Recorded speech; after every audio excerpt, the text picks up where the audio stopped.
So let me just... Oh, that's the wrong one. There we go.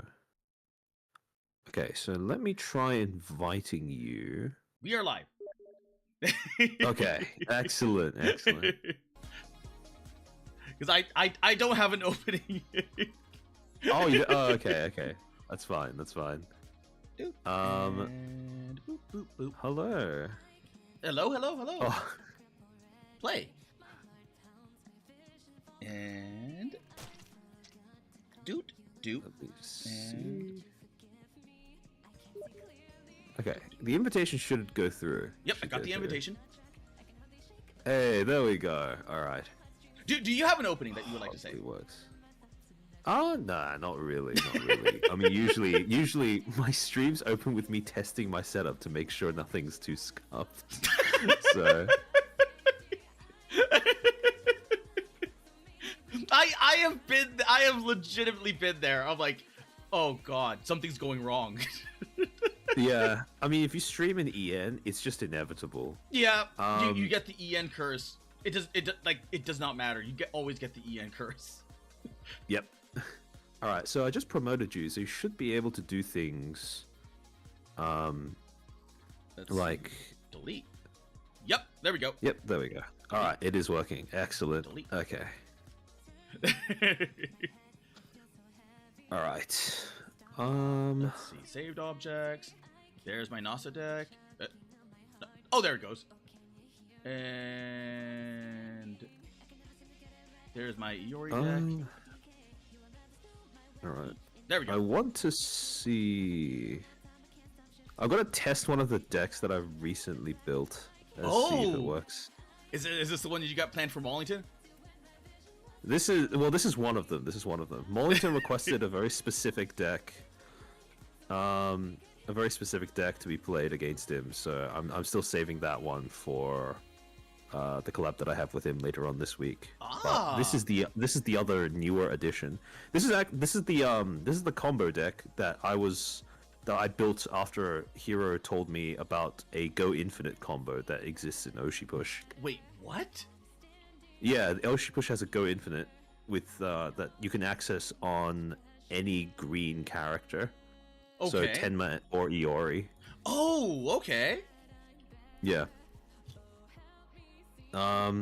If it works, if it works, then you'll see it. But if I don't manage to pull it off, I'll just pull out of the deck and show you anyways. Okay. Shovel. All right. 1, 2, 3. Yep. 1, 2, 3. Would you like to roll first? Why not? Roll. All right. Pull out, he says. Oh, I come see. on. What? What's the hotkey to roll a die, by the R. way? R. Oh. R. Oh, I've just been rolling it manually, so it keeps going off the table. Okay, now that I know that exists, you've changed the way that I look at things. And then you can just have this like rolling endlessly, like in the air. Oh, okay. So if you just keep holding it down, does it stay there? Or you have to click the R button, like just R. Oh, so you just keep clicking it? Yes. Oh, I see. Okay. I'm learning. And then this new technology. F to flip. Oh, okay. That's pretty okay. I'm learning so much. All right. Boop, boop. Boop. All right. Let me just flip these over. And you know about the Alt button, right? Where it allows you to zoom in. Oh yeah. Okay. I've gotten a lot more practice with just tabletop hotkeys since we last played OshiPush. So. It takes a while. It takes a while. Yeah, it does. It definitely does. Because Tabletop Simulator is just one of those things where it's just, Yeah, nah. 100%, yeah. I'm going to... I'm going to keep. I'm going to keep as well. Alright. I'm going to start Tenma here on Historical Lion.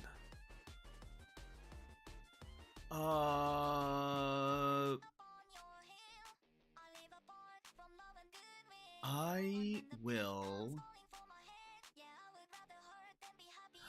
I probably can't give that to you, but do I really want to? Do I really want to? Decisions. Nope. You know what? I'm gonna ignore that and go here. All right. Oh, 1, 2, 3.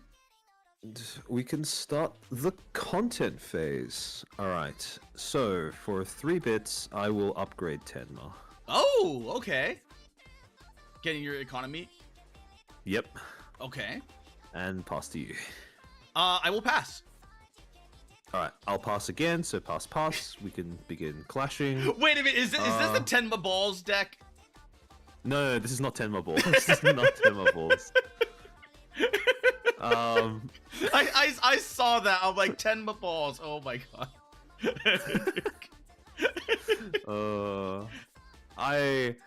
I still I don't know. It's immature, but I love that name. It's card games. It's gonna happen.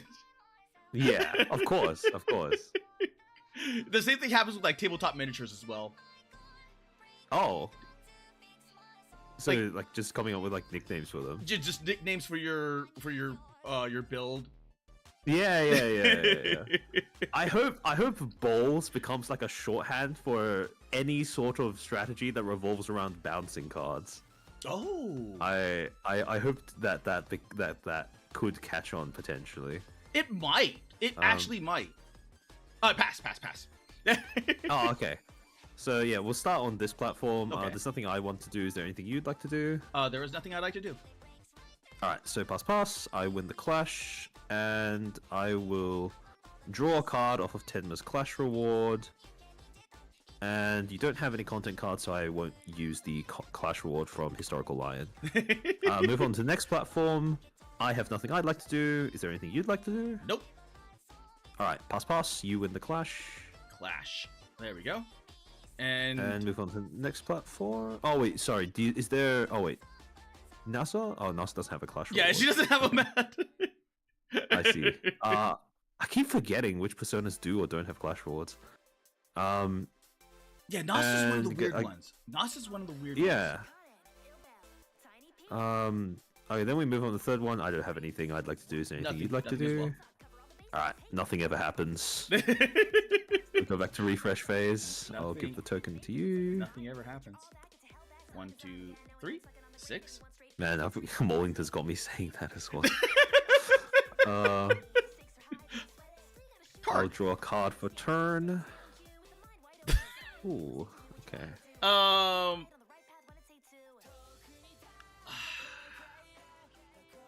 Is it worth it? Is it worth it? Oh. Let's see. I'm gonna go here.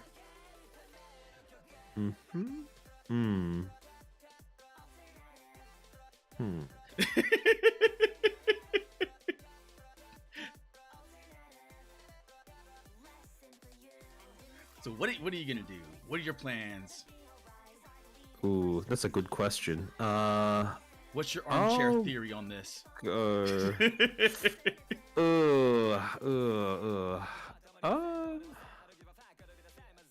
Fuck it. No balls. Alright, I'll go here. Okay, that changed things around. Alright. Pass back to you. Oh, I was not expecting this clash. Yeah. Okay. I feel like I can't. The thing is with this deck, I can't afford to play too passive. Is Chen gonna pull out 10 more balls? No Billy. Well, maybe Billy. Maybe we'll see. You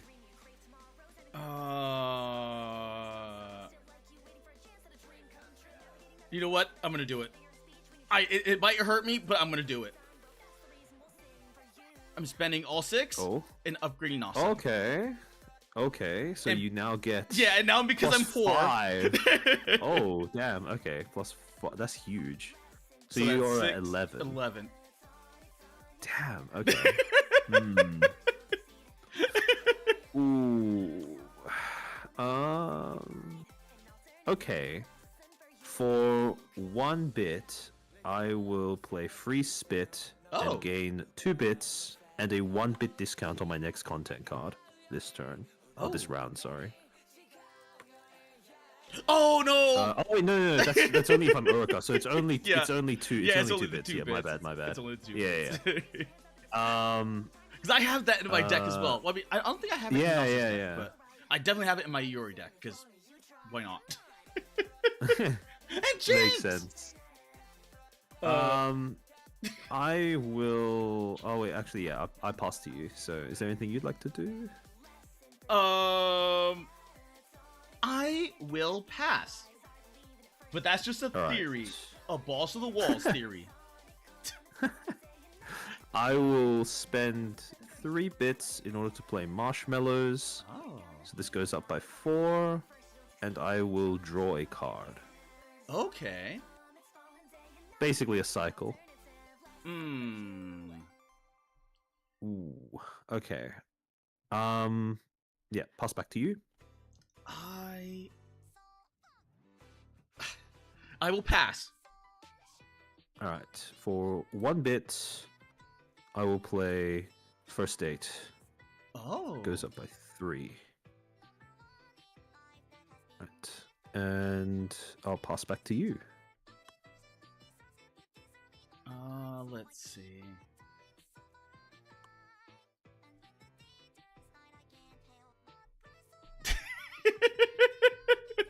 I was not expecting this. Okay, I will pass.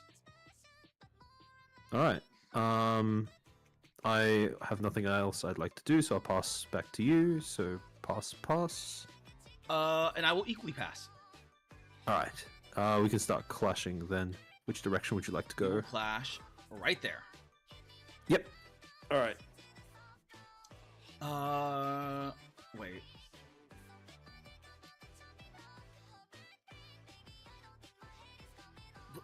That. Oh, it's. Oh, yeah, it's not gonna matter, is it? It's not gonna matter. Yeah, okay, let's resolve this way. All right. Anything here? Yep, I have nothing I'd like to do, so Same. pass. Nothing happens. And now the center one.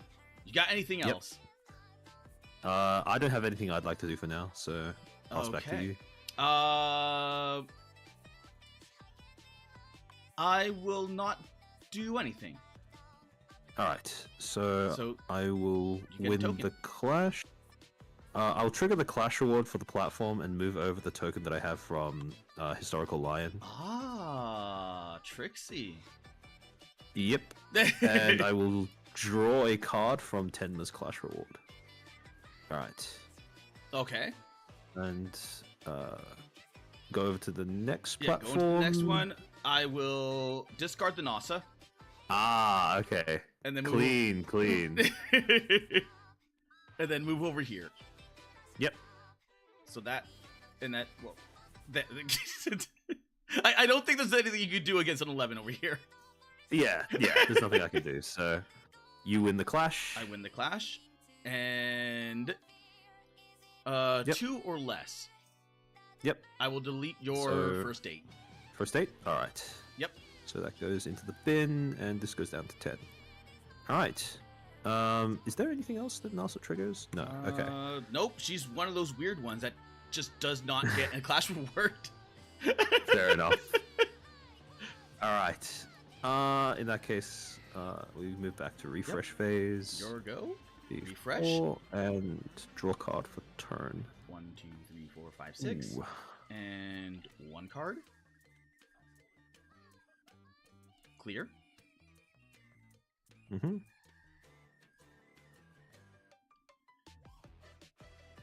And this goes down to 4. Okay, so...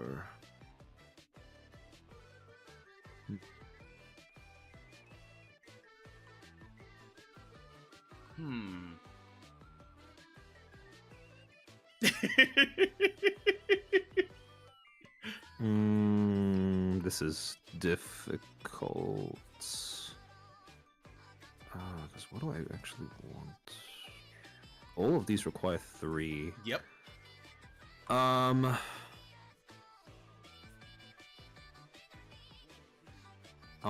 will go here. Aha. Yep. And I will meet you. Yep. All right. And that is a 6. All right. Yep.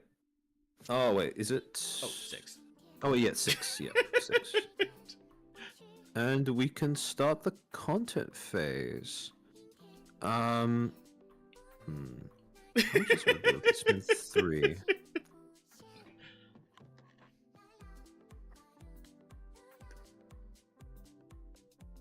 Now, what are you gonna do? I don't really have anything I'd like to do for now, so I'll just pass to you. Okay, I will spend 1 and put stargazing down. Yep. Which puts that So it goes up to 12. to 12.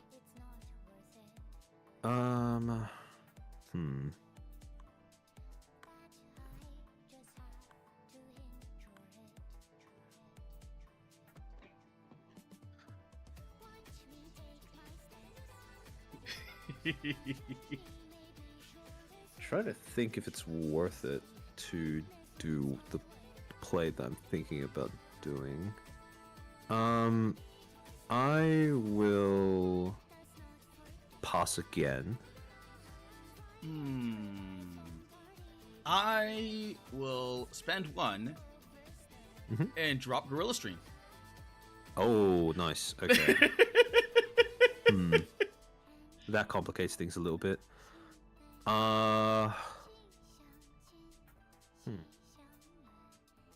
What?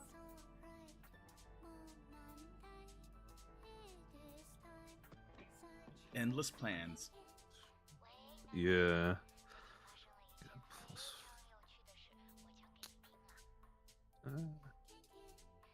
I'll pass back to you again. I will pass back to you.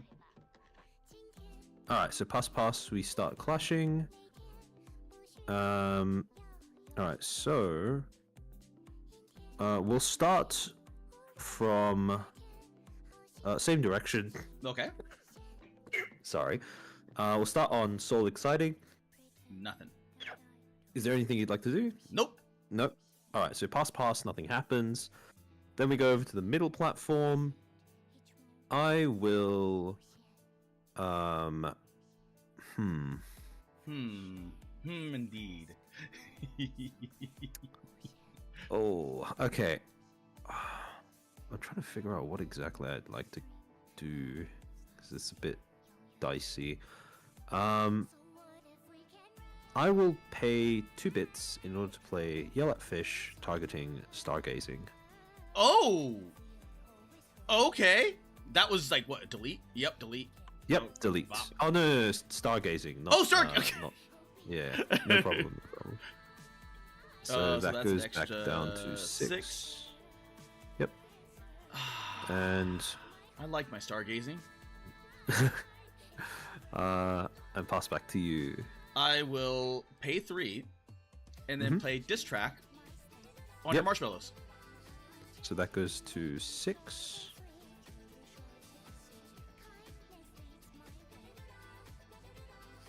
And I don't really have anything, so I'll pass to you. I will pass. Alright, so pass. Nothing happens because we're tied. Yep. the worst kind. The worst kind. Yes. Then we move on to the next platform. I don't really have anything I'd like to do, so is there anything you'd like to do? I'm happy with my little gorilla stream right here. Yep. Alright, so you win the clash. Ooh. Boop. Alright, there we go. And yep. Alright, move back to the refresh phase. And move back.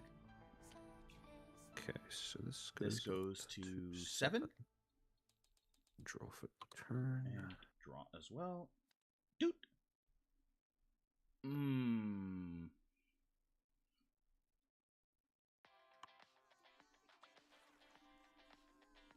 Oh.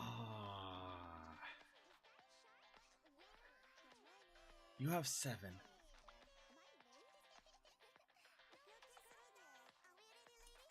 I will fight here. Yep. This is for. I'll go here. Oh, okay. Oh, sorry, wait a second. Let me just do this. Okay, there we go. 1, 2, 3, 4, 5, 6. All right. Back to you. Hello, Neferante. I will pass. I will for. Oh. Sorry, let me just do some mental maths.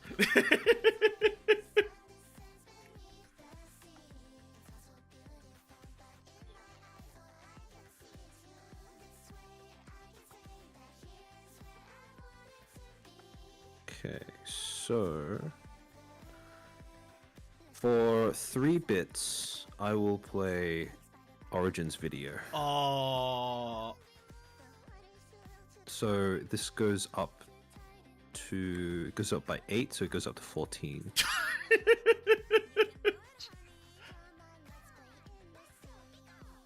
Okay. And pass back to you. I will equally pass. Mm-hmm. So pass. We can start clashing. All right. I'm going to choose to go in the opposite direction, so we're going to start off with historical lion. Oh, okay. Is there anything you'd like to do? No, there is not. Yep. So pass. I win the clash. I'll put a token here.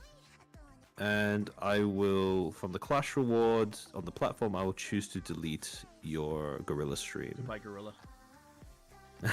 And I will draw a card off of Tenma's clash reward. Okay. Alright. Now. And move on to the next platform. The middle. Yep. What would you like to do? There's something I'd like to do, so pass to you. I will spend all my junk and pay prayer. Oh, okay. So I lose a token and you gain a token. Yes, I gain a token. So I steal that your token. That was clean. Okay. I steal your token, and I'm and poor. You also get. So that goes up to 11. Oh, that fucked me up. Okay. Yeah. Oh shit! All right. So okay. that if you can't do anything about this, I win this. Yeah, you win the platform. Yes. You win the platform, so you get 500. You get a token. All right. Oh yeah, I do get 1 bit because of that. Oh no! Oh. Okay, you get that. And wait, oops, that's fine. Everything else is out already, so I'll just help you put it back. All right, and I'll put one of my platform cards there, and I'll flip it over at the next next round. Okay, so I have nothing I'd like to do here. Is there anything you'd like to do? Same thing. Nothing. Alright, so nothing ever happens. Alright. I'll delete the content card as well. Nothing ever happens and all is fine. So, flip this over. Sudden clips. Oh. It's a 2. Oh, okay, actually. That's not bad. This goes up by 4, so it goes up to 9. And this goes down to 6. There we go. Alright. And you go first this time. So I'll put this over here. Put this over here.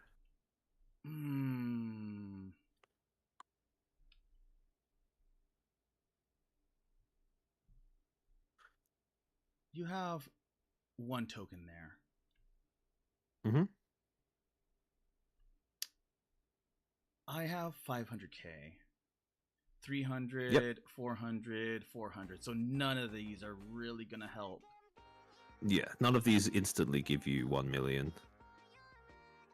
I will go here. Mm-hmm. Boop. Alright. I will match you. Oh, okay. So this goes up by 6, so it goes up to 12. Start the content phase. All right then. You have 9. in a lot of cards. Yep.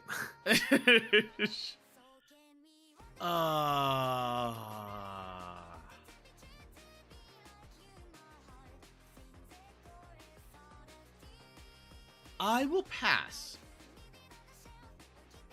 Alright. For 1 bit, I will play First Date. Oh, okay. Yep, and it'll also gain... Origins video will gain another additional 2 for this round because of the ability. Okay. So it goes up to 17.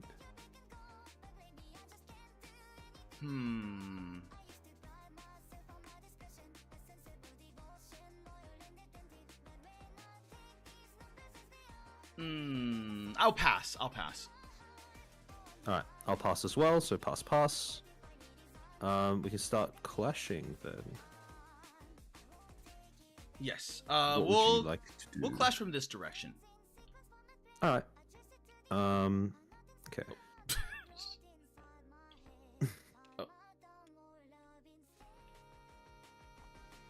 Well, we know. Yeah, we know.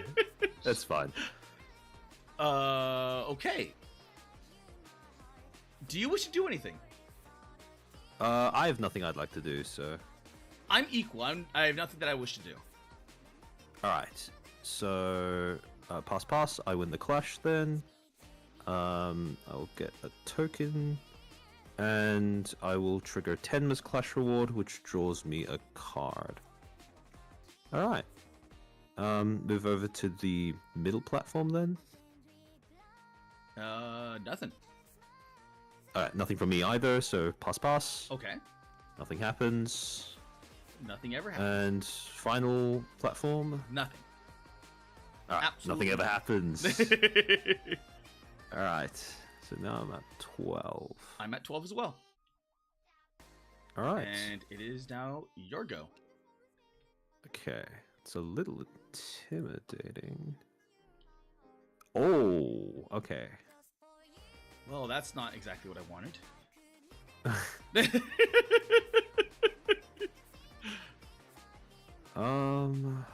Ooh.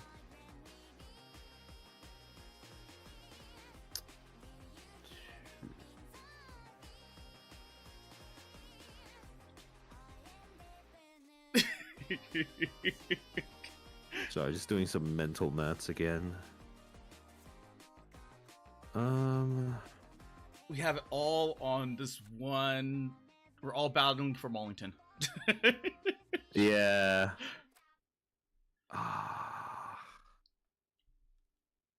Do I do this? It's a little...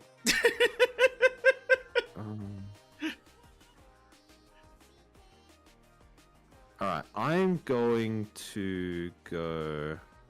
Fuck. Because I need to think about how you have enough bits to use your personas activate as well. Throws off my assessment of things a little bit.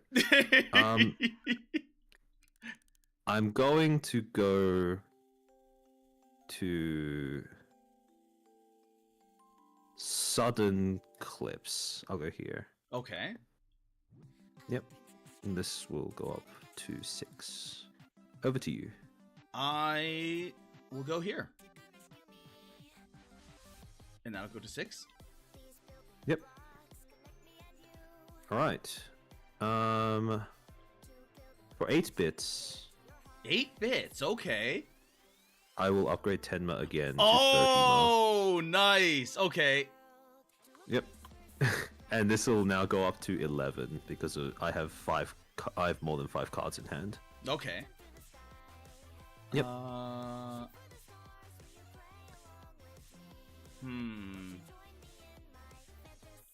I will pay 6 bits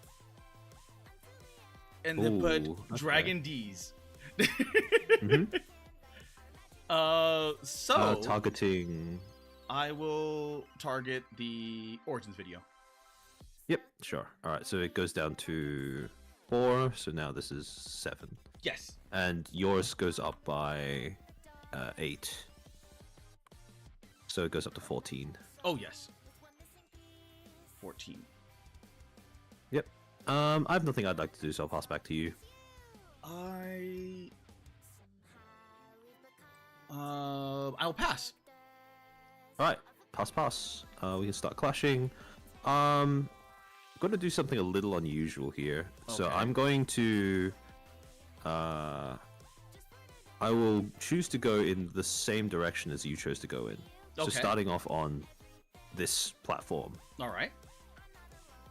I have nothing I'd like to do. So is there anything you'd like to do? I would like to put the heavy hiney down. Okay, sure. So I'll crush you. Yep. So I'm paying that here. NASA gains that clash reward? Yeah, the clash reward. Yep. So I have to win the clash first. Yeah. Yep, I have nothing I'd like to do, so I'll pass back to you. Okay. I'm good. Alright, pass. You win the clash. I win the clash, and I win the card. Yep. And you get 2. How would you like to trigger things? I guess I'll just pull... Wait, I'll pull 3 first. Yep. So pull 3. You don't need to show me, so you can just pull 3, yeah. Really?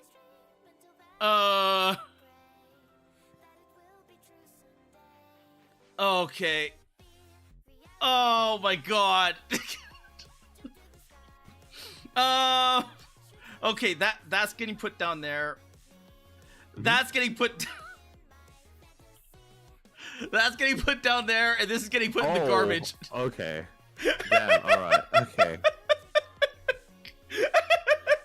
Huh. Alright, that's a lot of things that aren't...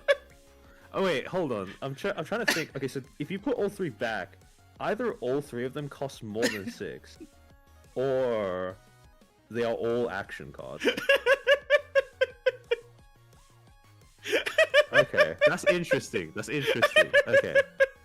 Alright. So you win the platform. So he's going in the bin. Yeah, I do win the platform. You get 2 bits. I get 2 bits though. Okay. Huh, interesting. Alright. Well, Alright. I was not expecting that. I wasn't either, to be completely honest. Well, I'm Oh wait, right. I put mine. You. Oh no, I put mine because you won the platform. So, is that how it works, or do we rotate? Because I would assume that. I thought it was rotate. I thought like if you win the. Okay. Never mind then. Yeah. Okay. So in that case, it might be you. Yeah. That's the way I always thought. If you won the platform, you put your card down. Yeah. Okay, that makes sense. All right. In that case, we'll move over to the middle. There's nothing I'd like to do for now. Is there anything you'd like to do? Nothing. Oh, okay. In that case, I will win the clash. I will pull Origins. I will trigger the clash reward for the platform, so I'll pull Origins video back into my hand. Nice. From my bin. And I will also trigger Tenma's clash reward, so I'll draw 2. Oh god. Yep. It's quite disgusting once you actually start getting... Oh, okay. Time for the discard. Yep. Alright. Feels bad, man. Okay, so... Moving on to the next platform, is there anything you'd like to do? Nope. Alright, nothing I'd like to do, so we move back to a refresh phase. So this goes up to 12, and I draw a card for turn, and then I need to discard back down to 7. So this is 1, 2, 3, 4, 5, 6, 7, 8, 9, 10. So I need to discard 3. You know what they say about best laid plans? Yep. Alright, so I'll discard this, and I will... Actually, you know what? I'll discard this, and I'll discard this. Oh, okay. I'm now at 7 cards, so we should be fine. Alright. Your go. Okay, draw a card.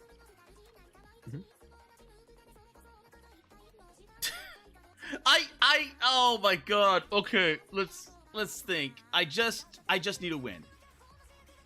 So I'll place here. Sure. I will go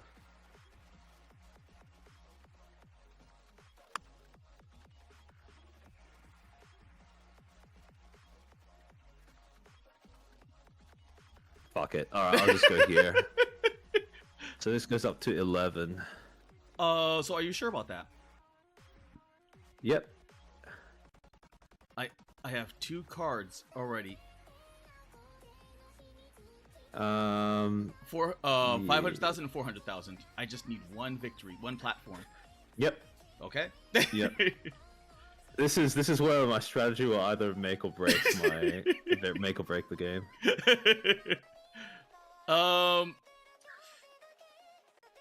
For what it's worth, I apologize if this messes up your strategy. Yep. So 1, 2, 3, 4, 5, 6, 7, 8. I will play Craft Show. Oh, what is this? Oh shit! That goes up to 26. Oh, fuck. Okay. Oh, fuck.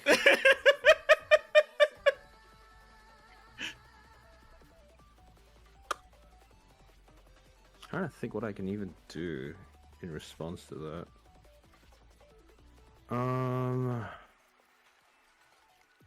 Fuck. I should have contested. Yeah, because that messes it up. That is a big. That's a big card. Oh, okay, so that's why you couldn't play it last turn, because it cost 8 instead of 6. It cost 8. Okay. I had 6. Yeah. Okay. Oh man, I could have won too if I contested. Oh, okay.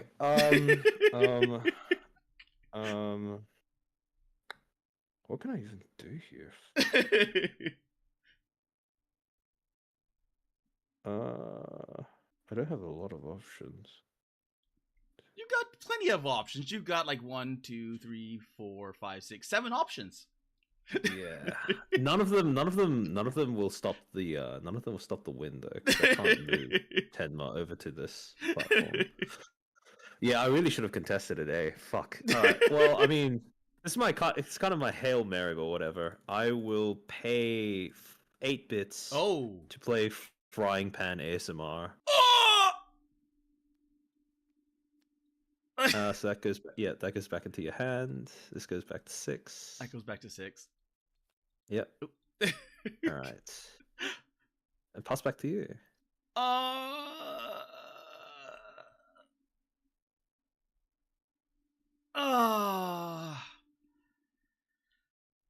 I will pass back to you. Oh, fuck. Yeah, I'll pass back to you. So pass. We start the clash. Same. All right.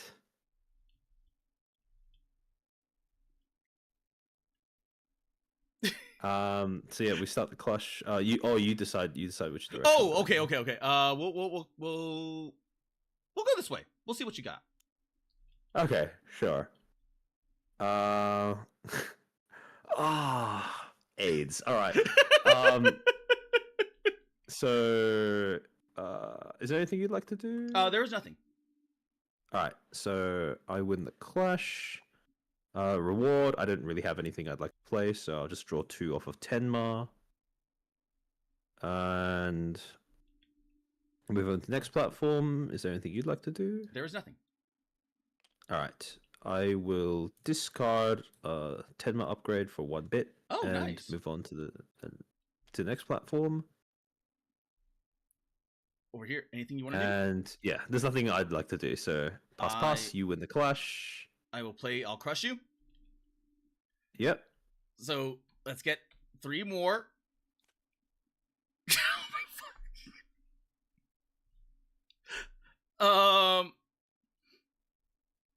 Okay. Let's put that back.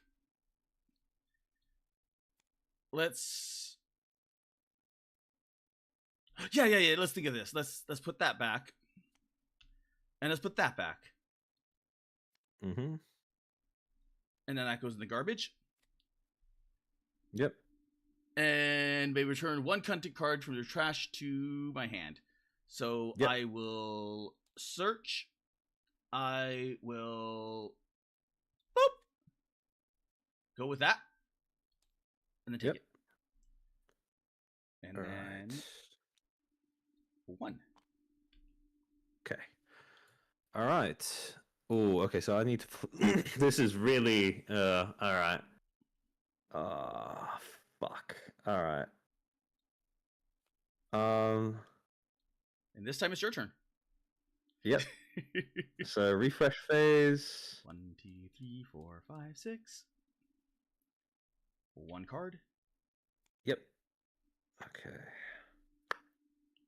And I'll draw for turn. Oh shit. Okay, 1, 2, 3, 4, 5, 6, 7, 8. Okay, so I need to discard 1 card. I will discard. I'll discard this. Okay. This should be 0. Oh, yeah, 0. I'm gonna go here. I will meet you on the field of battle. Yep. So this goes up to 11. That goes up to 6. All right. And we'll start content phase. I've got nothing I'd like to play, so is there anything you'd like to play? Yes, I would like to play Craft Show. Yep. All right. So that goes to 26. Yep, that goes up to 26. Oh, wait, hold on. Okay. I may have something I can do. Okay, yeah, okay. Okay. Hold on. How do I want to play this? Sorry, I'll give you a second to do a bit of mental math again. I say this a lot. I really do need to get better at doing this. Sorry. No, you're good. You're good. It just comes with the territory of like what's it called? Like card games. Lot. Yeah. Yeah. Especially if you're like getting it's right back to the exactly like the first time we played with one another. It's the exact same thing where like I can do math fine usually, and then the moment you put like in a TCG, it all goes out the window. I will. Is there any reason for me to do this? Well, let's see.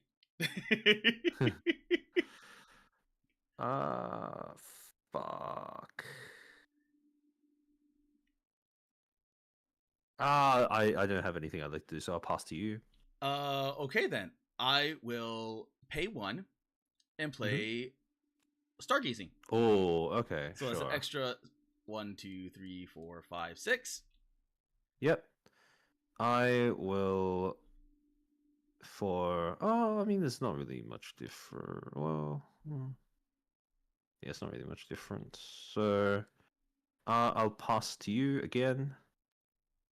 I will continue to big bolster number. So that goes to 0. Okay. I'm now poor. Damn. And I will play Gorilla Stream. Sure. So that's 1, 2 with the extra 1, 2, 3, 4, 5.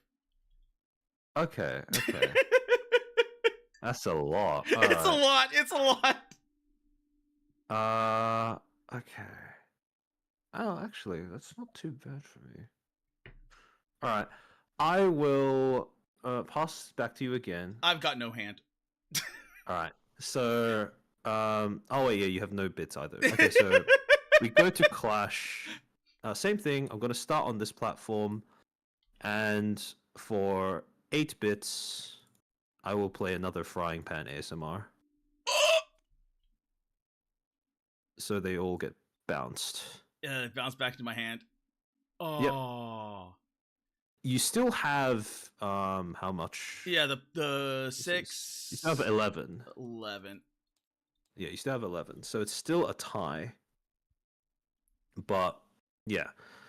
Okay, so nothing happens. Nothing ever happens. Then we go over to the middle platform. Do you have anything you'd like to do? I've got nothing. I blew my load. None of them have discard effects. Okay, so yeah. Yeah, there's nothing I'd like to do for any of the 2 platforms either, so we just go straight to refresh phase then. Straight to refresh. And right. 1, 2, 3, 4, 5, 6. 9. Okay, and then draw for turn. And I know what this card is. Ooh.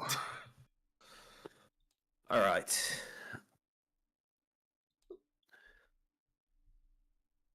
Okay, so where would you like to go? Well, only.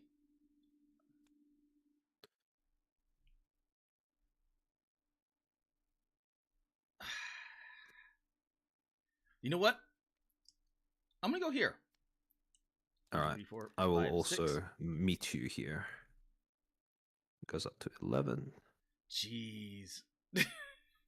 Yeah, 10 was fairly oppressive. Yeah. If you can hold cards in your hand. I will spend a thingy, and I will drop Stargazing down. Yep. So that goes, it goes to up to 12.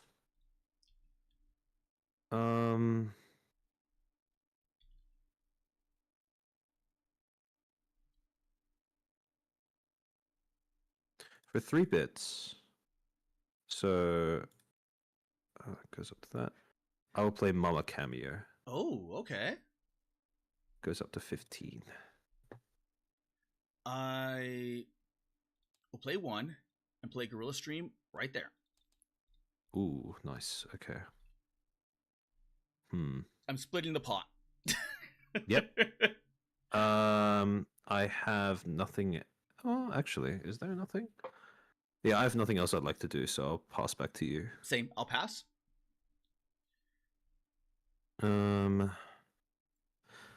Okay, so pass.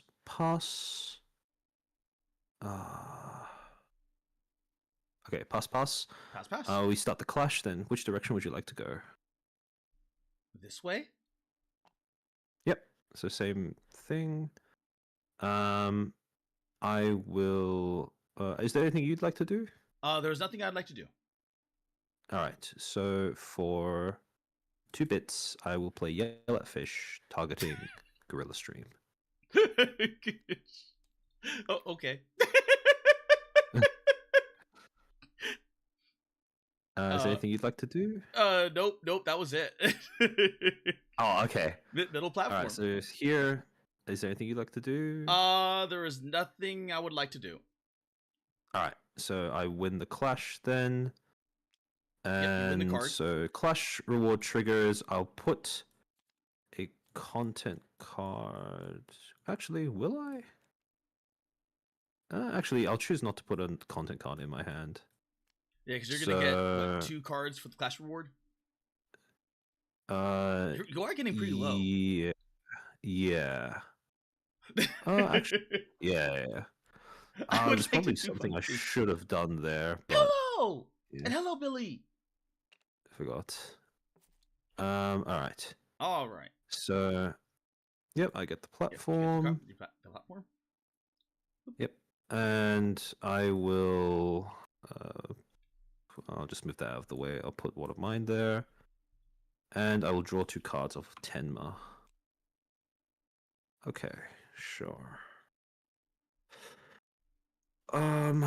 Okay, and then final platform. Yeah. Is there anything you'd like to do? There was nothing I would like to do. All right. So we move back to the refresh phase. Move back. 1, 2, 3, 4, 5, 6. And draw for turn. 6 and draw. Oh. Okay. Yep, there that is. So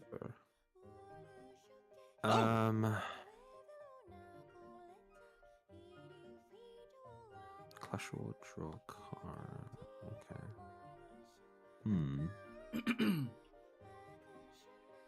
Okay. Are you going first or am I going first for this turn? I'm going first, right? Yeah, I'm going first. It's a little bothersome. I'm gonna go here. I will meet you. Yep. All right. I will.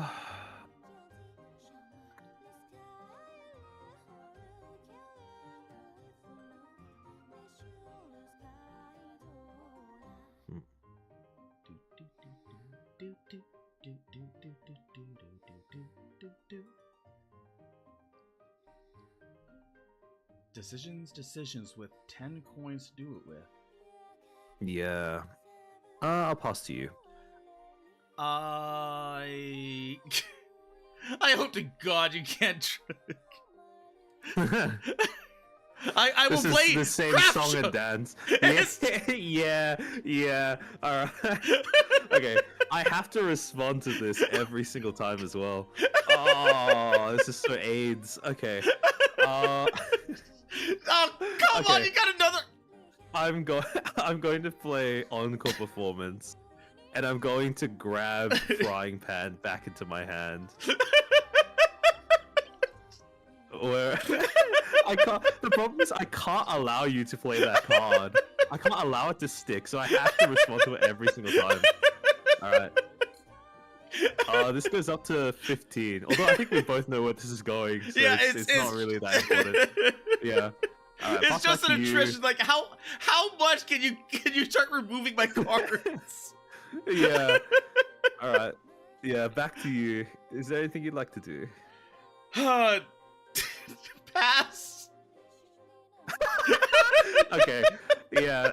Pass. Start the clash. Okay, we start on this platform. Okay. So obviously for 8 bits, I'm gonna play Frying Pan, and then both of our cards are gonna go back into our hands. So this stays at 11. That goes back. Is there anything you'd like to do? No. Okay. All right. So I win the clash. Clash reward always triggers, right? You don't have a choice in whether it does or doesn't. So, sudden clips. Actually, hold on. Sudden clips. Is there anything I actually like from my pet? Not really. All right. So clash reward triggers. I'm gonna choose not to do it because it says. Oh wait, no, it does say, it says return, not you may, so I need to do it apparently. So I'll just put this back in my hand. I'll just put Is that the is that yeah, one of Oh, okay. yeah. I'll put marshmallows back into my hand. Okay. And there we go. And from Tenma's Clash Reward, I will draw 2. Oh shit! All right, and then we move on to the next platform. Whee! Over here. Is there anything you'd like to do? No. All right, I will discard a big Tenma and gain 1 bit. Oh, okay. Is there anything you'd like to do? Nope. I will do the same thing again and gain 1 bit. All right. And then, assuming nothing, then we move on to the next platform. Next platform. All right, so nothing. Yeah, nothing from me. So we go back to the refresh phase. Back to refresh. 8. 1, 2, 3, 4, 5, 6. All right. And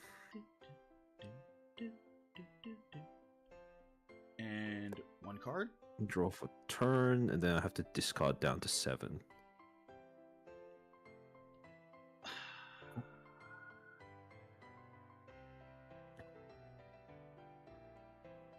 So discard this and this. 1, 2, 3, 4, 5, 6, 7, 8. So I have to discard 1 more card. I'm trying to think. Sorry, let me just do a quick dig through my.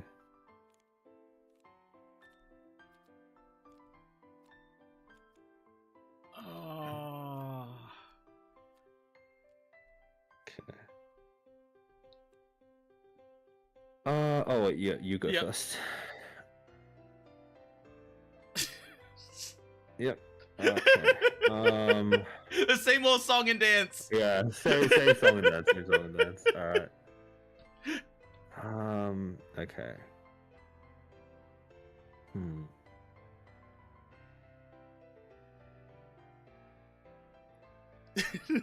All right.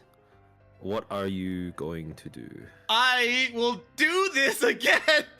The same craft show. Going to 26, and because I am now poor again, I get an extra +5. Also gains it. Yeah. Fuck. Oh. Yeah, me not contesting on that one round really fucked me over. All right. I still can't believe you had that much, just like that much control. I had a lot of ways of just doing that over and over. That is a lot of control. That was just like that put me back so much. Yeah. This card really screws me. It's a good card. Yeah, especially on this deck as well, because I can't trade 1-for-1 like I can with the other versions of the Tenma deck. Yeah, I did this with I did this deck against Splats with his Urka deck, and he just walloped me because I was matching point for point, and just that's Urka. Yeah. Urka does pretty well into that because Urka has a lot of ways of shutting down. Urka has a lot of action cards that she can use. Yeah. Fuck. All right, yeah. I don't think I have anything I can do. I mean, I'll spend 1 bit and play free spit, so go up by 2, so it goes up to 9, and then pass back to you. I've got nothing.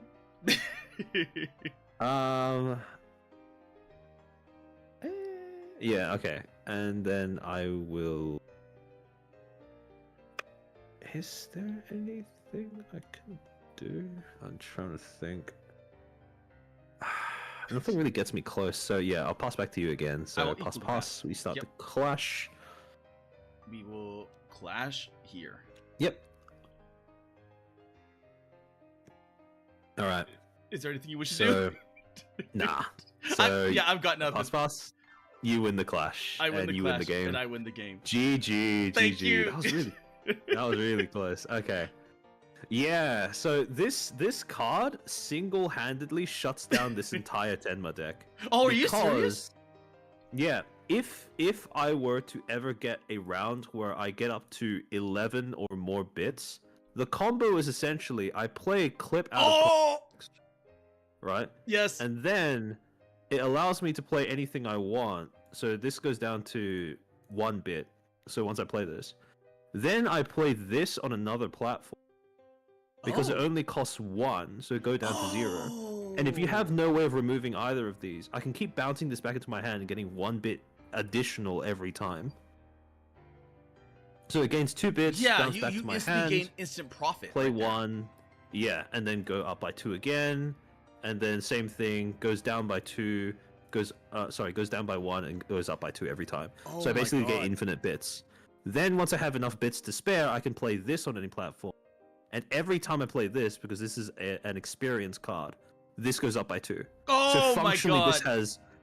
this has infinite influence across as many platforms as I want, as long as they're not the one that Tenma's on. Oh, that is scary.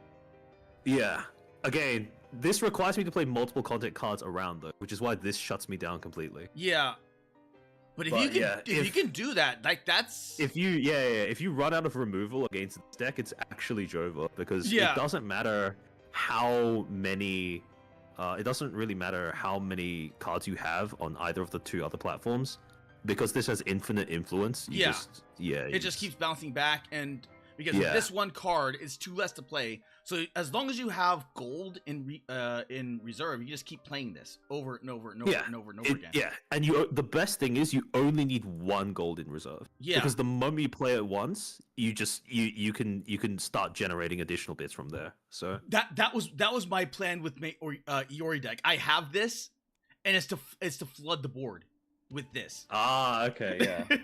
So, because Iori has ways. This is not really flooding, but it's definitely it's interesting how many different strategies this can enable. Because I haven't seen a lot of people use clip out of context. Yeah, it's just a really good card as long as you can afford it. But it requires like a lot of forethought, and it kind of puts you on the like the back end as well, because you're probably gonna lose in order to save up the currency. You're probably gonna lose 1 platform. Like it's guaranteed. Oh yeah, for sure. You're gonna lose 1 platform. It's a balance that I'm still trying to nail. But yeah. Okay. Do you know those 3 cards that I had? It was. Okay. It was that card. Oh, okay. I see what this deck is. I see what this deck is trying to do. Okay. Oh yeah, because this is really strong with Gorilla Stream. Yes. Because it means that you can't remove it. And also this. Oh, okay. I see. Interesting. Okay. It's based around like hardcore. You can't remove it. I see. Okay. But then you started like using everything to remove everything else. I'm like, oh my god. Yeah. Yeah. Because if I was playing either of my other two Tenma decks, I think I would have been able to potentially beat this deck, because those other decks have ways of getting around Craftshare. But this deck is completely shut down by Craftshare. Interesting. Okay. It's an interesting little Iori deck because it has Nasa deck. It has shut down. Yeah, it has just that's pretty cool. That's pretty cool. Damn, it has just really really good abilities. Huh. Interesting. Okay. Because I was like, how do I get poor? Because like no, this strategy absolutely works. We just drop bombs round after round. But even the bombs have to be calculated because she's at that weird number to where 6. It's an even 6, and that was like the final tier. So with you get like, oh no, you do get 6. Yeah, I get 6 as well. Oh, okay. So I was like, how do I make that even across the whole board? So I'm like, I need the lower end cards with the big end cards in order to balance that out. Oh, I realized something. It's kind of obvious, but I only just realized it like a few days ago when I was going through the deck builder. But Tenma's the only persona that has 3 upgrade cards instead of just 2. Yeah. No wait, I think Pippa might have another. Does Pippa have 3? I think so. I think. Huh. You want to go into the craft thingy? Yeah, sure. We can go there. Let me see. I'm almost positive Pippa has 3. Does Pippa have 3? Hold on. That's 1, 2. Oh no, there's only 2. Oh no, there's only 2. Okay, I could have sworn she had 3. There's a massive jump in power level. Yeah, it's a massive jump. So I would assume that's probably why. But yeah, no, Tenma. I only relatively recently, because I never used this. But yeah, no, Tenma gains 6 every round, even though she isn't. Even though she has a Clash reward, which is why this is kind of insane. That's the reason why I don't use this card as often. Although maybe for a combo decks I should use this because it gives me more card filtration. But you know, it's just not much difference between this and this. Oh yeah, if you want, I can show you the card generation thing from NASA. Let me pull up my chat with Morlington because I have a screenshot of the setup that I was talking about. All right, so essentially with NASA, the only card, well, she has a few cards that she could potentially use to gain bits, but the 2 that I was thinking of were Donathon and Charity Event. So Charity Event is kickback, so obviously we know how that works. Oh yeah. But this is it's basically similar to your plan of, you know, going wide, right? Yeah.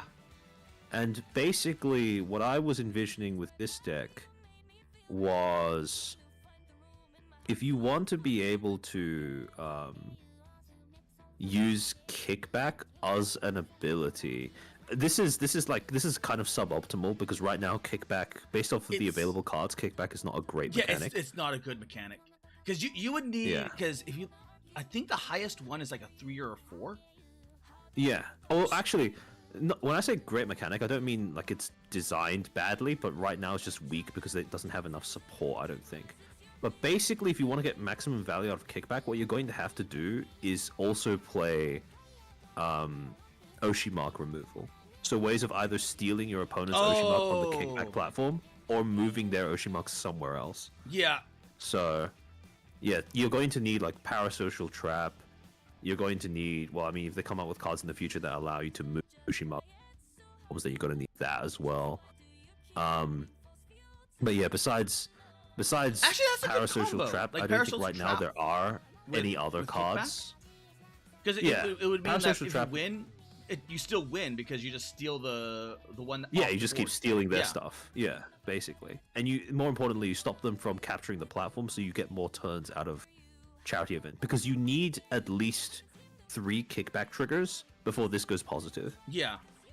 I was thinking like So- a big platform, like a 6-star platform.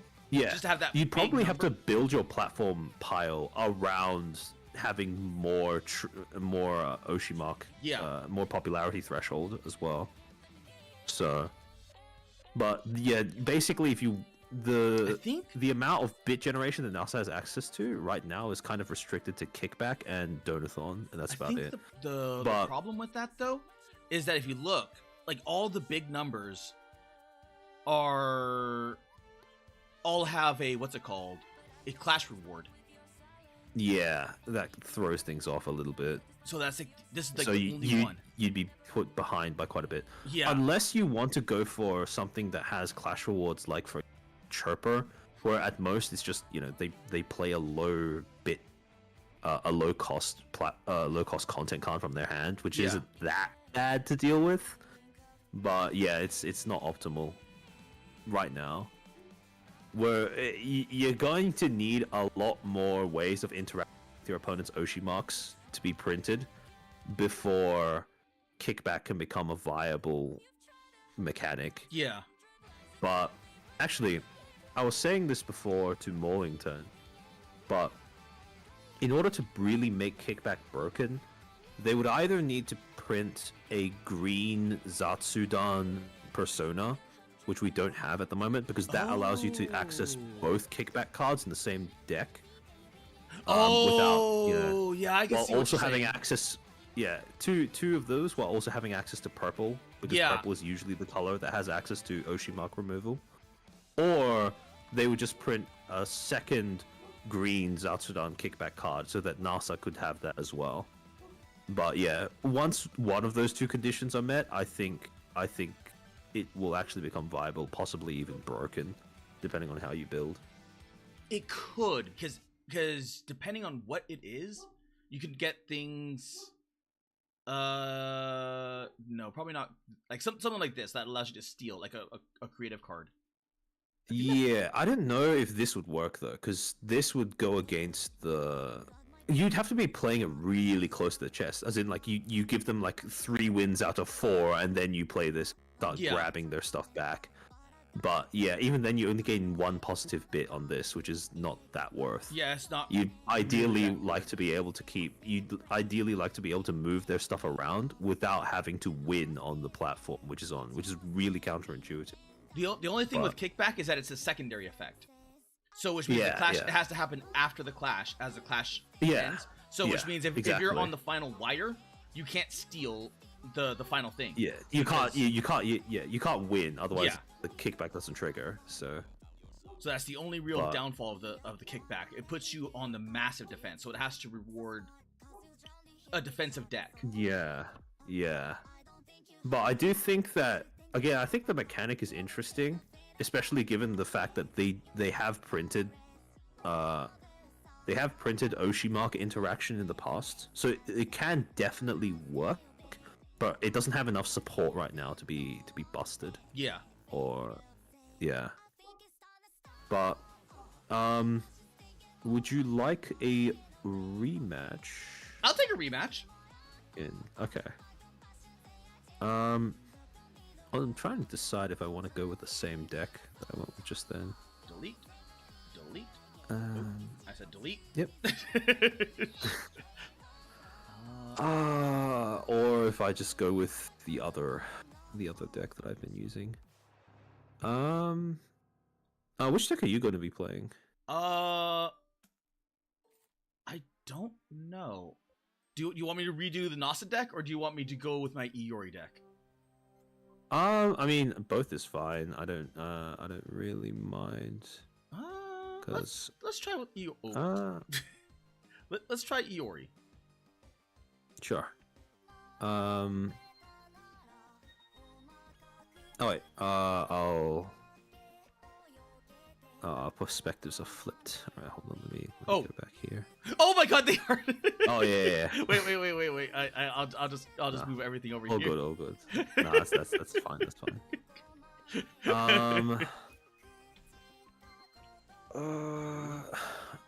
I'll try it again. Fuck it, whatever. All right. Delete. Okay. Delete. Platform. Deck. All right. Platform. Let's see if I can make this work. It's really fiddly to play this deck and try to balance how much you allow yourself to lose. Yeah, I can see that. It's yeah, it's very difficult in that way. I'll just roll it. All right, 4. 5. Nice. All right, you start off with the token. I draw 5. Put mine in the middle. Oh.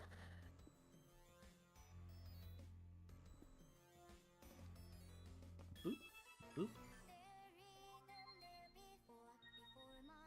I see. Okay. Doot, and Doot. Okay. 500k. Rapitelli. Gamble punch. Let's see. I will go here. 1, 2, 3.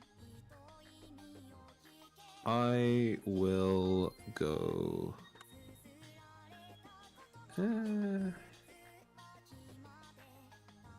I will go here.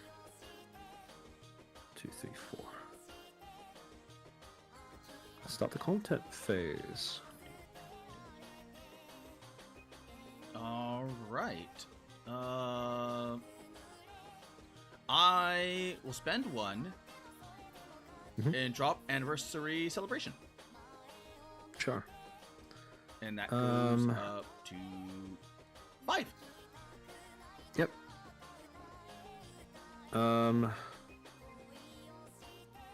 I will, for 3 bits, play Origins video. This goes up to 12. Nice. Yep. I will pass. I'll also pass. And I will also pass. Right, pass. We start the clash then. Which direction would you like to go in? Right this way. Yep. All right. I have nothing in. I have nothing I'd like to do. So. Same. Is there anything you'd like? Okay. Nothing happens. Nothing ever happens. We go here. And now the Is there anything you'd like to do? Yes, I would. I would like to spend 1 and Ah, cast sponsorship. Okay. Yep. All right. I don't have anything to do, so pass back to you. And I get a token. Yep. And you 3 gold. get the trigger. 1, 2, Yep. 3. And yeah, she ends up becoming stronger. But that's only for that round. Yeah, it's only for that round. 1, 2. But the important thing, And gold. yes. And yeah, there's nothing on my end that I'd like to do here. Is there anything? Same. Nothing. Alright, so I win the clash here, and I will grab a card off the top from Tenma's Clash Reward. Ooh, okay, sure. Then we go back to refresh phase. Go back. Let's go down to 6. 1, 2, 3. Let's go 7. down to 3. That goes down to 2. Alright, draw for the turn. And 1. Ah, I see.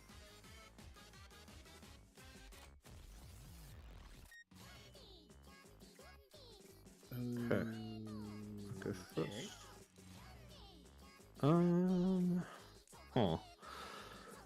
I will go here. You will Goes up you? 10. Yes.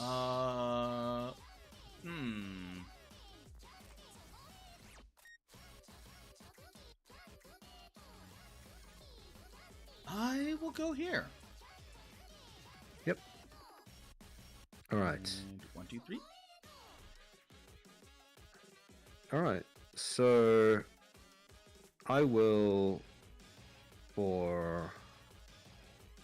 Will I? Fuck it. I will pass to you.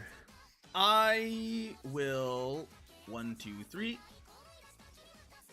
Put down continue gameplay. Yep, so it gets +3 because I have no content cards here. Nothing's here. So that's 1, 2, 3, 4, 5, 6. That's 12. There we go. All right.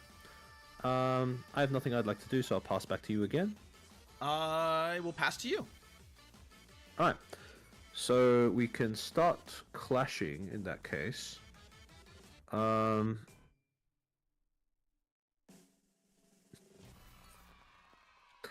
I want to go from here to there, so I'll start on this platform. All right. I will, for 1 bit, play sponsorship stream targeting Origins video. Pass to you. I will not do anything.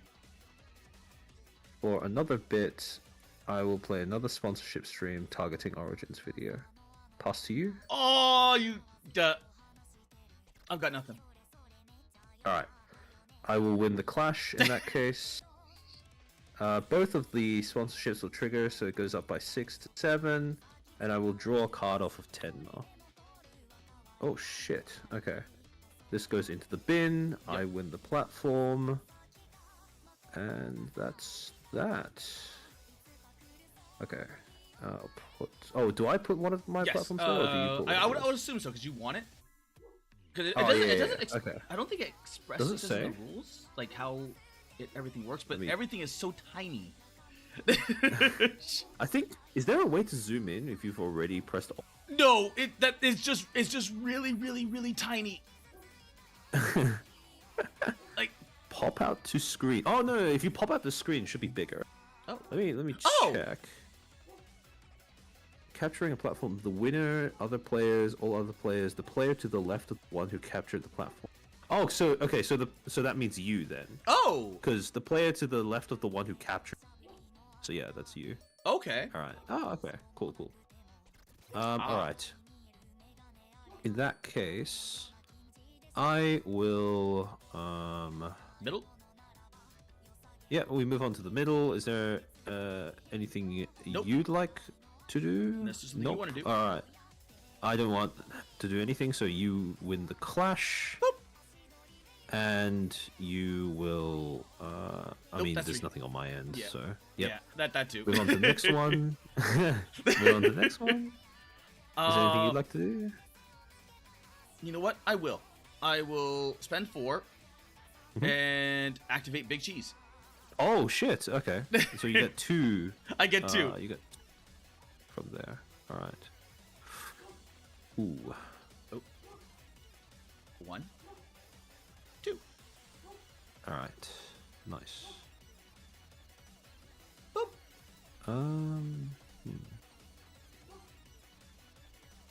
Okay. I have nothing I'd like to do, so you win the clash. I win the clash. Unfortunately, it does nothing for me. Oh wait. Oh, okay, yeah. Oh, yeah, okay. they're both 3. Oh wait, so the 2. Oh, okay, they're already there. Okay. So yeah, we go back to the refresh phase. Okay, there we go. Just move this over. You go first. So this goes up by 3. 1, 2, 3. And I draw a card. I also draw a card. All right. Now what are you gonna do? Let's see.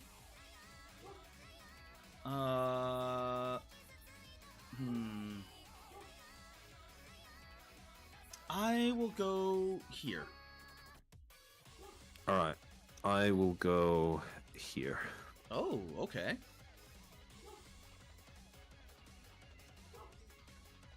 So 1, 2, 3.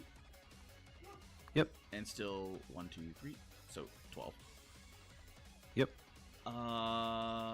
Let's see. I don't want to do this, so I'll pass. All right. For Actually, should I do that? Fuck, no balls. I will put Tenma in the bin, big Tenma in the bin for 1 bit. Pass back to you. I will pass back to you. For 10 bits, I will play Clip Out of Context. Oh, great. So this goes up to, how many is this? 21, 25.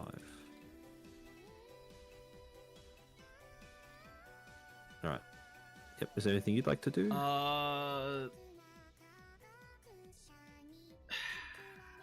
No. Alright. I will, for 1 bit, play Mama Cameo. Is it pass back to you? I will pass back to you. I will activate... Oh, wait, actually. I will activate Mama Cameo's ability, return it to my hand, gain 2 bits. Pass back to you.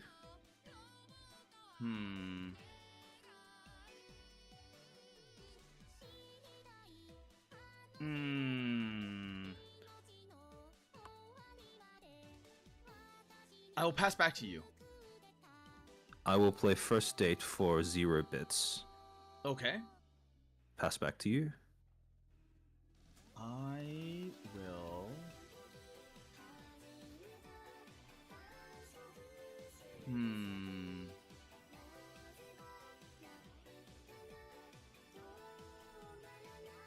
I will pass back to you. I will activate First Date's ability and return this to your hand. So, return which one? Continue. Oh wait, actually I can't. Sorry, my bad. I thought that was 2 or less. I will instead pay 1 bit and play Mama Cameo again for 1 and pass back to you. I will pass back to you. I will activate the ability, return it to my hand, gain 2 bits. Pass back to you. Pass back to you. Alright. Is there anything you'd like to do to break the loop? Because if not, I'll just... Yeah, you just keep going down the loop. Okay, so it would be quicker to just treat it as if I just keep doing this over and over. Yeah. Okay, so I'll just treat it as if I kept doing that, and I'll go up to like 99 bits or something. All right, let me see how far up it goes. I wonder if they're going to install a rule where you have like a maximum number of players in a single or something, because that would probably make sense. If anything, they'd probably have it in the rules about like Do activating. They? I don't know. The only rule they have about activating is that you can only use. Oh wait, each ability can only be used once. Per round. Does it count? Wait, so if I use the ability and I return it to my hand, does it count as a new card or does it not? I have no clue in that instance. Because it says any card in play. It doesn't say any card. Because if I have because I was going to say, does that mean if you have 2 of these cards in hand, you can keep rotating between 2, or? I have no clue. That would be something. I think you literally found a broken gameplay mechanic. I guess we could ask them if they could like add something like, because it says any card in play, and technically if it takes itself out of play, it's taking itself out of play by returning to your hand. Yeah, I guess we could ask. We could pass it along through the affiliates or something. Yeah, possible. But yeah, because because that's probably something that needs to be clarified. Yeah, because if it's only once it activates, it goes like this. Yeah, but then since this returns it to my hand, which is unique active cards, then I don't. Yeah, I mean, I would assume that for now, it's not like it gets reset because let's play it as is. Yeah, sure. Because at least there's video. There's video record. Like, does it work like this? Yeah. Yeah, that'll probably help. Yeah. All right. In that case, yeah, that happens. Like, all, let's say functionally, let's say I have unlimited bits. Yeah, functionally you have unlimited bits. Yes. Yeah, I'll just put like a funny number. Wait. Can you go negative? I think you can. Yeah. You just go negative. I thought it would like roll over, but no, you actually can get negative. Yeah, I'll just put funny number, and we'll treat that as like infinite. All right. And then I will for 8 bits play Frying Pan ASMR and bounce back into my hand. Yep.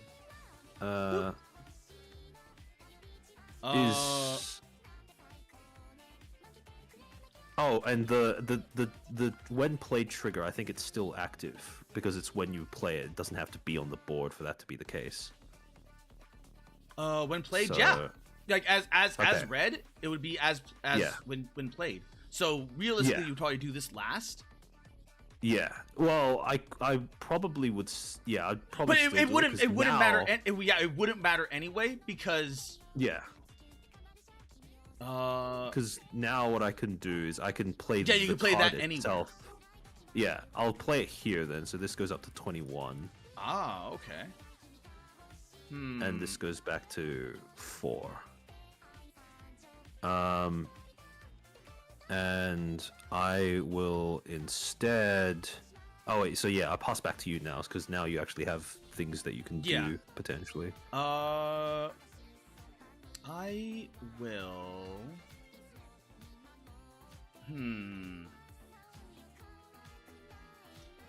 That is a if this works as intended, like let's say you can bounce this back and then do this. Yeah.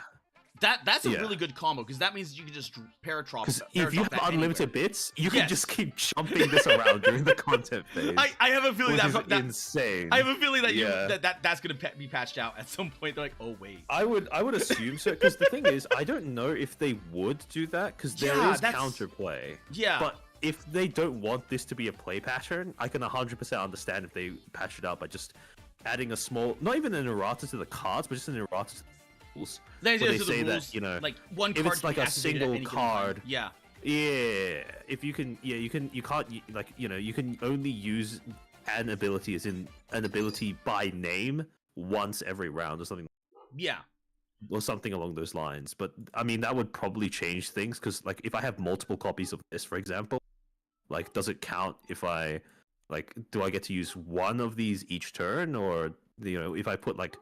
If I have multiple of these cards in play, do I only get to activate one ability, like, out of all the ones that I have on board? Or, because that starts to get interesting. Because, like, let's say you had that, right? But you had like 3 copies of that. You're like, okay, I have one here and I have one here. Like, Then, like, if they change it so that you can only activate an ability by name once every round, means I can only activate this, and then the other 2. Yeah, the other 2 are just there. Yeah, but if they change it so that, you know, each ability of the card can only be activated once, then on board, but then it would still do this. Yeah, it would still default.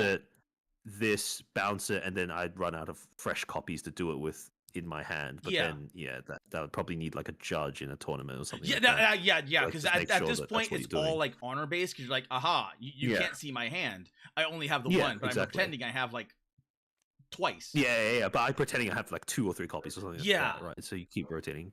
But yeah, right now, the way that the rules are phrased, it does sound like the way that it works is just, you know, you have one copy, you play it on board. If it was any other card that didn't change, you know, whether it was on the board or not, and you activated it, it would just be stuck there being activated. But since this activates and then bounces back to my hand, I can technically replay it as like a fresh copy or whatever. Yeah, that is really on how the rules are phrased. Legitimately disgusting. yeah. Like if you don't have like counterplay to the combo, like some way of deleting it in the you have round, or stopping people from playing multiple content cards around, then it's just over. Yeah. But yeah, because now I have infinite bits. The only thing holding me back now is how many cards I draw, and Tenma is just like she has card draw built into her persona. So I'm thinking, like, even from my Nasa deck, that would still work because all you do is bounce it back and forth. NASA doesn't have access to Mama Cameo because it's an experience card. Oh and no it's no no no! green. I'm just saying like what is it called? The one card that said you could only play one content card. Oh yeah, Craft Show, yeah. Craft Show stops this. Oh, it technically wouldn't. If you only play it like once per pass. No, because you can't play multiple content cards around with Craft Show. Oh, okay. And that completely shuts this down. Okay. Any purple deck could probably have counterplay to this, because if you play this, for example, and you don't have a spare copy in hand, they delete this, then your combo's like done anyways. Mm-hmm.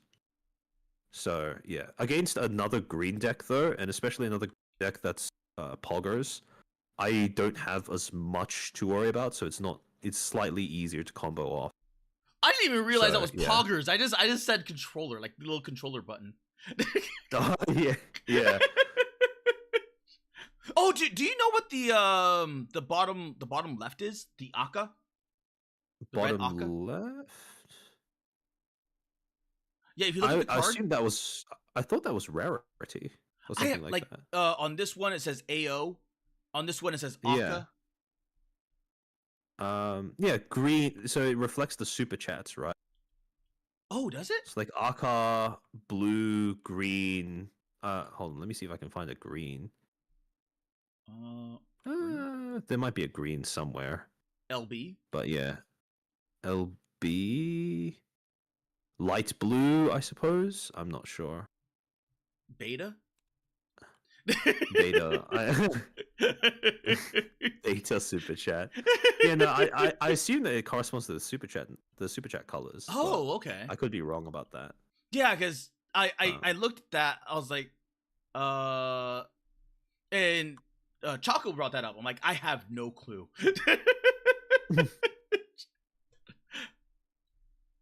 But yeah, it's still your turn. Oh right yeah.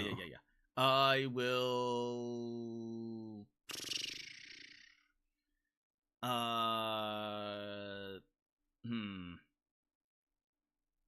I will pass. All right. I will play Mama Cameo here. Okay. So it goes up by 4. Is there anything you'd like to do? That's 21. I will.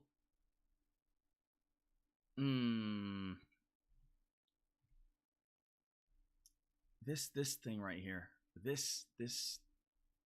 I'll pass. All right. I'll pass again. So pass. Mm-hmm. We will Clash. go to Clash. Yep. Which direction would you like to go? Clash over here. Bop. Okay. So start off here. Is there anything you'd like to do? Nope. All right. So I win the Clash. There's no Clash reward on this platform. Nope. So. Yep. Over here. Then we go over here. Is there anything you'd like to do?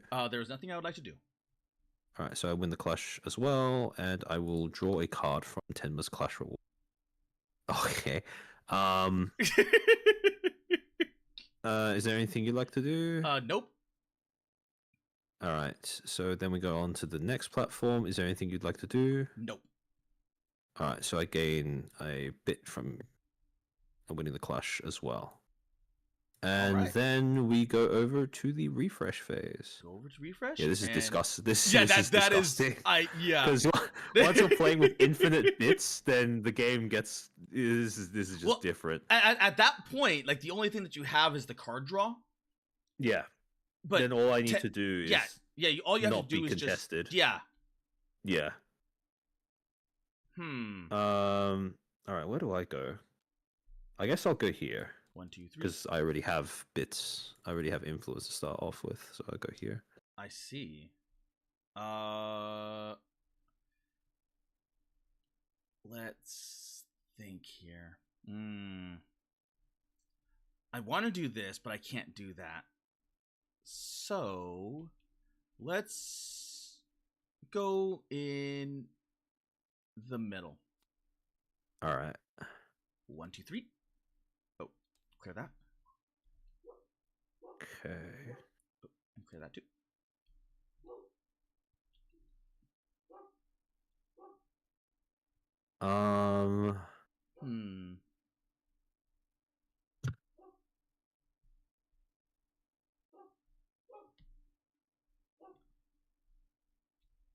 Okay.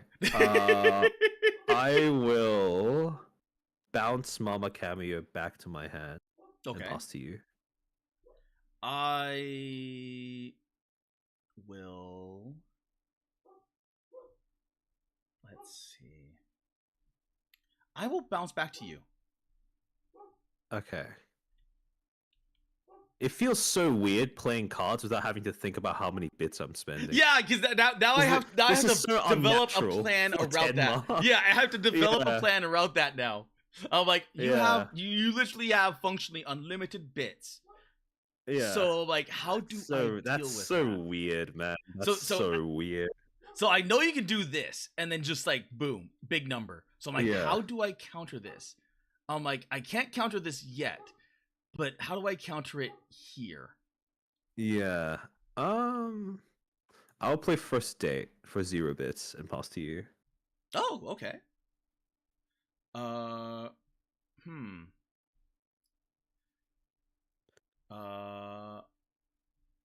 wait, you can play that there? Yeah. Oh wait, actually no, it's only the turn that it's played. Yeah. Yeah. No. I will play. I'll play First Date here. Hello, it's Sumo Knight. How are you doing? Yeah. No, that was my bad. Yeah. Okay. I will pass. Yep.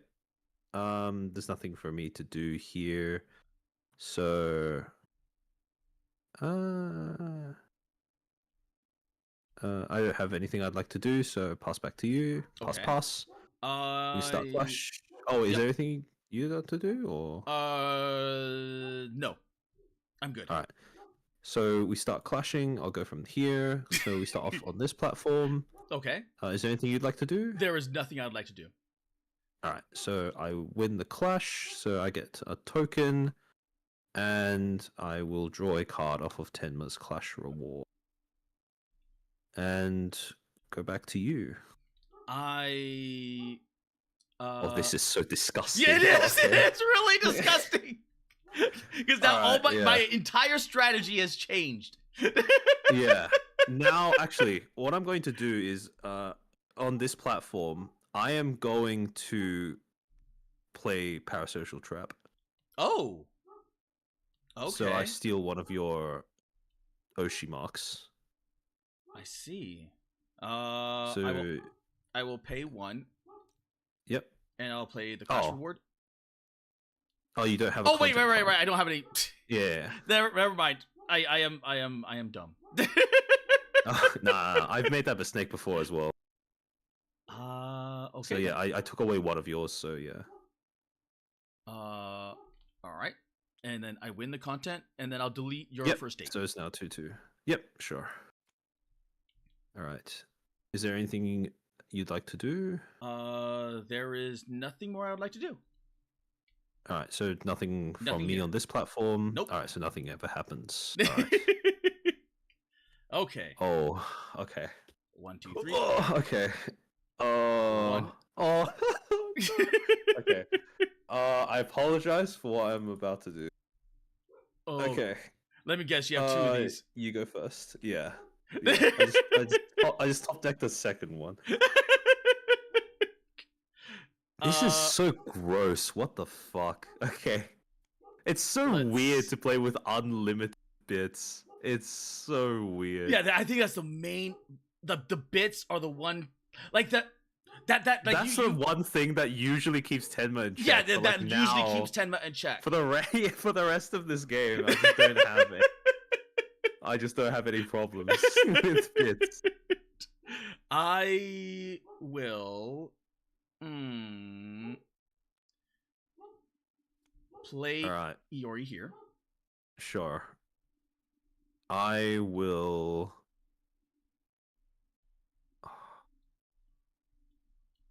Oh, this is so gross. Okay, I'll play Tenma here. Okay. All right, and back to you. I will spend 3, 1, 2, 3, and put continue gameplay in. Yep. So that's sure. An extra 1, 2, 3, and then an extra 6. Yep. There we go. 12. Yep. I will play clip out of context. So this goes up to 25. Okay. All right. What would you like to do? I would like to pay. No, I'll pass. I'll pass. All right. I will play. I will play Encore Performance. Okay. And I will return First Date to my hand. Okay. Yep. And pass back to you. I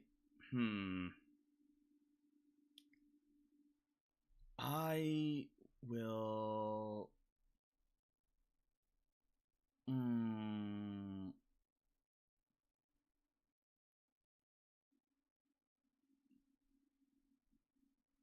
Let's see.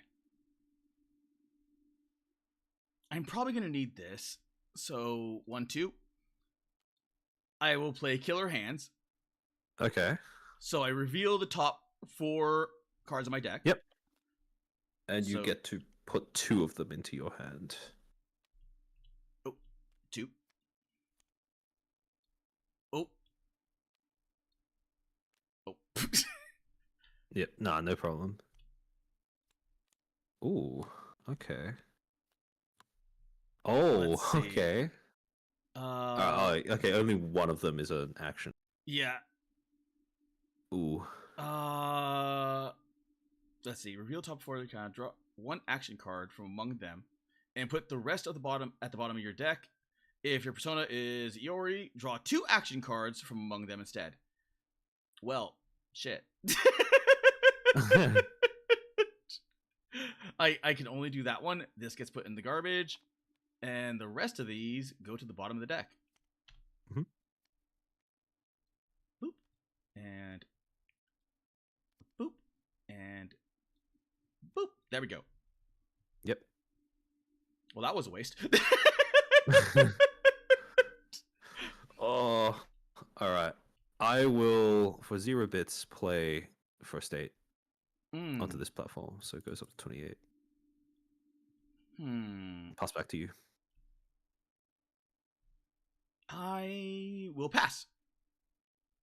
I will activate First Date's ability, return it to the top of my deck, and return Encore Performance to my hand. It is an early morning. Yeah. Pass back to you. I will pass again. Pass to you. Oh, this is so disgusting. All right, I'm gonna return Parasocial Trap back to my hand using Encore Performance by replaying it here. Oh wait, actually, ideally I should have probably played it here, but I misplayed it here. Could you play it here? I could because this. Oh right, because because that. Yeah. Actually, now that I think about it, maybe I should have played it here ideally, but yeah. All right. Back to you. I will pass. I will play. Right, because I played an action. That's extra +2. Else? Yeah. Actually, I will. I mean, there's not really much for me to do here. Yeah, I won't do anything else. So I'll have. Yeah, there's nothing else for me to do. So okay, I will pass. Yeah, I'll pass back to you. Yes. I'll pass back. Pass. We can start clashing. Which direction would you like to go? We'll clash this direction. All right. So start off here. Is there anything you'd like to do? Nope. Alright, so I win the clash and I win the platform. You get 2 bits. I get 2 bits. 1, 2. And these both get deleted. And that was to the left, so this should be you, right? Yeah. Okay. Oh, actually, I was the one who captured it, so if it's to the left, it would be you. Okay. Yep. Boop. Yep. All right. So middle platform. Is there anything you'd like to do? Is there anything you want to do? I will play Parasocial Track. And I'll steal one of your tokens. I will also play Sponsor on Continue Gameplay. Yep. So that way I can at least get 3. Yes. 1, 2, 3. And yeah, I guess I. Oh wait, does it trigger immediately if I put 3 Oshi marks on it, or? Oh, I don't know. Let me see. Capturing. Yeah, oh my god, yeah, you're right. You're at 2. Yeah, if it meets. Oh, okay, so that means it's it doesn't have to wait until the end of clash. Oh, okay, so I just win the platform then. Oh crap. Okay. Yeah, so yeah, that means I win the platform and I get to alien subs. Wait a minute. I let me like okay. I can still do that. Yeah. But that changes things because 1, 2. Yep. Believe in the heart of the cards. Yep. 1. If this is something I can use, maybe just maybe, I am looking for no. Oh no. Okay. Oh, one more. I was hoping for the cheese. I was hoping for the cheese. The cheese would have. The cheese would have worked. The cheese would have worked. Yeah, I would assume it's at the end of it, right? Yeah, it would be at the end. Does it say at the end? I would win the clash. I would put my token on there, and then your only play during the clash. Yeah, this only plays during a clash, so it says we're clashing over the platform. Yeah, because the clash would happen after, I think. Because the clash. Does it? Like the clash would resolve, or is this before? I thought it was. I thought it was instant. Like steal 1 at this platform. Because the moment I play it, then I steal 1. That would take priority. So that would just steal it. Yeah. So does that mean I instantly? Yeah, you would instantly get it. Oh, okay. So yeah. But I was still resolving this to see if I could get cheese. Yeah. Sure. Yeah. Man, yeah. This deck is disgusting. Yeah, that is actually get the combo. That is actually disgusting. Because you're no longer playing the same game. No, you're no longer. You have infinite bits. Yeah. If Oh, I played that better, if I played that better, there was a chance that I could simply keep looping first state and you have a lot of you have a lot of looping potential in this, which is really. I have a lot of ways of just dumping bits. So like okay. Like the where was that card? That no. Yeah. No. Oh yeah, it was that one. Which one? This one. Oh yeah. So let's say they do the what's it called? Like the once a turn. Yeah. It probably would nerf this deck a bit. Yeah. No, I think it would kill the deck. Yeah, it might because you can't do the combo anymore, so there's not really much point in building around it. Yeah. With that, like for what it is, holy. Yeah, this is disgusting if you can pull it off. Because again, if you're, because I think it's pretty matchup dependent as well. Because there are, I think, I'm trying to think. There's like 4 personas out of the current 7 can stop this deck from doing thing. Yeah. Where, I think. Technically, let me see. I mean, a lot of those cards, because the NASA deck can nerf it early on. Yeah, NASA and Michi are good at simply overwhelming it early and just not letting it get to that point. Yeah. Uruka and Leah can just delete parts of the combo so that you interrupt it if you don't have a backup copy in hand of Mama Cameo. Yeah. And Pippa can stop you from simply stealing Oshi marks using Parasocial Trap with Chew on wires. So 5 personas out of 7 have some way of responding to the deck. But again, the person playing this deck can also change the way. If I'm playing against a deck, who, purple being a color that has access to removal, then I can simply wait to pop off until I have multiple copies of Mama Cameo in hand, just in case you snipe. Oh yeah, just in case you snipe it. Yeah. Yeah. Also, Tenma Mirror.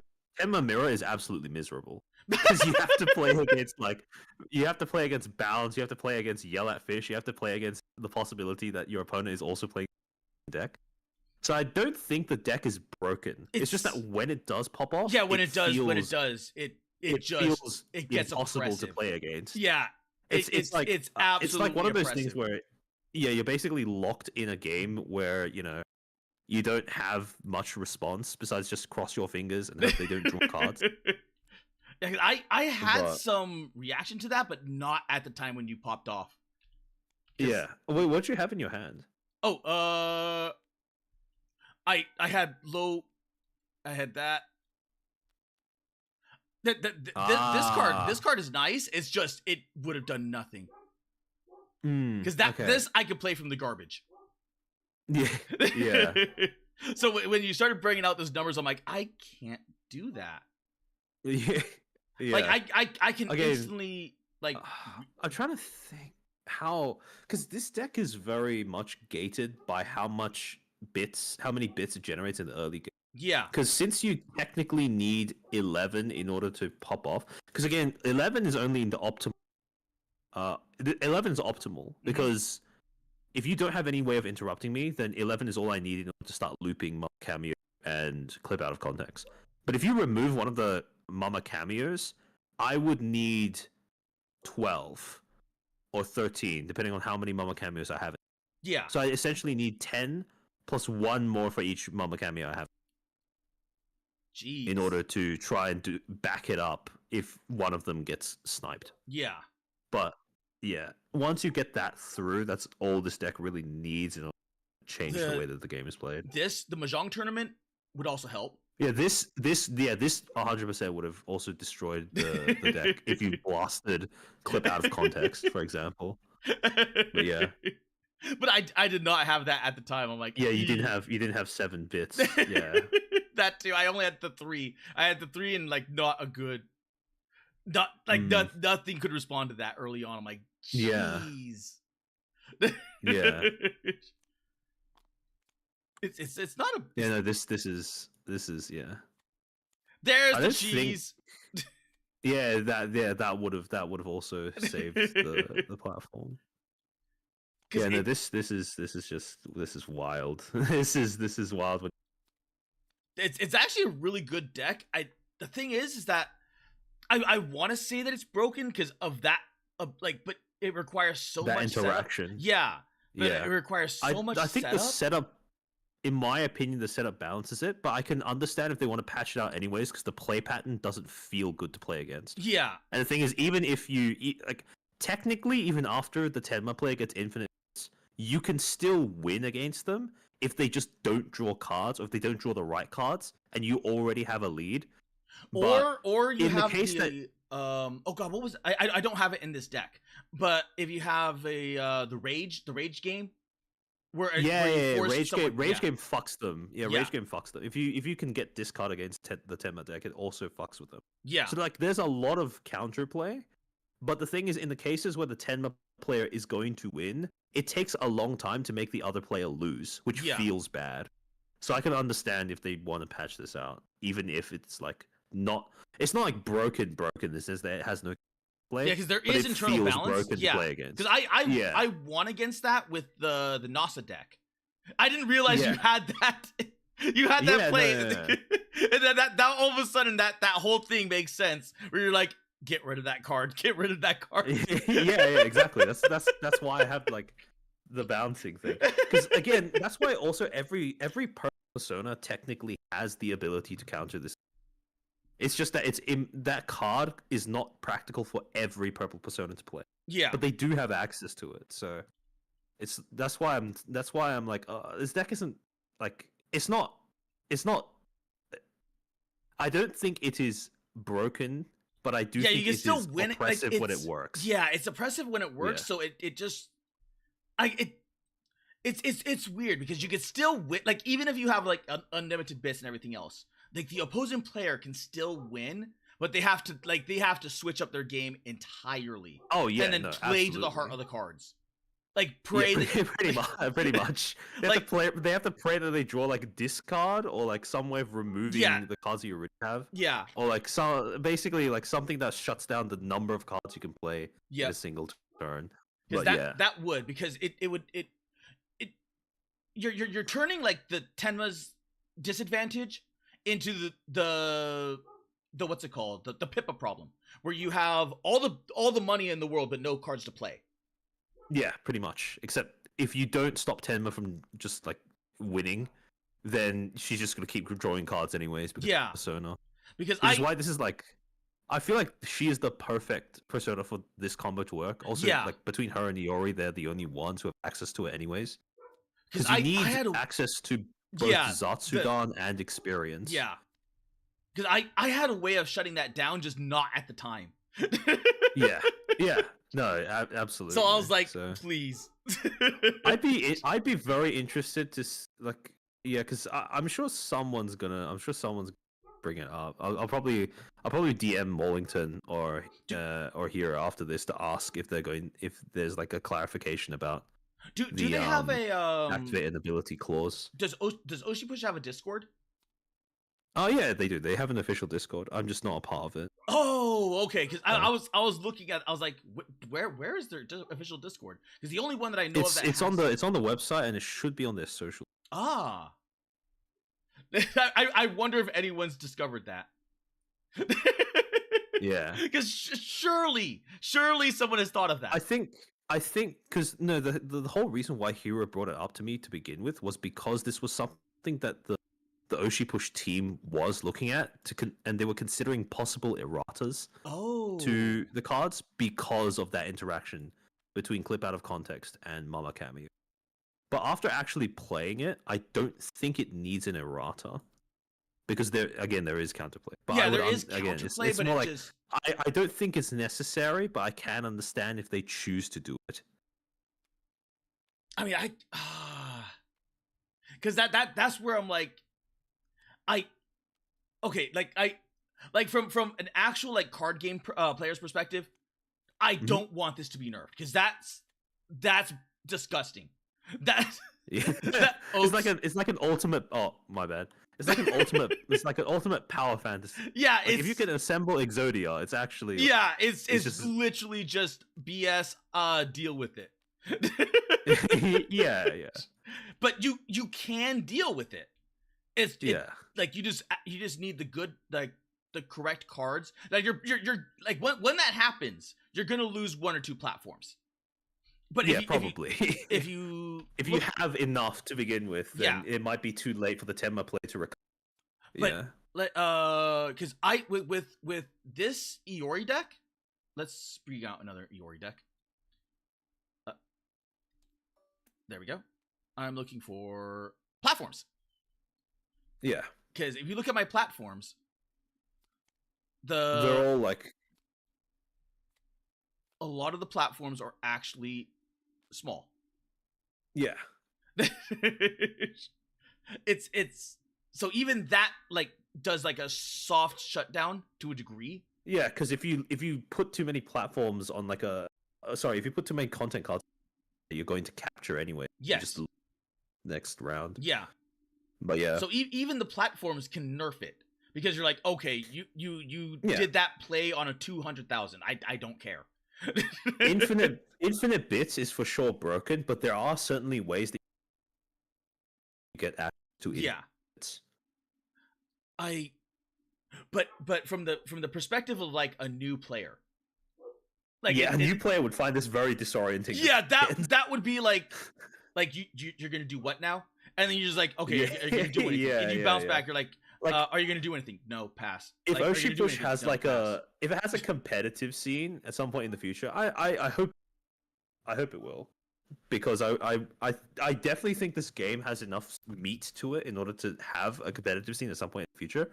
If they do have a competitive scene, I think that this archetype would be a part of it. Yeah, yeah. Because that I mean, would it's the literally classic be... like, yeah, it's the classic like combo what is it, combo control aggro, Yeah, like scissor paper rock thing, that right? would be like, I don't know if it would be like a top tier, like, well, I don't know if it would be like the top tier deck, but it would be up there. Oh yeah, no, I don't think it will be, because especially if people are thinking about others bringing this deck to the tournament, Yeah, I think it would be a lot easier to deal with, because they would anticipate this. yeah, they and would have include like discard countermeasures. or something in their, like, Yeah. knowing that this thing exists, or like, okay, I need to prepare for this. I think, yeah. Well, one of the one of the best forms of balance for combo decks is just people understanding that they exist in the first place. Yeah, But yeah. Which actually helps. It's why like deck building and deck building tier lists actually help out, because now all of a sudden you're like, this is the tier, this is the play, this is what's going on. Like, okay, now I know what's going on. yeah. I know how to deal with this, well, to a degree. I don't know, because I have the deck list written down on the slides from my last stream, so hopefully, because before, when they were thinking of their cards and like judging whether they need to change anything or not, then all they had was the combo. Now I actually have the combo in a deck list so that they can see how it actually plays for themselves, if that is something that they didn't have access to yet. Yes. So yes. Hopefully that helps OshiPush, the people in charge of OshiPush, actually like judge whether this is something they want to patch out. But yeah, I think this is pretty cool. I think this is pretty cool. Oh my god, could you imagine like you sending this to because Wellington is doing the tournament for the Clippers, right? Yeah. You send this. If I would love to see if any of the Clippers go in with this deck, because that would be crazy. I think that this is one of the things about this deck, though, is that I do think you need a little bit of play experience to learn, for example, where you should be playing the cards once you get infinite bits. When and where and everything else. What's like, yeah. Because one of the things is, when you play Tenma, you usually don't need to play cards. You would prefer to hold them in your hand. And the thing is, it's once you get infinite bits, it can be a little bit of a little bit of a trap to just dump your hand entirely, which would probably be a mistake. I think you're right, because at that point, like your bits are not in question. So the only thing that you're playing at that point are positioning. You want to make sure that positioning and like cards in hand, right? So if once you get infinite bits, like for example, free spit, like it's useful before you play the combo, but after you actually combo off, you would rather this be in your hand so that it contributes towards Tenma. Where is it? Big Tenma's like passive. Oh yeah, the big Tenma. Or it contributes towards Yell at Fish, rather than actually playing it and just getting like 2 more bits on top of Infinity. Yeah. Thing. So. Because by that point, you don't need the economy decks. Like the only thing that you don't actually need the bid generation. You just want cards in hand. Yeah, you just want cards in hand. And then at that point, because you're right like this, you would, well, no, because theoretically speaking, you would just need the padding. Because if you got to that point, the clash rewards, you're already drawing 2 cards. Yeah, one of the more, again, the main thing you're looking for in order to guarantee a win is Mama Cameo plus clip out of context plus this. Because this is what translates the combo into an actual presence on a platform. Because this gives you infinite influence. I've got a question. On whatever platform it's on. Isn't there a card that allows you to say, like, player may draw a card? I think... Wait, hold on. It should be in the deck somewhere. Let me find it. Because if you're talking about microphone upgrade... Yeah, this... Is this what you're talking about? No. Oh, wait. Oh, and you draw 2 cards. I could have sworn there was like one cards. that allowed you to draw, like it didn't specify like who draws a card. Like just it was just like a draw card. Player draws a card. Yeah. I don't remember. But are you are you thinking about like making a mill deck? Yes. That would be so evil. I don't think there's the ability to force your opponent to draw. But yeah. No, because one thing I was thinking is as a way of getting infinite cards once you have infinite bits. Technically what you can do is keep looping Encore Performance, Marshmallows, and Frying Pan. If you have access to these 3 cards, you can basically fill up your hand from 0 all over again. Because you play this. Where's that stupid Frying Pan? Yeah. There's so many cards. Yeah. So you play this, you draw a card, then you Frying Pan, you bring that back to your hand. You play this, you draw another card. You play Encore Performance, you grab back Frying Pan. Then you play Frying Pan, you bounce both of these back to hand, then you repeat the process over again. Keep drawing cards, keep grabbing back from your discard pile until you're back at 7 cards in hand.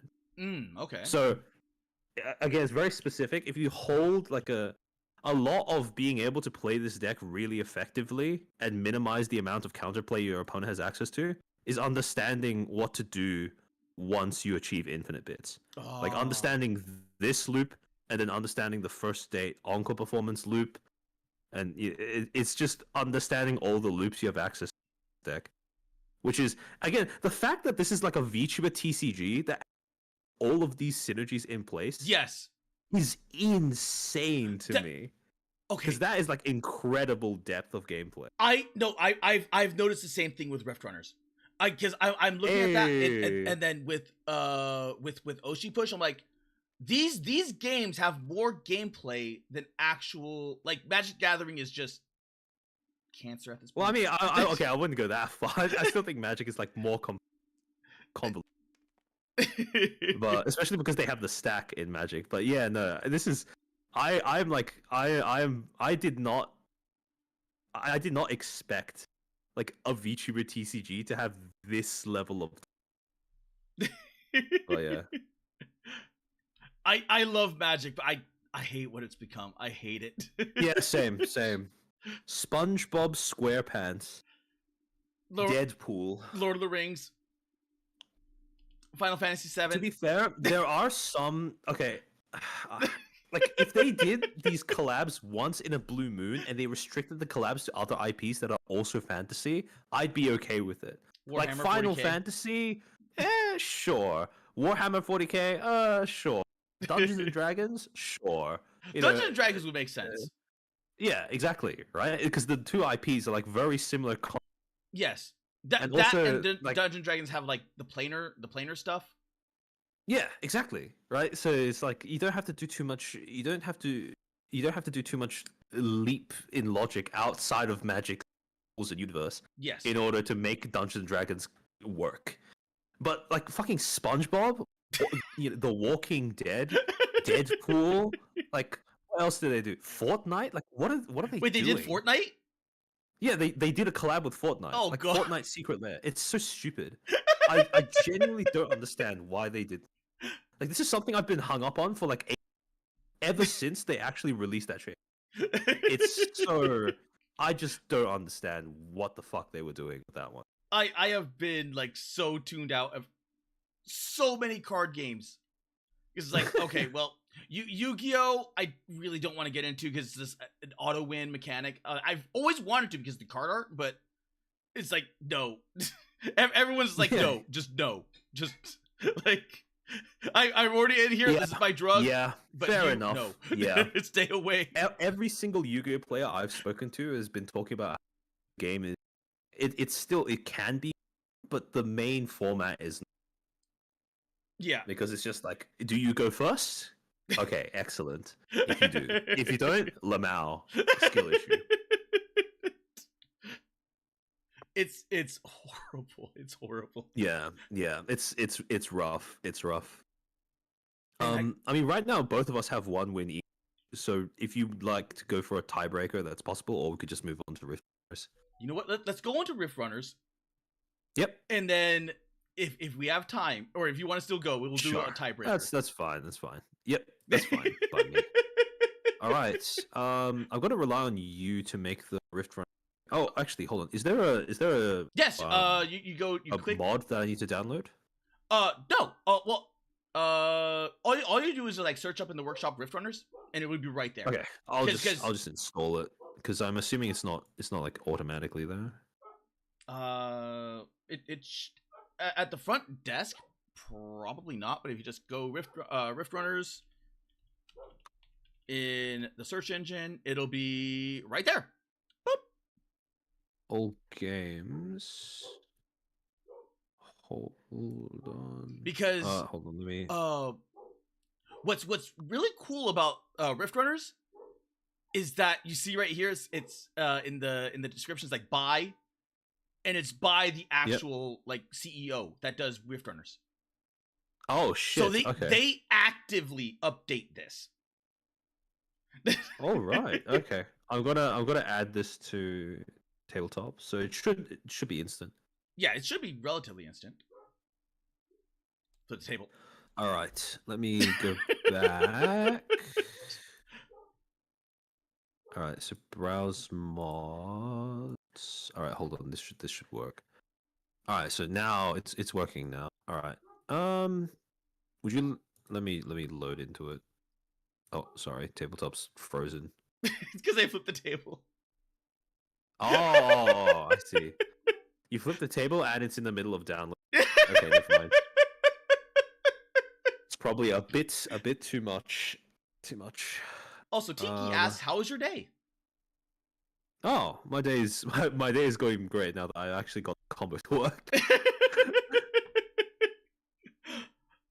Oh my, that was perfect too. It was like I did not have like it was like the most opportune time to have it. Yeah. It's so nerve-wracking to actually have all the have all the and commit to actually, because it's just balls or no balls. Yes. All right. So okay, how does this work? Search. Oh, there we go. Okay. All of these are pre-made decks. They have all of these. No. All of these are separated into what's it called? But if you look right here, pre-made decks. Yep. Oh, it is Search. slower. Oh, I see. So I'm just like taking them all out at the moment. It's just okay, sure. A bit slower then. Cool. Fine, yeah. But there's two. There's two in here. There's a lot to explore. There's a lot. Yes, there's a lot. Huh. Interesting. Waves okay. We'll put down here. And Mystic Uprising we'll put down here. Mm-hmm. Oh.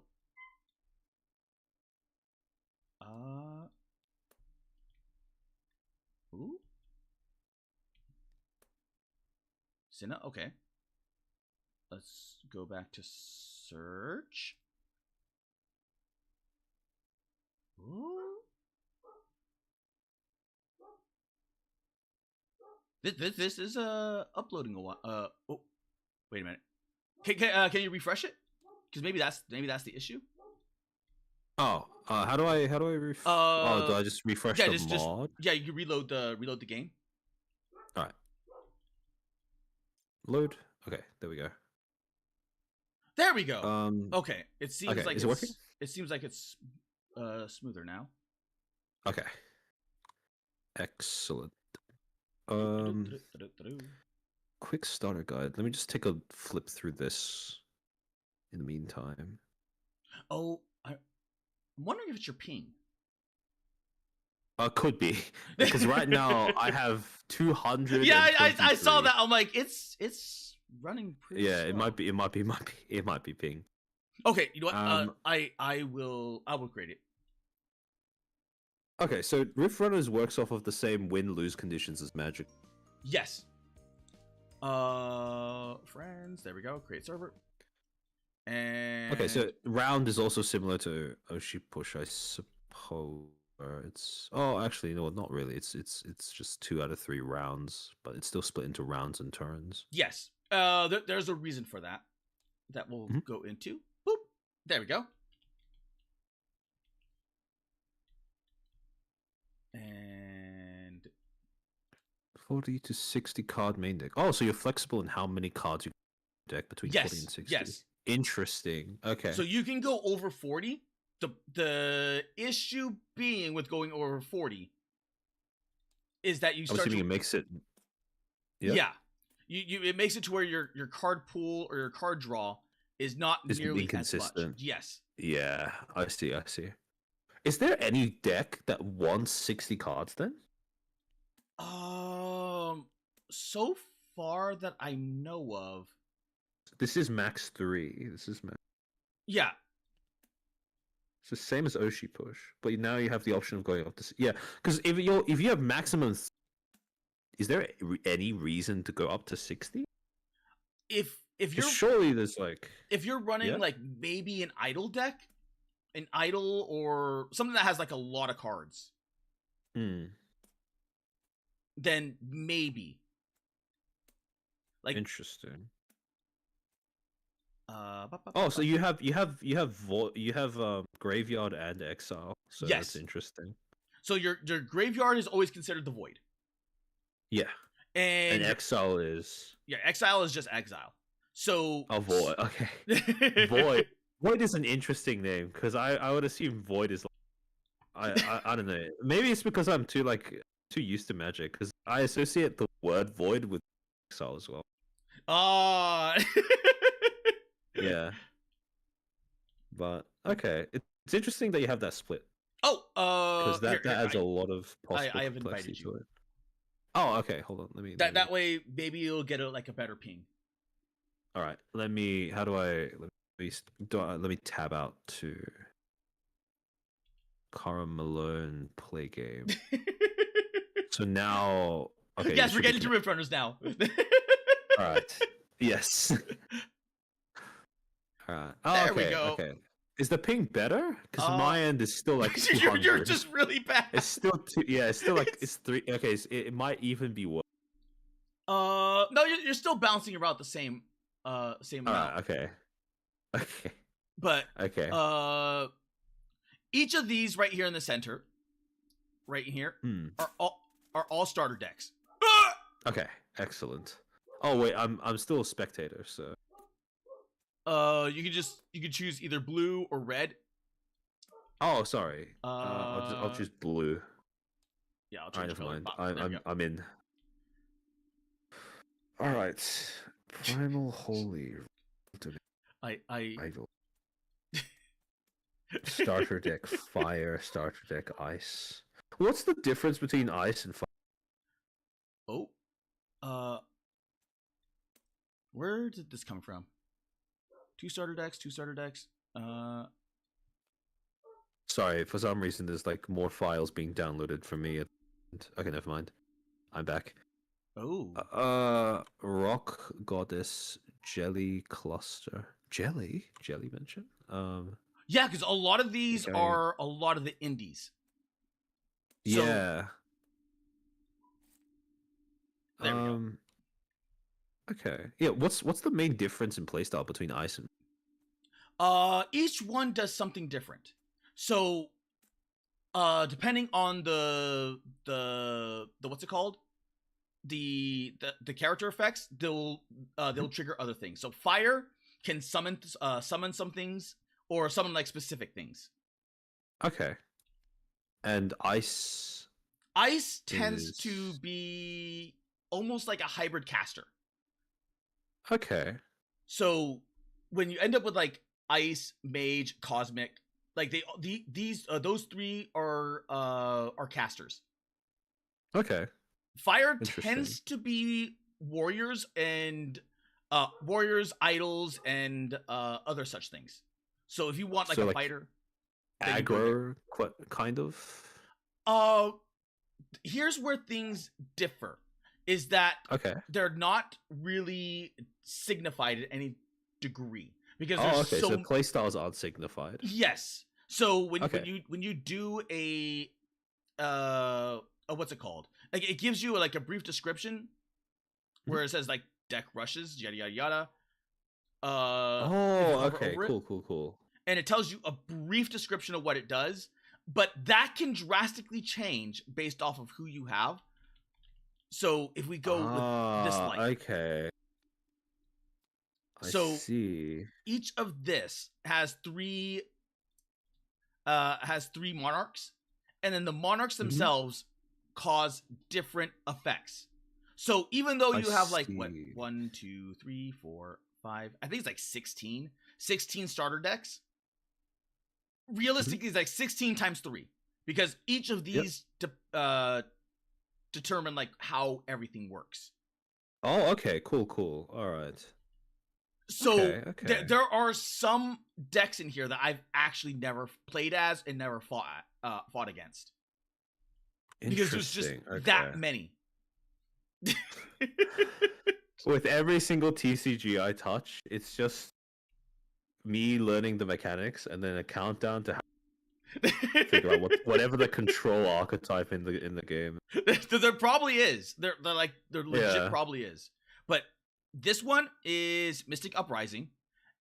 They give you the complete set. So this is Mystic Uprising. This is the new one that they just released.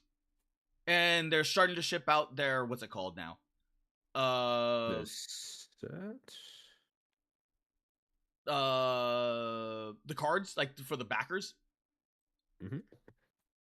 So that Kickstarter rewards. Yeah, the Kickstarter stuff. And Shimmering Waves right here was the set before that. Okay. And then if you look at this, all of these have all of these are over 100 cards. Each set is like over 100 cards. That's a lot. Okay. Yeah, that's why it's hard. Because all of these are like the spell cards. Like spells and traps are in this hand right here. The fighters are all in this deck, or like this hand right here. And then all of this, like the 50, that's 50 monarchs. So that's 50 VTubers with like some doubles or triples. Oh shit, my thing just crashed. Uh-oh. Do I need to hold on. Is it usually a thing where you need to download or parts of... Oh, no. You know what it probably was? It was probably that I was pulling things out way too fast. Okay. I guess because I was pulling out Mystic Uprising and Shimmering Waves, so you're probably downloading. I was wondering where the download pop up kept coming from. Okay, I see. Okay, damn, that's a girthy game. All right, it is. It is because it's loading all of these. It's loading all the cards. I'll load back into the server, so it should work. Oh. Let's see if I can... Okay, I'm back. I'm in. All right. Okay. So... Oh, it's still downloading. Okay. Keep going. Keep going. There we go. Oh my god, I'm back. 800. Yeah. Now, granted, at the same time, like you wouldn't have all this out at the same time. Yeah, probably not. Probably not. That's probably straining. That's probably straining that. Oh yeah, no, it has a number at the top, like 129 out of. Oh yeah, you're at like 40 the cards. Yeah, there we go. We're getting there. We're getting there.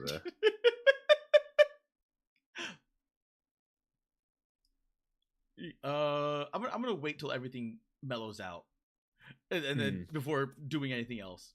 But yeah. But with each monarch, you have all of these are separate VTubers, and it gives you like if it doesn't have a monarch effect, then it'll give you like lore, like a lore thing to them. Okay, that's pretty cool. It's like how Magic has like flavor Yes. card effects.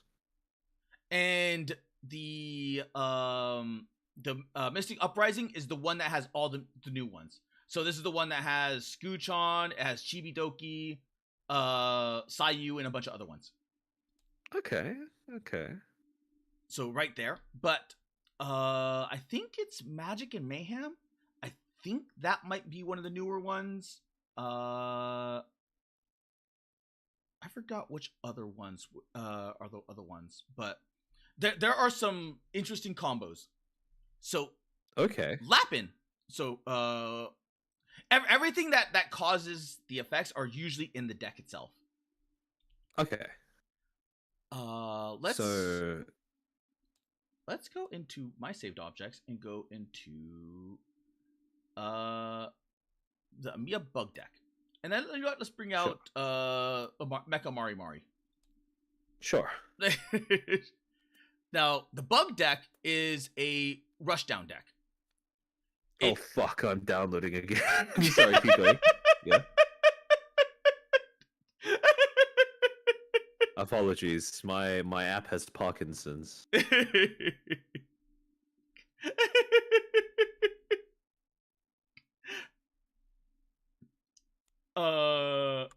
Are you good? Are you safe? Yeah, I'm fine. Okay. So, damn. Okay. There's some nice art. Yeah, they're really nice art, and some of it like gets even better. So, if you look at the difference here, you can tell the difference between, because Amiya is one of the newer ones. That was from the Mystic. That was from the recent deck. Versus if you look at Hana, so Hana Yome right here. They changed the way that the Monarch cards looked because they don't want them to look like the previous cards, because it has no card effect. So they're like, you know what? Let's just like put up like make it look different. Yeah, make it look good and distinguishable. Okay, sure. So if you look at this, like the bug deck is based around all bugs. So you're summoning all bugs. The bugs are weak. Bugs are really, really weak. But they can get stronger via this like Dreamweaver Amiya. So every single time you deploy a bug fighter, you can place a Rift token, which is these little things right here, on Amiya. And so every what? Sorry. Every single time you play a bug, every single time you play a bug. Okay. You put a token on there. Monarch. Oh, it's just the Monarch effect. Yes. Oh, okay. I see. And max 6. Yeah, max 6. But at any point, you can choose to go, okay, yeah, I'm just gonna use my Rift tokens, and then all your bugs get buffed. I see. Okay, so wait. So when it says 2 in brackets, is that expend 2 Rift tokens, or is that something else? That's the parentheses, like the effects, like the first placement. Oh, okay. So it says like first placement. The effects are all numbered. Yes. So interesting. That, the first effect is like, because otherwise you can't do anything if you don't have any Rift tokens. So the second effect it doesn't do that. Okay, that makes. Oh, so it's like a 2-part effect. That's why they split up. Yes. Okay. Because I see. If you have no Rift tokens, you can't cause the secondary effect. Yeah. So you need the Rift tokens first before you can do the secondary effect. Okay. So this is the kind of like you want to build up a swarm of bugs and hopefully expend all of your Rift tokens. Yes. Buff them up so that they can get through. And if you look at her deployment field layout, so you have to get rid of this, and this weird little Tetris shape. Yeah. The Tetris shape that I hate. But if you look at this one right here, this one is deploy. Yeah. This one is interesting because if you quick deploy a bug, you cause 5 burn damage to your opponent, and if you use 4 times per round, for a total of 20. Total of 20 burn. Okay, interesting. And so what is burn damage? Burn damage is auto damage. So like as soon as you quick deploy a bug, if I would take 5 damage immediately. Okay. Like there is no save, there is no nothing. It's like you immediately take 5 damage. Oh, okay. So it's like, does Rift Runners have a stack system? Kinda. The way that it works is that it limits you on how you can summon or how much you can summon. So you can only summon one. Okay, like here, you see how this Hana the Ravenous has one. Mm-hmm. You can only summon one per what's it called, per round. So you can only do one regular summon. So it doesn't. It's not like a back and forth. Like you can only do like in what's it called, OshiPush. Yeah. You can only do one summon per round. Okay. And if you wanted to summon, Hana the Ravenous is not a monarch card. No, well, she is right here. Well, yeah. So the monarch version is Pestilence Harbinger. Yes. But this is just a. This is her taking the front line. I see. Or taking to the field. Are they called creatures or are they called something else? They're called fighters. For all intents and purposes, they're all considered fighters. Okay. Like even like these these small little guys. This is also a fighter. Yes, okay. It's all a fighter. Yeah, I was gonna say because calling the Vici is. I see. The magic player is gonna slip a little bit. Like sometimes that's when I refer fine. to the It's cards, fine. But yeah. This game plays almost like a combination of Yu-Gi-Oh with a few other, like it took massive inspiration, but once you get into playing it, it starts to make sense. I see. Okay. It's one of those things where like OshiPush learning curve is easy. Like you can just easily get into this. Getting into this is a little bit harder because I was gonna say learning curve is probably a bit steeper because it looks like it has like a lot more mechanics. Yeah, it has a lot more mechanics. Okay, interesting. And this one, because they realize how card draw is very powerful, they limited how card draw works. Mm-hmm. So that's why like control is a bit different in this game. Yeah, I would assume so because I would assume that here control is more like a mid-rangey type thing where you have to try and do value trades where you trade one card for two of theirs or something along those lines rather than relying on just continuously drawing cards or anything. Well, why are you in there? I'm trying to look for a. There we go. This is a 3-cost. So how you would summon a 3-cost is that you would need 2 other. You always, like, for all extents and purposes, you always get the 1 summon. So you always one summon per turn. Yeah, one summon per turn, and that is 1. That is what it takes to summon. So in order for you to summon this, you would need to sacrifice 2 creatures in order to bring this in, because you get the 1 like passively, and then you'd have to sacrifice 2 other creatures in order to summon it. To add up to 3. Oh, yes. Okay, I see. Oh. And so it's a bit like I'm trying to come up with because I'm trying to orient myself based off of what I understand from TCG. It's a bit like in Hearthstone where you get like a regular amount of expendable resource to play cards every turn. Yes. But in this case it stores, and you only get like maximum is 1, but it stores across cards that are still in play. Correct. I would assume. Okay. And that's where quick deploy is different, because quick deploy allows you to break the rule of the 1 summon to quick summon. Yeah. And that's where that's where these little guys come into effect.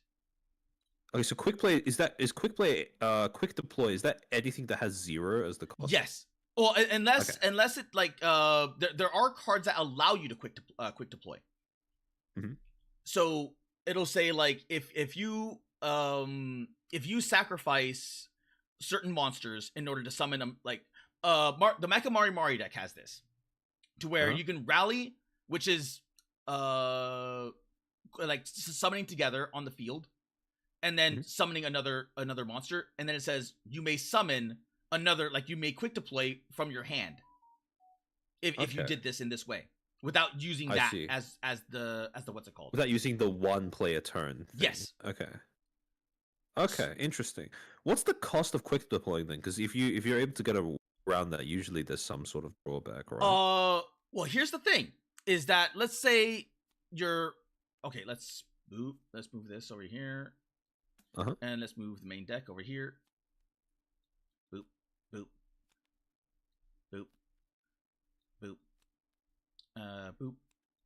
You know what? This will work. This will work. So let's say this is your hand right here. That's your hand. You can quick deploy from your fodder deck. So if you're in your fodder deck, you can choose to pull from your hand, which means you draw from your fodder deck into your hand. Yeah. And all the fodders are the mascots of all the VTubers. Yeah. Or you can choose to quick summon. Yeah. Because there's zero cost, it does not cost them anything to be deployed. So you can actually quick summon this way. Sure. And if it's in your hand, you can still quick summon, but you only get one pull or one play from the fodder deck. So you can either pull from it or you can play from it. You can choose not to, but okay. Is this every turn or this is every turn, yes. Okay, so every turn I'm assuming you draw one card from yes, your main you draw deck. You draw one from run from here, and then you can choose to draw one. And then you can choose to either draw or play from your fodder deck. Okay. Correct. I'm assuming that there are cards that synergize with you either holding these cards in your hand or just having a bigger hand size, which is why you would choose to draw in the first place. Yes, just playing it. Because if you look, you see the little spiral token at the bottom of the card. That is called a unity token. So there's a difference between a unity token and a common token. If you unity token, like let's say this was already out on the field, and you had this and this in your hand. You cannot unity token this because it's already in the field. The most that you can do is sacrifice it. Sure. But to unity, what this happens is let's say you unify that to summon this. Sure. That this would get a 3/3 bonus onto it from the unit. Oh, wait. So okay. So let's say you have both of these cards in hand, right? Yes. And you choose to unify these two cards. So because of the 3/3 on this would now get a bonus of, so instead of being 17/8, now be 20/21. Yes. And I'm assuming that you could also unify this card with you actually can. Yes, you can unify multiple cards into one card. Oh, okay. So that is how you make some of the bigger cards even bigger or even buffer. I see. Okay. So it's like a you can like stitch together the you can stitch together the fighters in your hand while they're still in your hand. Correct. Okay. So you can make them more powerful, or you can just use them as a summon. So let's say these are out and this was like a 2 cost. So you're like, okay, I need to sacrifice this, and then I'll use that as a sacrifice to deploy this. But you don't get the unity. I see. But what that does, interesting. Another thing that you can do, it depends on the circumstance, but you can use this as a rally token and to reposition it. So you sacrifice this to this. So let's say you wanted to move this to the back line. Yeah. Then you can sacrifice either or to move to the back line. Like that. Okay. But it would not be unified. I see. So when you say you can sacrifice either or in order to the back line, do you mean like, for example, you can sack this and then you already have one in the back line? You can sacrifice, like, let's say you wanted to reposition. So to move, like, because once they're in formation, you can't move them. Yeah. Unless you have other abilities that allow you to move them. Or like shift things around to some degree. Okay. The only way that you can do that is by sacrificing. Yep. Okay, so you have to sacrifice one card in order to move one of your other cards somewhere. Correct. Okay. So if you wanted to move this, let's say here, then you could either sacrifice this. Well, I mean, assuming that these were 2 different cards, right? Yes. Well, you would sacrifice. We could do it like that. Yeah. So let's say you wanted to move this like here. You could choose to this or this. Yes. and then you could. So move it. let's say all of this, like all of your lanes were full. Like this is your fighting lane, and you're like, I really need to move someone here because the other person does not have this. So you can sacrifice the unit here to move this unit here. I see. Or you could choose to sacrifice a unit and then summon. Yes. There. I assume. Okay. But it allows you to reposition. Yeah. Okay. That makes sense. So I mean, let's say you wanted to move a unit here. Oh, actually, let's say you wanted to move this unit here. Yes. So it would be logical to sacrifice this so you open up a space at the same time. Correct. But in doing so, that becomes a unity token. Okay. So that's one way of doing, like, let's say because let's say like this had the ability of like spending a unity token to do their ability. That is one way of getting more unity tokens on a character that does not have the ability to do so. So is a unity token just something that buffs the card that it lands on? Or is it like a separate resource? It's okay. The unity tokens are the what's it called? The they can be expended. Like so for instance, like let's say you unified this onto that, so that becomes a 3/3, and that's that. Yeah. But let's say it has an effect. Yeah. That allows you to spend the unity token. So that now goes into the garbage. And you lose that unity effect. Oh, so you lose the +3/+3. Yes, you lose the 3/3. The only thing that stays permanent are the equips. Oh, okay. So if I'm understanding this correctly, so if you have a unity token, it means that the thing that the token is derived from contributes to this. Yes. Right. So as long as the unity token from this is on here, it gets the +3/+3. Correct. Okay, and the same thing works with this, and if you put this onto another card, like let's say for example, as long as it has the little what is it called? The little void. Yeah. The little purple spiral. Then you can do that. Yeah. Oh, okay. Some of them because I assume that the +3/+3 but the +3/+3 is signified and tied to one unity token that's on that. Okay, so also the other thing that you mentioned earlier, like stitching together different fighters in your hand. I'm assuming that the benefit of having a bigger fighter is also balanced out by the fact that if someone removes that one fighter, the cards all the cards beneath it get destroyed. Okay, that makes sense. Okay. So let's see. In the Mecha Mari deck, there is there. Do you remember that character? Or do you know that VTuber? Yeah, I know Tiger. This character right here.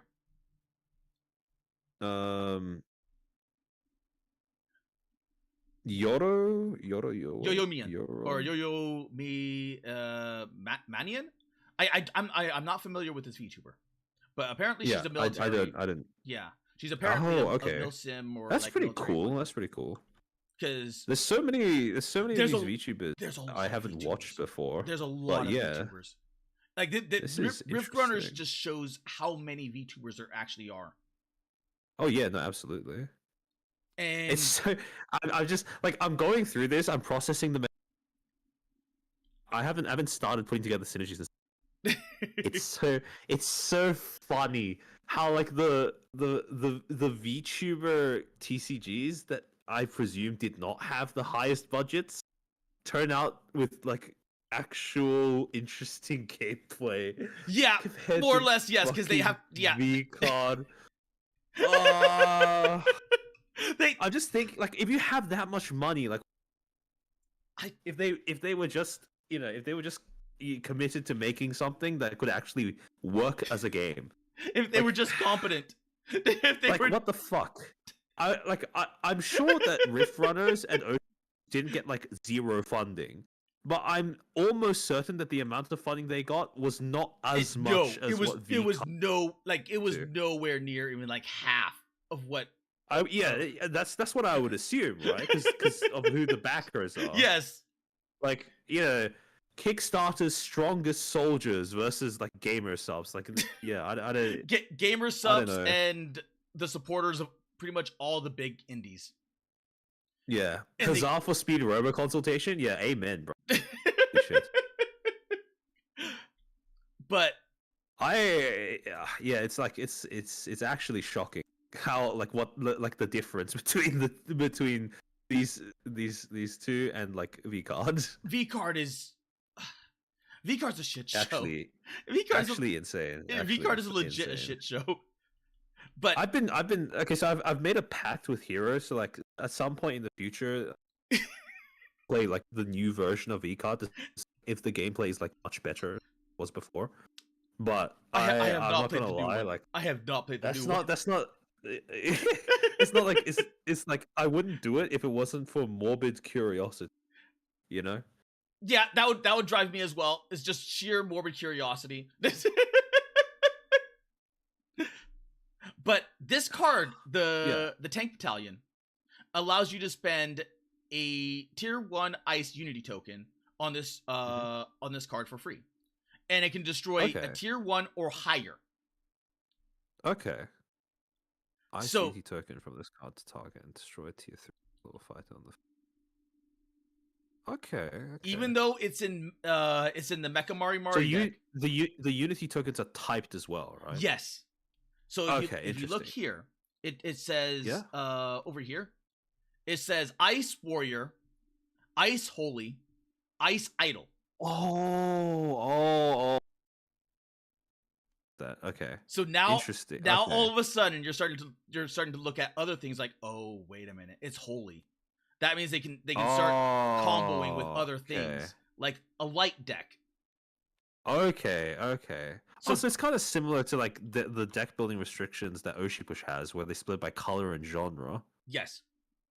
So this is like element and I suppose like class. Yes.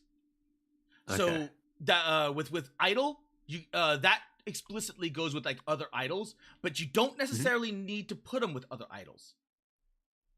Okay, so it's not a restriction; it's just a synergy. If I wanted this deck to be more powerful than it is, I would probably go with a higher unity than these ones. So I probably wouldn't use Taiga.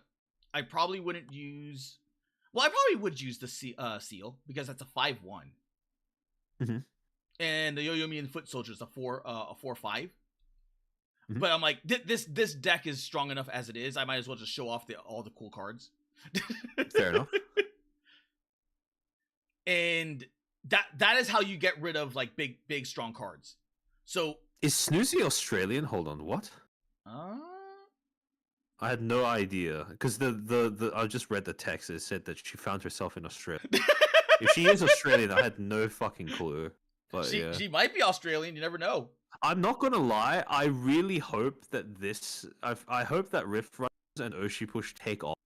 I like VTuber TCGs because even though it doesn't have like maybe the VTubers aren't like the most well known in the scene, like fucking Shy Lily or like Cinder, the incident. But like no, I think no, you do have some heavy Chibidoki like Milky, like Sayu, like Tiger, but I think that like there are a lot of others that I've never heard of before, and with the depth of gameplay that this game seems to have, just by this initial impression, I think it has potential. Yes, because I mean, like, there's definitely going to be people who like find a deck whose playstyle matches them and then decides to watch the talent purely off of that. Yeah, that's actually happened. I found, I think it was Earth. Where is it? Earth and Idol. This one right here. I think I remember you telling me about this, right? Yeah, this is the one that has the dwarf. Yeah. Horatius, yeah. So I found out from him, from this game. I'm like, okay, I'll check him out. He's a psychologist. Yeah. Man, VTubers and being overqualified for VTubing. Name a more iconic duo.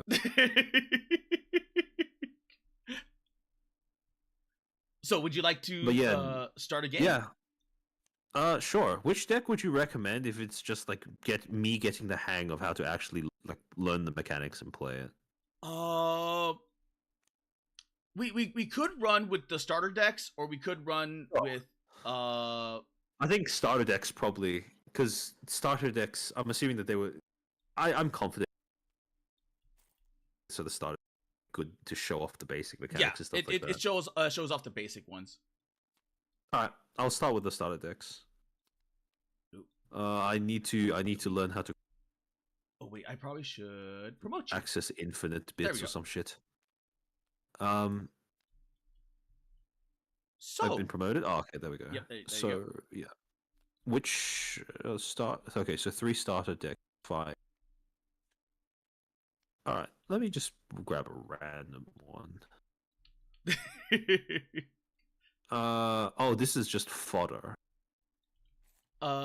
Yes. Oh, wait. Yeah, okay, it should have the fodder deck, the actual deck, and then the monarchs. Oh, okay. Hold on. Let me take a look at who the monarch for this is. Oh, I'm just gonna find a random. Okay. Let me. Is it? Oh wait, how many elements with starter decks are there? Is it just water, ice, and fire? No, there's wind, dark impurity. That's equip focus. So there's a bunch of them. Dark purity is such a. I like that name. Let's see. Okay, so there's water. I also have a Kami Soul deck. Boop. Oh yeah, you told me about the Kami Soul one last time. It's so I had to look this one up. So they have like on the Discord they have the pre-made decks. So I was like, okay, let's see what this one does. I'm like, oh, this one's actually really good. So I copied his build. I see. Okay. I'm just gonna take a brief look at this. Oh.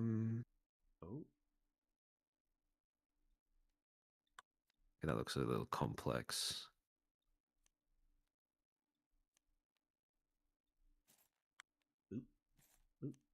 I'm assuming that water, fire, and ice are probably going to be a little simpler because those were the. Wait, if I remember correctly, fire and ice were the first 2. I think fire and ice were the first 2. Yes. Okay, so I'm probably gonna pick one of those 2 then because they were probably designed to be like very, very simple. Shuffle 1 tier, draw 1 card, equip. In song, start your God tier pirates variety. Royal domain metal. Okay. I'm assuming that this. Wait, hold on. So Nyaru's monarch effect. I'm assuming it's like a panic button thingy. Once per round, if your opponent takes over 20 HP damage in a single turn, pull 1 God tier firefighter from your deck or void. Kinda? Oh, okay. Wait, so it's not really panic button. It's like, yeah, it's not really a panic button. But someone it's like, takes like a big hit. Yeah, if it's a big hit, you're like, okay, I'm just gonna pull this card. So it's like double damage. So I'm assuming. So what were you saying about equip effects again? Equip effects is where you equip it onto a fighter. It doesn't really matter which, and it boosts them by the sword value. Okay. And it causes all those little effects. I see. So, okay, when you say you attach them to a fighter, can you attach them while? Yes, you can. Like if they're already in the field, you can already attach it that way. Or if it's in your hand, you can attach it that way. So, do you need to announce it to your opponent that you're attaching it to a fighter while it's still in your hand? I mean, yes, ideally. Okay, all right. Otherwise, you're like, I'm just gonna like plop. Oh, okay. By the way, so how does that work? So I'm assuming you don't have like perfect information, right? So you have, like, let's say you have 5 cards in your hand. You have one of them is let me find the card. me find a fighter out of this. Well, actually, That- yeah. that's the fodder. Let's say you have hungry Mawiener. Is that actually how you pronounce it, Mawiener or Apparently, Mawiener? it's Mawiener. Yes. Okay, my favorite. All right, so let's say you have a Mawiener and you have Poseidon's Fang. Yes. So do you if you have both of these cards in your hand, I'm going to combine these two cards together. You don't name what two they are. Ideally, you would say I'm combining the weapon, like the weapon, Okay. the equipment, and I'm equipping the Mawiener. I'm equipping my wiener. Okay, so you would reveal the two from your hand. Yes. Then you would say Yes. you're equipping them, and then you put them back in your hand. Well, at that point you would say that you're deploying them because there'd be no point in So you equip equipping. them. Okay, so when you equip, it's when you're playing the fighter, then you yeah, from you your can choose hand like because it's an rather equip, than okay, I see. So you have the Mawiener in your hand, you play it, and while you play it, you say you're going to catch this. Alternatively, the Mawiener's already on board, and then you draw this, and then you say you and then want you to just say equip it. blah. Okay, that makes more sense. Okay. Because I think of it like Magic's equip system, but without spending the mana. Yeah. Okay, that makes sense. That makes sense. I see. Okay, now I have to check out which VTuber is Didn't Mia Marina. this is Now I have to know. Actually, I think I've seen. Hold on, let me do a quick Twitter search because Mia Marina. Mia Marina. Oh, I remember her. She was one of the VTubers that got fucked over by Twitch's moderation. Oh, okay. I have a feeling that's gonna be how I recognize a lot of the VTubers game. Like, have I seen them getting fucked over by Twitch or that's gonna be how I recognize them. You know what? Let's bring her out. You know, funnily enough, search. I remember what Mia's her. There she is. She got a warning because she was doing a hand cam unboxing of an MTG booster box, and they just tagged her with sexual content for no reason. Oh my god! I remember. Holy fuck!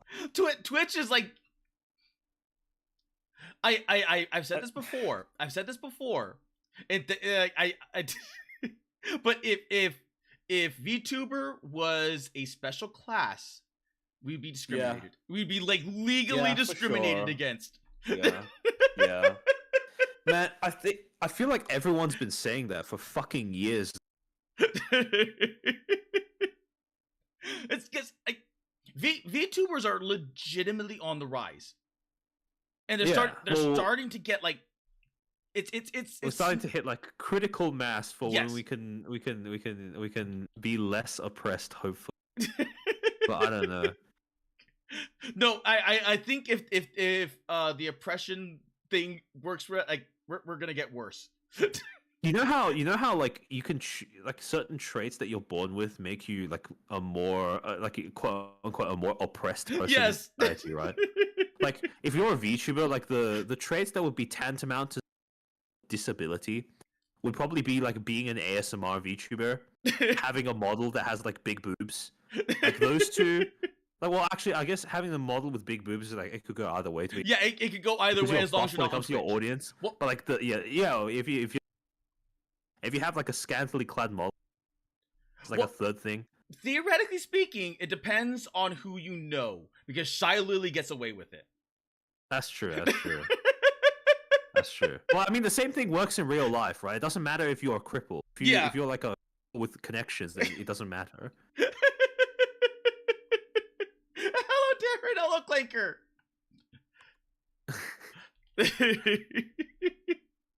Yeah, it's so funny because like like if I recognize a VTuber, I'm like, I've seen their Twitter posts complaining about moderation.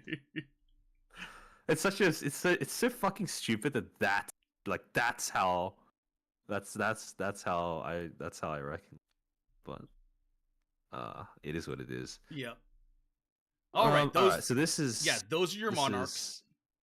Yep. So now so you do I get to, choose one of the yes, three? Yes, you choose one of three.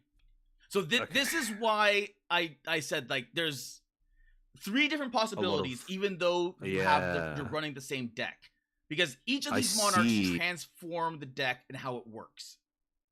Okay, so they have so each one has like slightly different synergy, right? Yes, but it's all synergized within this deck. Okay. Oh wait, so when you're building a deck, do you get to put 3 monarchs, or do you have to have 1 monarch? Is this 3 monarch thing unique to the starter decks, just so you have a better idea how the game works? Yes, it is. Okay. I see. So normally when you're deck building, you only have 1 monarch and you build it around it. Well, it depends, because if like sometimes it like you so for instance in my Mecha Mari deck, when I was building it, it was built purely around Mari, because Mecha Mari. But then you realize, okay, you're building a whole bunch of machines, and then like, oh, Sayu actually works, and then Sevi works, and you're like, okay, now I'm starting to get it. So you get some. Oh, so you could. So every deck that you make on your own can have up to 3 monarchs. Correct. Okay. I mean, theoretically, you could go above 3, because there's nothing in the rules that says otherwise. Oh, so you can have like as many, but you can only have 1 in play. That you can. You only have every 1 game. in play. Okay, that's interesting.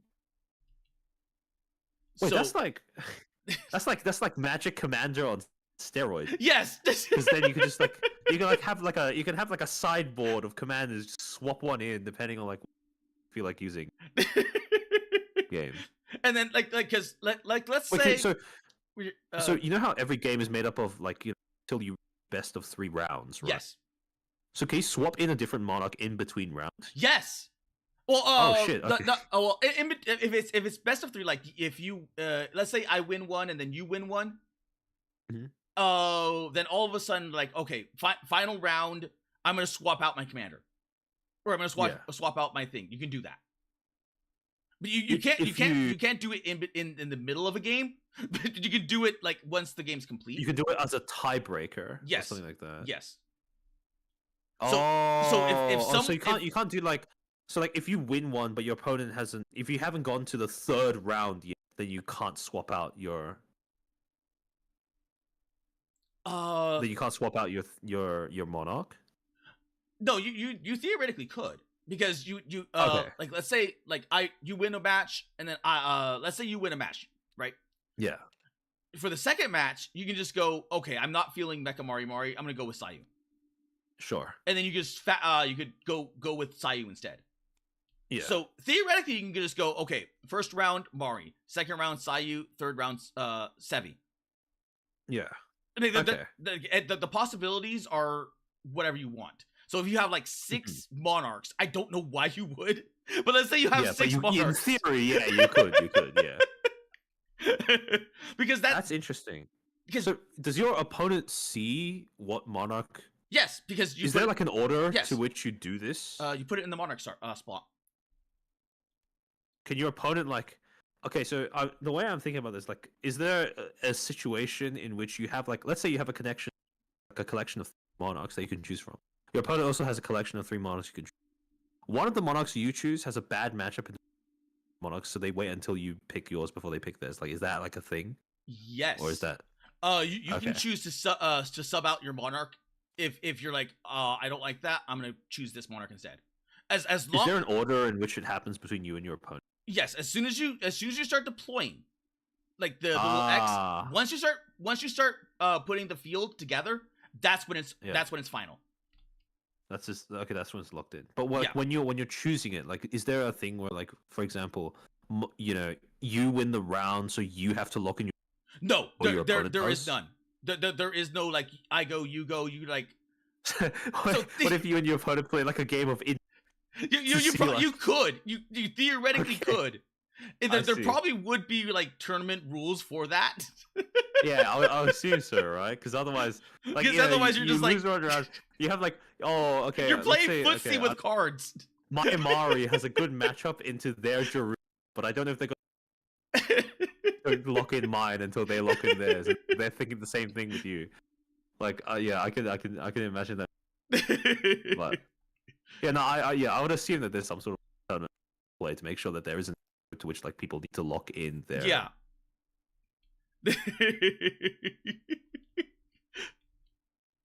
Okay. Okay. You know what? I am.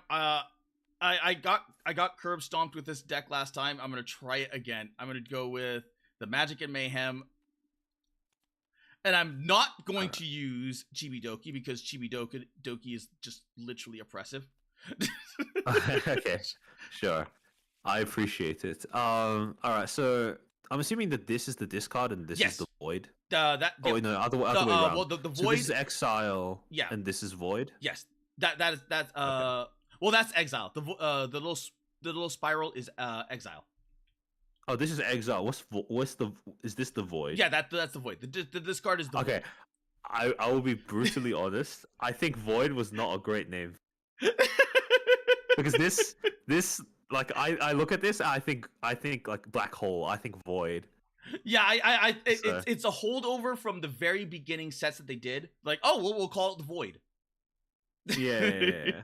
Yeah, I don't know. It's probably like because Magic the Gathering, again, Magic the Gathering brain, where like the void is like you have like the it's like the realm in between realms.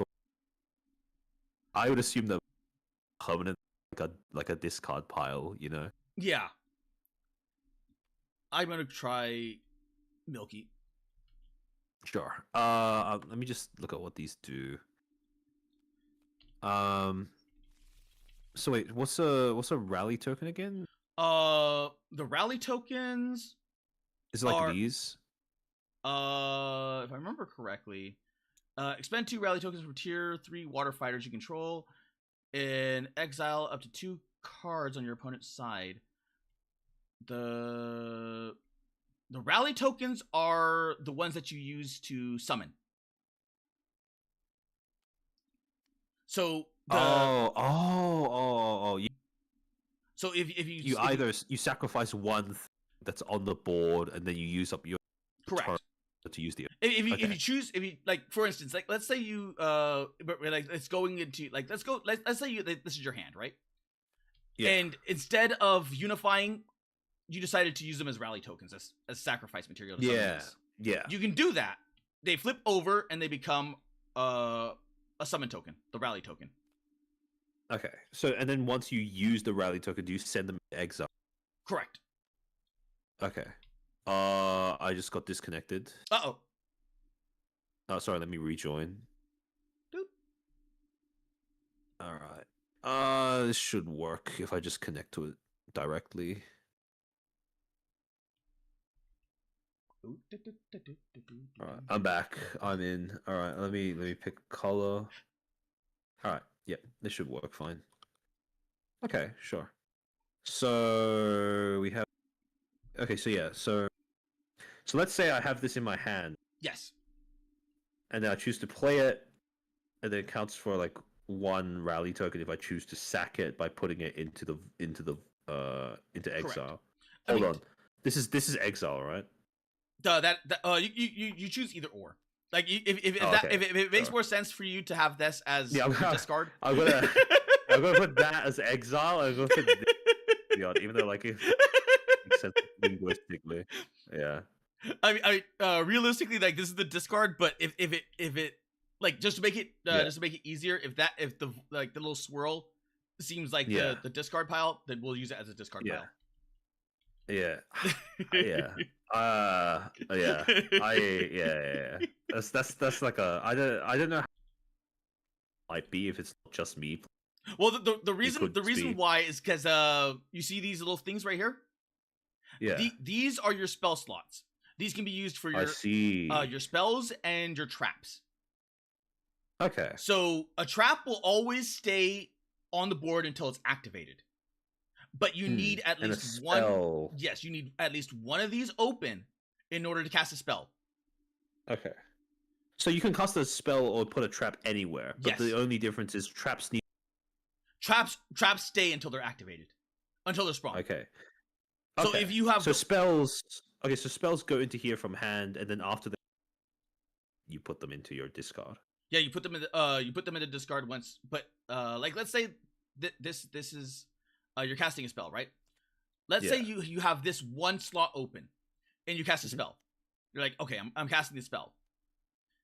And let's say the next turn you go, okay, I'm doing a trap. So the trap goes face down. You're like, I'm casting a spell.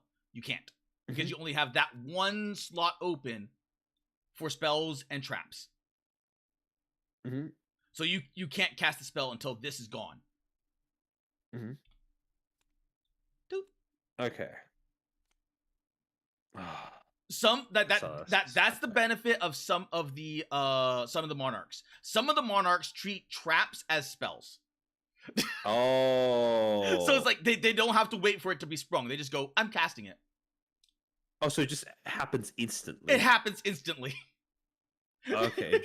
Oh, so that's why some of the monarchs also cut off these spells. Yes. Okay. I'm sorry. All Okay. right. Wait, so is your fodder deck, is it supposed to be face down? Or is it face up? They can be face up or face down. It really doesn't matter because they're fodders. Okay. It's just that if you have a face, is there really any difference between any of the fodder? There is, but for all intents and purposes, they have no special abilities. All fodders. Okay, so it's not. Okay. Yeah, all fodders will be lore fighters. Sure. So it's just like they have lore in them. That's their only real effect. Okay. I play it like face up just because there's really like no rhyme, reason, or purpose for it being like face down. Yeah, that's fair enough. I mean, this seems more like Control E. I'll just do this, even though I probably don't know when to use the ability correctly, but we'll see. All right, so here. Oh damn, it's like wide open. Yeah. Fuck? All right. So this is where it gets scary. Yeah. Let's say I put, because this lane is open. This lane is completely close to you. I put a fighter there. I can just go straight to face. Yeah, I can directly attack your face. Okay, I see. So okay. So it's a bit like Magic, where you have swinging. Yes.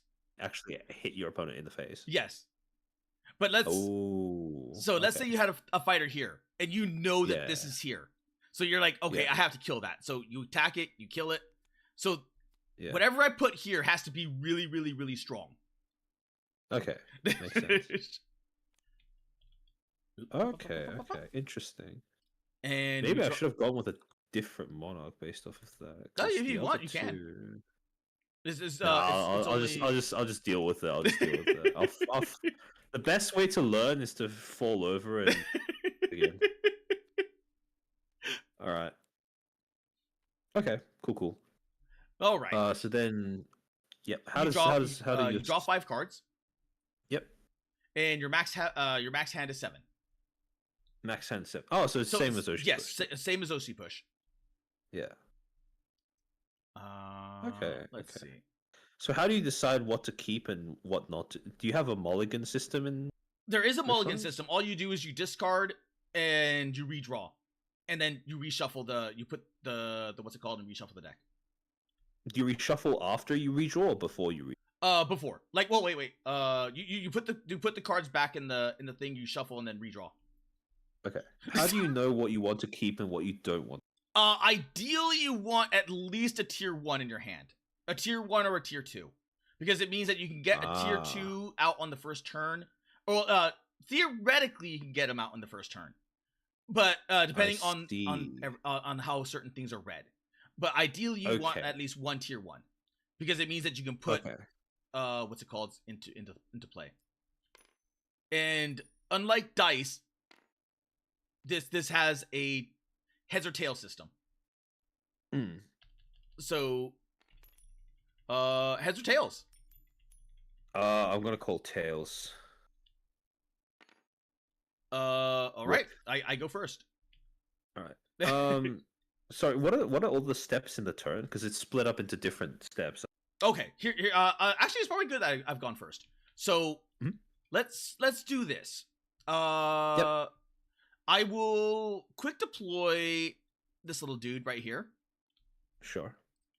And I will, for my regular summon, I will put Tiefling thing right here.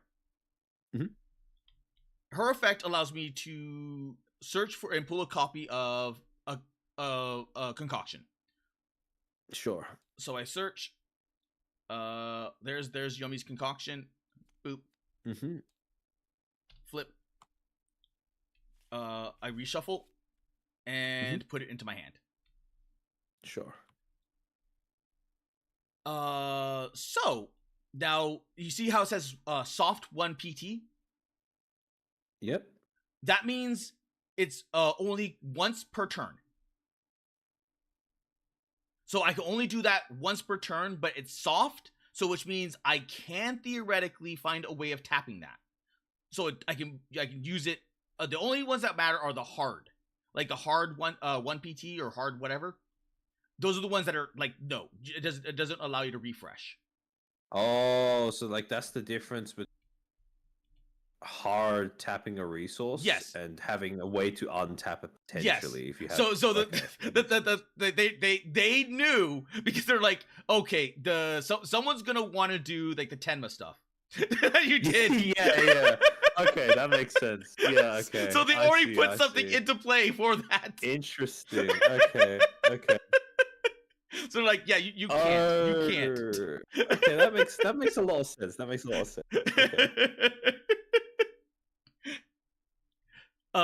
And then that is my turn. All right. So because you can't. Is this like Hearthstone where you can? Okay, so let's say is it like Hearthstone where you can choose to have one of your fighters attack any fighter on the other side of the? Okay.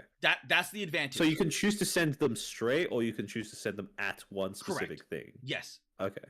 So let's say like this is here. You can just go, okay, yeah, I'm gonna ignore all of this and just go right for the face. So and that I would need like something there and then another one there in order to block you. In order to get yes. Oh, okay. So blocking is optional, yeah. Blocking is optional. Okay. Even let's say I had my thing here and I choose to attack it, even if you do have Yomi here, right? Yes. Okay. You would hit, and then you would need to go through Yomi in order to attack. Yeah. The only difference being is that if you had this back here, you cannot attack face. The back line can only hit other units. The board. Okay. Yes. That makes sense. Yeah. So only things in this in the front line. Yes. Okay. Can hit face. Okay. Interesting. All right. Okay. So yeah. So you played that for turn using what's the token called? Also draw card. Yeah. Okay. But you see how it has one? You always are you always get one passive summon a turn. Yeah. So that was my turn, and then it goes to your turn. So if I wanted to, well, okay, I'll just show this now. Yeah. I could next turn I could do this, use these as sacrifice to summon the panda. Yeah. Okay, that makes sense. So, all right. Or I could use just one as a summon, because I would get one passively because it's 2. Yeah, that's what I was gonna say. Yeah. Okay. In that case, wait, hold on. Let me take a. Okay, so let's say that you have. So the effects, right? Is it just instantly the moment you play it and it lands on, that it has the effect? Or is it an activated thing? It is an effect. Unless it specifically says like an activation, like like it'll specifically say on the card or something. Yeah. It'll specifically say on the card what it can and can't do. Okay. And usually it's separated with the connotations of like 1, 2, etc., etc. Sure. What are the different steps in a turn? So you have your draw step. That's the beginning. You have the draw step, so you can choose to either draw from your fodder deck, or you can choose to quick deploy. Okay, and then you draw from your deck. It doesn't matter which order it's done. So you can draw from the deck then. So is Rift Runner? So Rift Runner turns is just like a bunch of things you need to do, but you kind of yes. So for instance, let's say you wanted to draw a card before you ever touch the fodder deck. So that way you know exactly what you have. You're like, do I want to pull this card into my hand or do I want to quick summon? Yeah. Okay. That makes sense. Some cards like my bug deck that I have, you want to keep quick summoning. Okay. But so what happens if you run out of quick summon? What happens if you run out of cards in your? Nothing. That's why it's called. That's why they're fodders. Ah, okay. These are your disposable troops. So I'm assuming the fodder fodder decks, they're also like if you put them in the deck, like they still follow the they still follow the 3 rule. Yes. So you could put fodder cards into your deck. But like, why would you? Well, yeah, exactly. Yeah, okay, that makes sense. Because like I'm assuming your deck. Yeah, okay, that. All right, I see. Maybe because this one right here, see Princess Miro. Mm-hmm. It allows you to get attack of tier 0 water lore fighters. Yeah. So theoretically, you can go a deck full of water fighters in your disposable, like your fodder deck, and then if there's any more, then you can put that into your deck. I see. Oh, wait, so what is a lore? Water lore? You see the lore on the tier 0? Ooh. It says lore, Mia Marina's round little protectors. Oh, so it has to have lore on. Yes. If they don't have an effect, they will have a lore attachment to it. I see. So okay, I see. So that way, regardless of even if they don't have any effects, they can still have effects in lore fighter decks. Okay, I see. Interesting. Okay. And I'm assuming the tier is like whether it costs 0, 1, or 2, or 3, right? Yes. Okay. All right. I'm starting to get the basics. Okay, so you have draw, you have fodder draw, and you have what else? What's destruction and what's damage? Destruction. Okay. So let's say this is in the attack, right? Yep. So let's say you have something that can destroy it. Mm-hmm. Any overrun that happens because it's in the attack gets bled over into my hit points. Okay. So if you can kill this thing, consider anything in the attack position having trample. So if I had attack position, is attack position like anything or like there's only the front line? The attack position. So let's say I have these two. I have this in the defense position and this in the attack position. Yeah. If you attack this and you can bleed over that 5 defense, then anything extra goes into my hit points. Okay. But if something's in defense position, it doesn't matter if you kill it. It doesn't bleed over. Yeah, it does not matter. What's the cost of putting something into defense position? It just can't attack? Is that it? It just can't attack, yeah. So is it once you put something in defense, is it permanent? No, you can untap it in the next round. Or there are other cards that allow you to tap or untap a character, an opponent's card. So depending on how you want to do things, or like, I don't want to attack that in the attack. So like that's an 8/6. I'm gonna tap it and then have it be a 6. So that way I attack the defense value. So so if you tap it, it becomes it's still an 8/6 in the sense that if you attack it, the thing that attacked it will still take 8, right? It goes off the defense.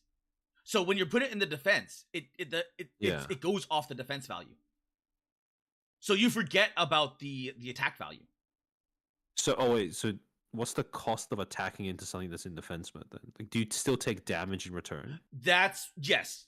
That's if the defense value is higher than your attack, you take damage. Like I don't know why you would, but there's rules there for it. But just I guess in case you have like spells that buff it. Oh, okay. So let's say for example that I have this. This Yes. is 7 attack. This is 9 defense.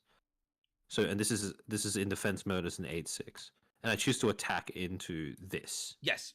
So does that mean that this now takes 7 damage, and so let me get the name correct. So Fleshling takes 7 damage. Is that right? Yeah. So Fleshling would take. So I would take 1 bleed over damage, but even if it's in defense mode. Yes. Oh no wait. If it's in defense mode, you could have like 100 damage. Yeah. And if you go into this, no bleed over. Yeah. Okay, I see. So that's the advantage of having this in the defense. Yeah. And then how much damage does Moweener take? 6. Because it's in defense. Oh. So that's the difference. What if okay, so let's say I use this to attack Yomi instead. Yep. Right? So does that mean that Yomi takes 7 damage? Yeah, that would kill her. That Oh, okay, so Oh, wait, okay, I think I get it. So if something is in attack position and you attack something that's also in attack position, they swap attack. Yes. And the amount of HP they have is still it's like signified by the shield icon thing. Correct. Right? Yes. However, if they're in defense position, then both their health and the amount of damage they deal in return is defined by the shield value. icon. Yes. Okay, that makes sense. All right. Okay. It's I see. some of the characters have a much higher defense value than they do attack, and then you're like, okay, I'm gonna put this thing in defense. Yes. Yeah. Okay, that makes sense. That makes sense. All right. All right. When do you make the decision as to when something can go into defense?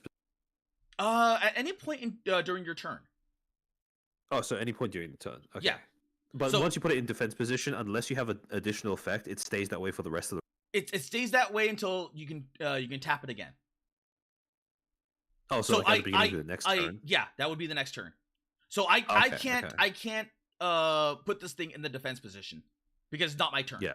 I could do it next turn, but I can't do it this turn. Yeah. I see. So putting things in defense position or not is something that you can only do on resets at the beginning of the next turn that you have. Yes. Okay. All right. In that case, I will draw for turn, and then I will. What's this?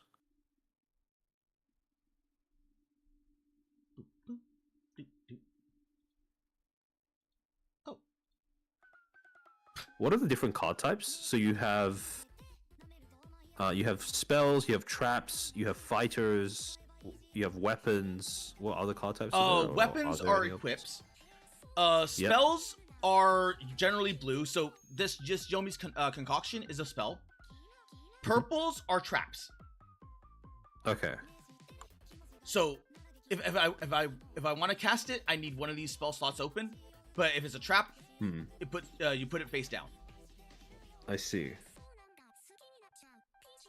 What is God tier? God tier is a tier 4 or higher. I see. Okay. Wait, so okay. Let's say I have this, right? So I have this in my hand. Okay. Is that something I play here? Yep, it's an action. So this would be a spell card.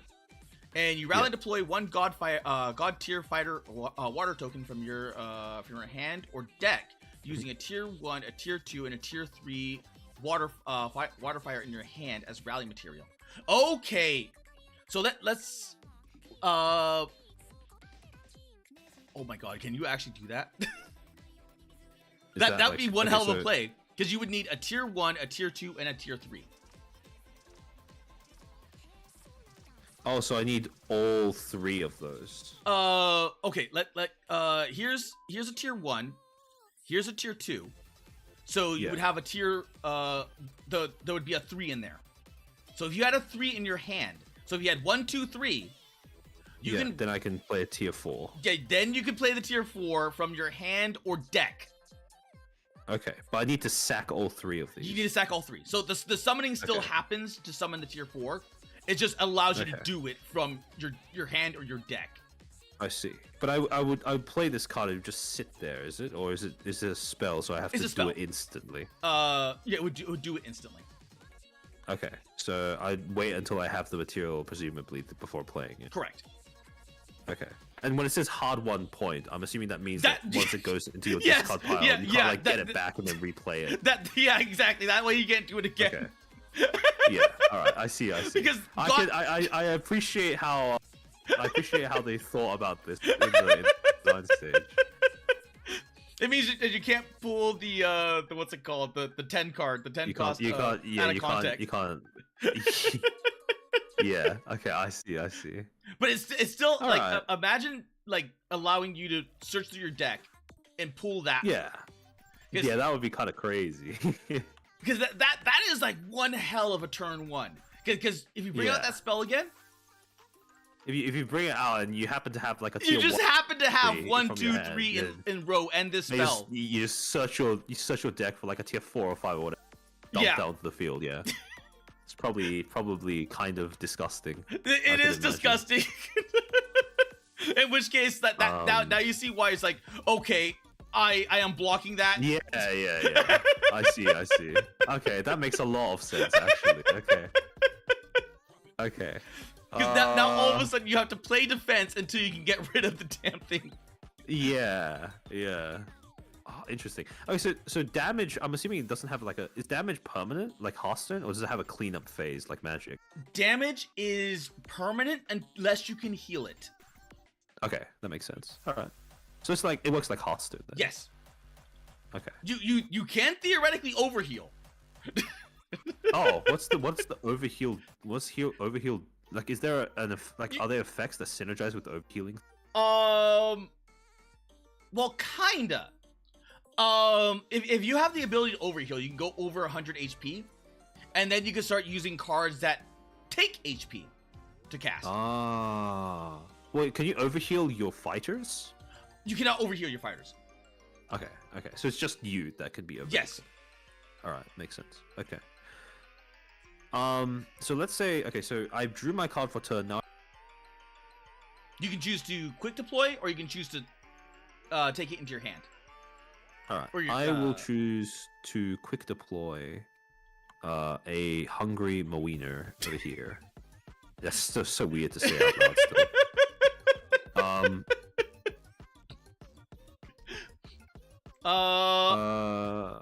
Do you think he's hungry for hips? Sorry? Do you think he's hungry for hips? Wouldn't surprise me, honestly. Wouldn't surprise me. Mia Marina's round little protectors are rather ferocious. However, the weakness is that they are easy to push over and roll around thanks to their spherical bodies. That's like not a disadvantage at all if they're in the water. What? Okay. That's pretty. I like that. I like that little, because it implies that they are like that. That's a weakness they don't have when they're in their element.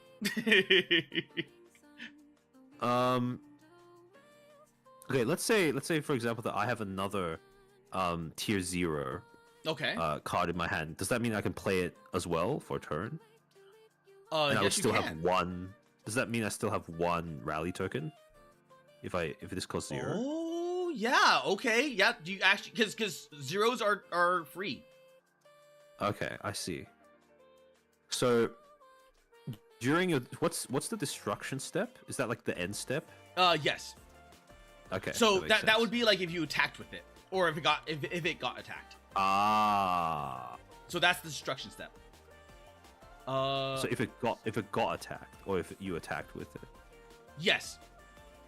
So the way that this works is it allows you to quick deploy one tier 2 water fighter from your hand and attach this card as a unity token. Okay. So, yeah. So this is like kind of like mana chi. I would. Right now, let's say I have. Well, no, like I could technically, yeah. This allows you to quick deploy it, and then if you kill it or if it dies, then you can summon a tier 2 as a unity token. So remember how I said that the little swirls? Oh, so this has to die in order for that effect to happen. Yes, but it automatically happens. Oh. So you use this as a bait, or you use it as an attack. Oh, okay. So the destruction step is like death rattle in Hearthstone, right? Yes. Okay, except that makes sense. That it now makes that tier 2 that it's summoning a 3/3, or like a 3/3 bonus onto it because of the way that it works. Oh, okay, that makes a lot of sense. I'm assuming that you can't attack with the turn that you played them, right? I can't because I was first turn. Oh, but I can? You can, because you're second turn. Oh. Is this like a thing that's turn wide, or is it only the first exchange? Only on the first exchange. So the first turn cannot do anything. Because otherwise, you don't have you have nothing on the board. Yeah, you can't defend. That's crazy. Okay. So technically, so if I sack this, that counts as one rally. Correct. It counts one. It counts as one rally token. So technically, if I have 2 tier 2s in hand, I can sack this to play one of them, then I can send this into. Yeah, you can send that into battle, and that's how you get around. Second tier 2. Yes, that is how you get around the one turn summon. Oh shit! So remember how I said there's ways around getting that around the one turn summon. I see. That is one of the ways to do it. That's kind of crazy. Wait, so can I sack it at any point? Let's say I send it to attack one. It would die. Lives. It would die. So if you send it out to attack, it would probably die. Yeah, but let's say if you send it out to attack and it didn't die, do you still have the option of sacking it? I mean, theoretically, the attack phase would be in action by that point because you already attacked with it. So no. You can't. Okay, so you can't use it during the attack phase. You can only use it before you declare attacks. Yes. Oh. Because the attack phase is in the final phase. I see. The only thing that would affect is like something like this. Okay, I see. Okay, that makes a lot of sense. All right. What's the optimal play then? Okay. I mean, there's like only one optimal play, I guess. All right. So I'm going to sack my wiener and put it into the discard pile. Okay. And I'm going to use the 2 rally tokens that I now have in order to play Summertime Hikaru. Oh, okay. Yep. And I will also, since I'm able to attack, I will send Slime Ball Embryo into Yomi. Okay, so they kill each other. Bop. Yep. Wait, so if I'm attacking and I have trample, but Yomi doesn't have trample if she's not attacking. Yeah, because you're the one attacking. Okay, that makes sense. It has to be in defense. It's like it gains trample if it's attacking. Yes, it always has trample if it's in the attack. The only thing that matters is something like Pierce. Pierce is a special ability for a card that allows it does not care. Like any damage. Yeah, any damage will go through.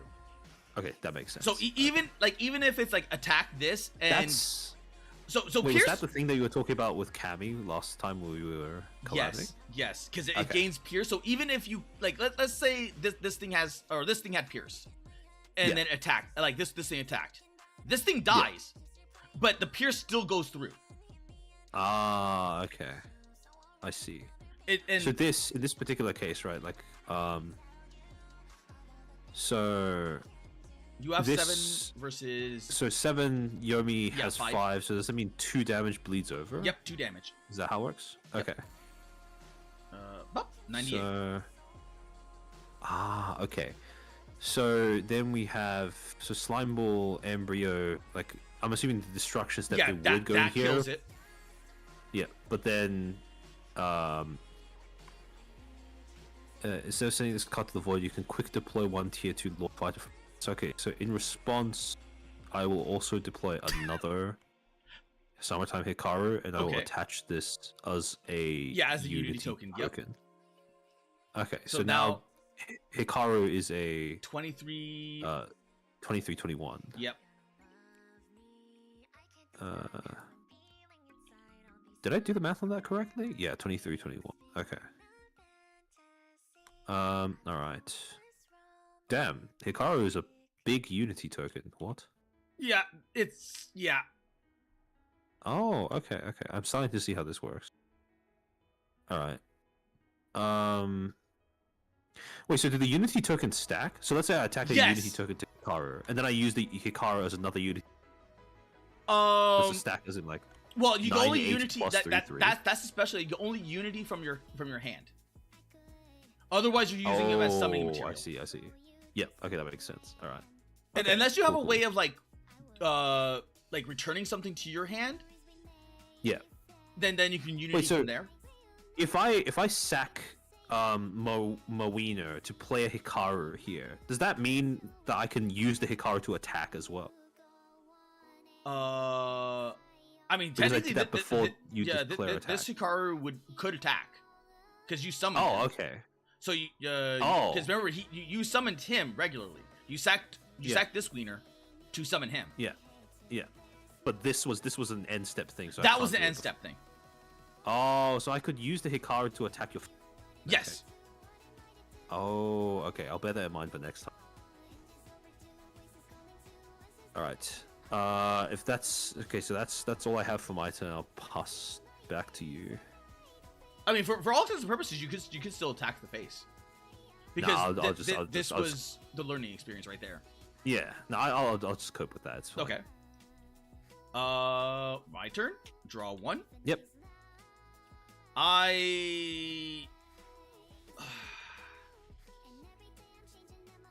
Well, this is gonna get a lot more difficult.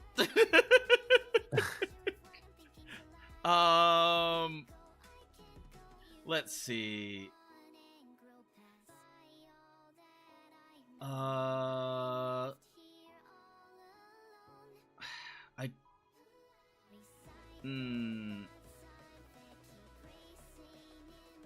I will quick deploy this there, and then deploy it into defense. Yep. Oops. Let's see. I will. How strong are you? Oh my god, he's strong. Let's see. Would it be worth it? Would it be worth it? You know what? For the purposes of this, I'll just summon this in the defense, and then search, pull my last Yomi's spell. Yep. Sure. And I will use the fleshling to attack your face. Sure. I will take how much? I'll take 8. So minus 8. Okay, cool. All right, and that is my turn. Sure. So starting off next turn.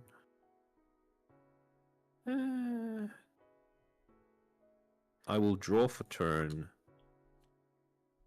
I will. Oh, what's this? I will.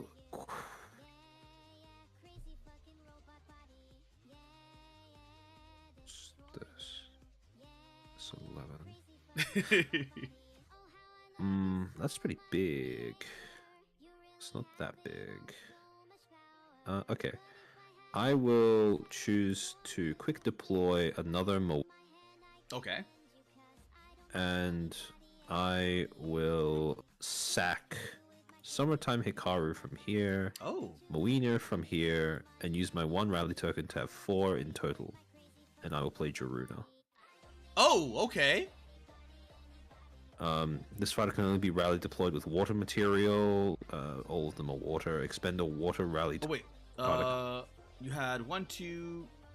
You're missing one. You're missing one. Am I? Oh yeah. Wait. 1, 2. Oh right, you had the 3. Okay, never mind. Look, I forgot he had a token on him. Oh, okay. Yeah. Okay, you did it right. Oh wait. Is it? Wait. Do I need a token? Because if it's the token one, then it has to be this. Well, no, because remember you summoned him via sacrificing the Wiener the first time. Yeah. Around. So his tier counts as 2 tokens, right? Yeah. Okay. All right. Just checking. All right. So yeah. So 2 plus 1, and then plus the 1 I got per turn. So that's 4. Okay. So the effect: expend a water rally token, discard a card, and exile one. Soft. So you can use this. Okay. I'm assuming that you only want to use this as like an emergency button. Kinda. Or you can use it to get rid of like this card. Yeah, so you can attack immediately so you can attack or something like that. Oh, okay. So when you say expend a water rally token, so that would be the rally token that you get for turn, since I'm a water deck, is that it? Or something like sack something on the board. Well, no, because you used all of these to summon. Yeah. So if I wanted to use the effect, like I'd have to expend a water rally token, discard a card. Well, so I would have to the discard something from my. Yep. Dot. You see these? Yep. These 3 are your rally tokens, because you use them as your summon. Oh. Wait, so does that mean that she has like? No, that there's a difference between the rally tokens and the unity tokens. He has a unity token, because it's explicit in there that's what it does. Yeah. The rally tokens, however, are just like basic summon material. I see. Wait, so when something is used as a rally token, do they get like sent into exile, or they stay in the void? Well, technically they would flip over like this. And it would turn the fighters into tokens. Yeah. Okay. And then the tokens are absorbed by her. Yeah, the tokens are absorbed. So theoretically, you have like 3 tokens on you now. 3 tokens on. Oh, so 3 tokens on Giroud. So, you could either like count it like this, like you have 3 tokens, and then you expend the tokens. In order to use the ability. Yeah. I've just been like. So she has like. So in effect, when you play her, she has like 3. She has 3 tokens to expend. Yes, like 3 she charges. like when she comes in, she already has 3 tokens on her. Because I used 3. You used 3 rally tokens to summon her. Ah, okay. I see. Okay. I might need some time to adjust to that. But okay. So the rally, if you use a rally token, the rally token for a turn doesn't count because it's not a water rally token. I'm assuming it's just like a neutral rally token. Is that it? It becomes a water rally token since it's on her. Oh, okay. But okay, so why does she have 3 instead of 4 when I used 4 in order to play her? Is it just because the 3 comes from the other cards that I sacked in order to play her? 3 comes from the sacrifice. Sorry? The 3 comes from the sacrifice. Oh, okay. Okay, that makes sense. So only sacrificing creates rally tokens. Yes. Well, there's other ways and other mechanics of getting rally tokens and getting like other tokens. So there could be another way of getting tokens in this deck. You just might not have them, or you might not have them now. I see. Okay. But this sense. is one way of always getting consistent tokens. Okay, that makes sense. And okay. What I'm going to do is, all right. So I have 3 rally tokens on this. I can choose to use the ability whenever I want. Assuming she doesn't just die. How many cards do you have in hand? Oh, you have a lot. Okay. I have a lot. Fun. Okay. I can. Okay, so technically, I can use Hikaru to attack into. Yes, you could. Okay. I mean, might as well. I'll test this out for size. All right. Okay. I'll use Hikaru. Attack into Yomi. So Hikaru takes 5, goes down to it goes from 21, it goes down to 16. Oh no. The HP doesn't go down. Oh, what? The H, Oh, like so- the defense, like there's a reason why it's like it's defense and not HP. So you have to one turn kill it. In order to Wait, so one turn. yes, it always will be a like a 2018. Oh, it'll always be a. Like, Okay. like you can slam this thing into everything, and it will still always have the 18 value. Oh, okay. That's so why the bleed. it's not. It doesn't work like hit points. Okay. No. So if I attacked into Yomi and Yomi had 20, it had 21 attack, then this would die. But if it has anything less, then it's not going to affect it. Is that it? Correct. Yes. Oh, what the? Okay, that's kind of okay. That changes things a little bit in my head. Yeah, okay. it makes it to where like the attacker, like you are free to attack. So when you're talking about like control, control is just like board clear. Like you just like whack. Oh, okay. Huh, that's interesting. Okay. So when you have like things like this, and you can like you can do these things. Yeah. And this allows you to do these things without ever touching the attack phase. I see. Okay, so this is kind of like an aggro deck thing. Kind of, yeah. All right, that makes sense. I mean, it has ways of cheating out things early, so I'm supposed to play. All right. In that case, I'll use. Yeah, I'll attack Yomi using Hikaru. Okay. So Yomi takes how much? 23. Like it doesn't matter because she was in defense. Oh yeah. So it doesn't bleed. It doesn't bleed over. So, but yeah, I'm assuming you also have to one shot as well if you want to destroy something. Correct. So. Or you have like effects like this. Like her so effect. that you just delete them. Yeah, you just delete them. All right. Okay, that makes sense. I will then use because I've now opened up a path. Okay. And she's 28. So, yep, 28. Minus 28. Boop. Down to 70. Nice. All right. And I have nothing else to do with my turn. Okay. I will draw a card. And I will discard a Swift Bonk. Because now I'm at the hand. Oh, so yeah, max hand limit. size. Okay, that makes sense. I will. Oh, you know what?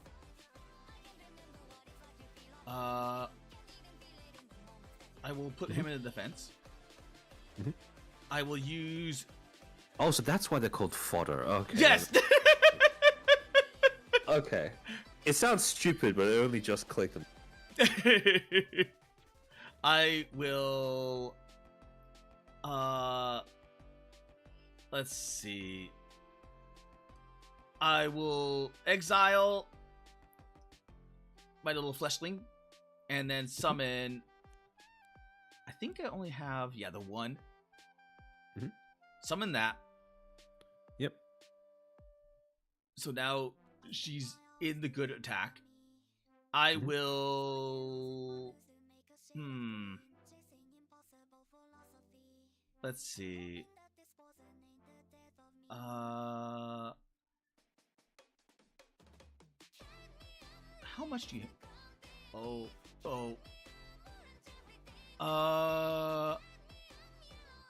that's 18, 19, 20, 21. Okay, you have 21. You know what? I'm gonna do it. I am going to sacrifice that and summon my panda. Oh, okay. And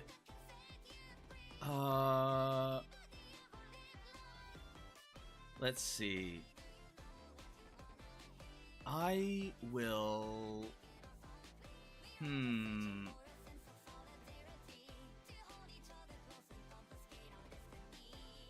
Okay. This might. Okay. I will cast a spell. Yep. Oh, what's this? Right here. Orb of Meowgic. So it's an action. It increases all attack of all mage fighters you control by 3, passive. Mhm. which means it If stays you in control play. at least one. Yeah, it stays in play. Oh, So okay. That's pretty cool. Yeah, that's why these matter. Yeah. Okay, that makes a lot of sense. All right, so they're like auras or something. Yeah. Like. Okay. Because if I only had the one, I could not cast this. Yeah. Okay, that makes sense. And if I control at least one mage fighter, then you must reveal every card you draw from your main deck. Yep. Okay. I will attack. That's pretty cool. I will use this to attack your so face. I take 15. Yep, you take 15. Yep. Minus 15. Okay. And then I will use my panda to attack your little guy. Sure. Yep. And this. Yeah, they both kill each other. Wait, do they trade? Okay. Yeah, they trade. See. Okay. Cool. I just need to board clear. I need to board clear some of this. Makes sense. All right, insert turn. All right. So I will draw a card for turn. Actually, hold on. I will reveal the card and then I will draw it. So. Oh. Mantis Diver Kari. Oh. Okay.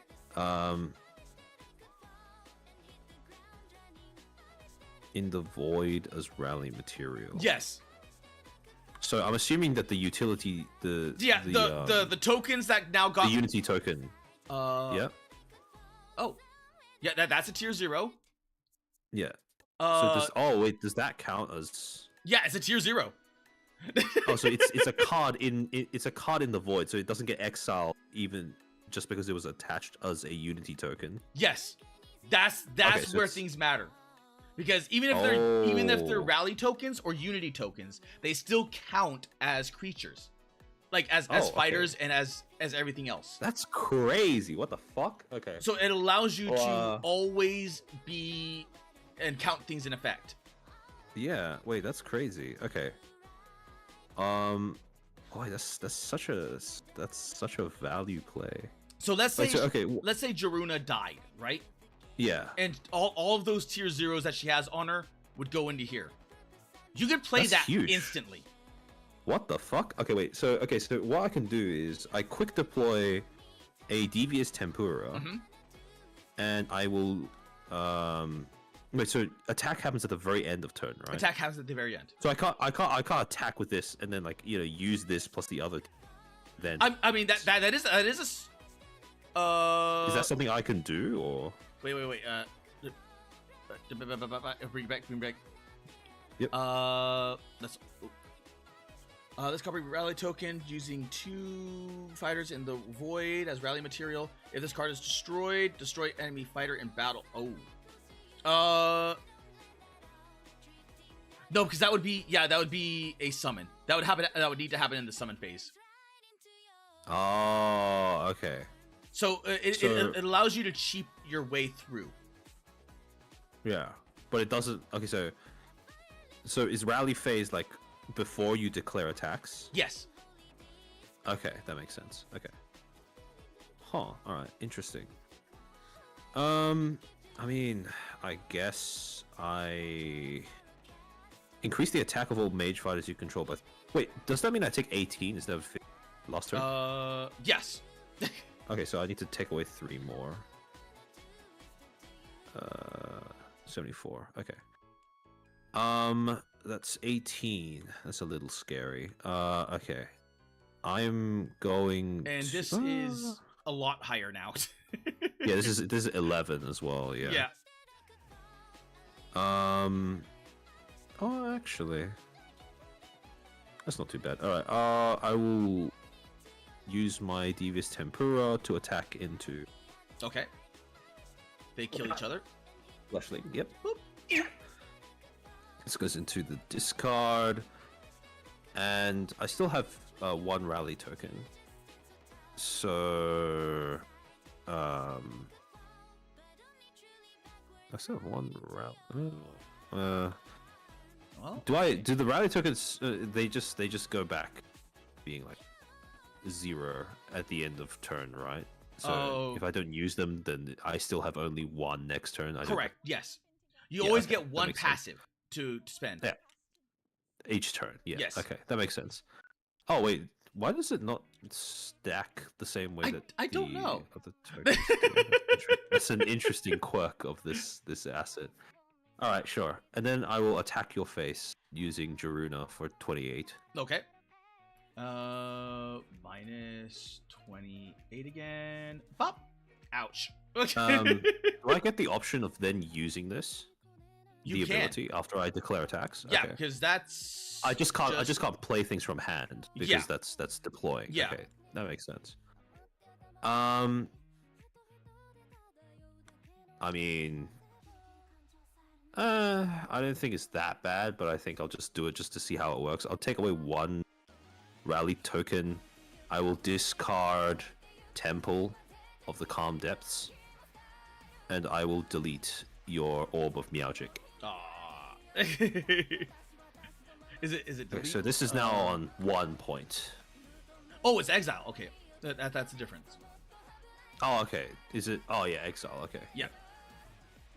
And I'll pass to. Hold on. I'm just gonna buff to the bathroom real quickly. Okay. And I'll be back in a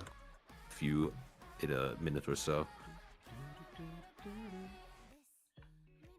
So how is everyone doing in the chat? Oh my god, there was a bot. There's a bot in my chat that I did not pay attention to. Still card games. Yep, still card games. Kind of interesting seeing how this evolves from the early days of Pippa versus Tenma. And hello, War, how are you doing?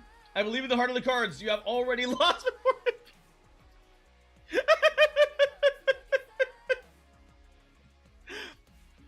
Oh my god, that Tenma deck, that Tenma deck was nasty. Making breakfast. How early is it over there at Itsumo? Is it like really early? And oh my god, JP, I forgot to say hello. Let me catch up with chat. You smash. Oh wait, you pass. I smash. Greet. Early morning. Straight to the channel dimension. How was your day? It's been good. It like a good early day.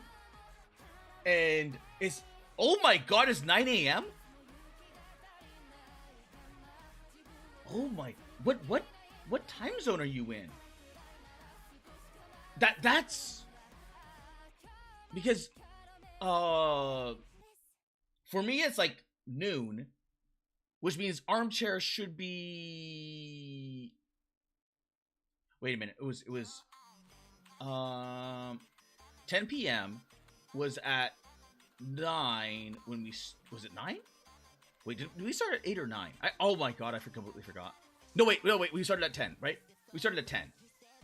Wait. No, I think we started early. I think we started at 8 my time, EST. And so that means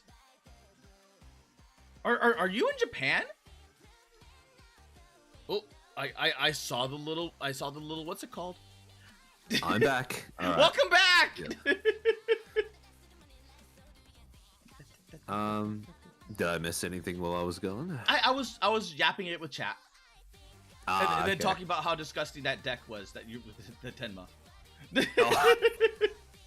Because Wart made one comment. I believe in the heart of the cards. You already lost before it begins.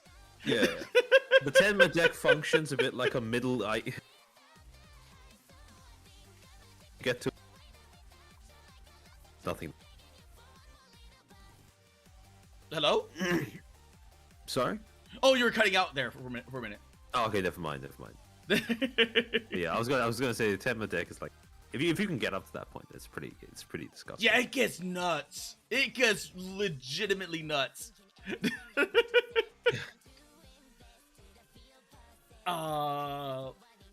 Merca! It's your turn. All right, so that was your turn, I think. Yep. Because you did the thing. Yep. Okay. Yep.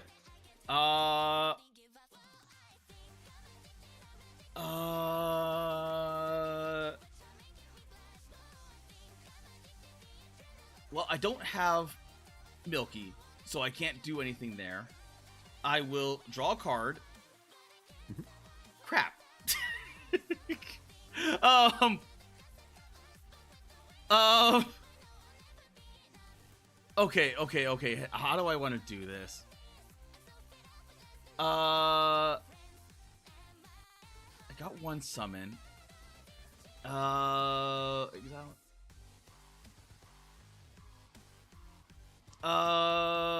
Okay, you know what? I'll quick deploy the little dude.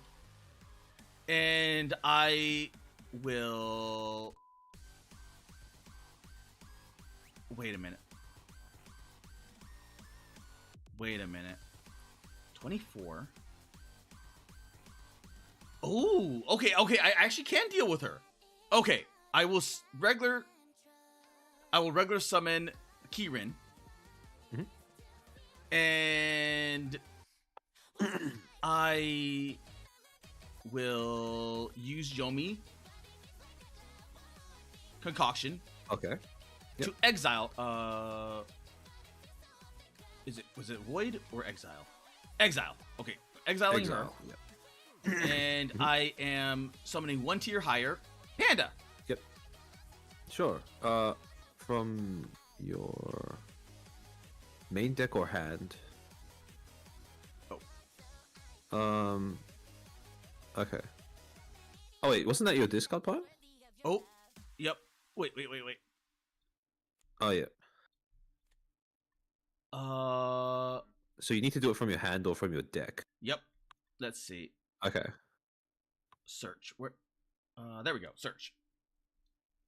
1 tier higher. Where? There you are. There you go. Boop. And put that in the garbage. I will cast Orb of Mallet. Again, another one. I see. Yep. I think I can deal with her now. Yep, you can. So now this is 26 now. Yeah, it's a 26. So now I'm gonna smack her. Yep. All right. So I lose all of the rally tokens that were. Yep. Okay. So that all of that gets put into the garbage. She gets okay. I flip this over and this gets. Does this get put in there? Yeah, that all that gets put in the garbage. Did any? Excellent. What was her defense? Her defense was 24, if I remember correctly. Okay, yeah, so 24. You take 2 bleed over damage. Yep. So I take -2. Yep, 72, and then I'm assuming you attack with this. Yeah, and I'm this? attacking with the whole thing, which is Yep, now. so that's 15, 18, 33. Oh, do you attack with Yomi? I'm assuming you do. Because I have it over here in this little area. Yeah. That makes sense. All right, so I'm on 39 right now. Okay. Yeah, it's still a very close game.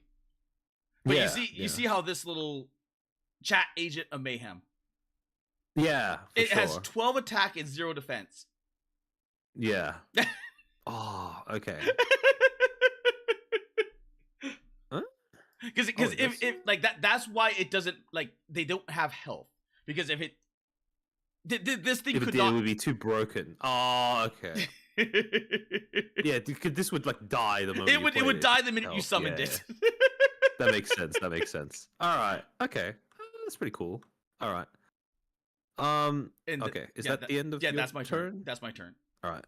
I will take the first card off the top. I'll flip it over so you can see it. It's Temple of the Depths, which is not good. And I will maybe put that.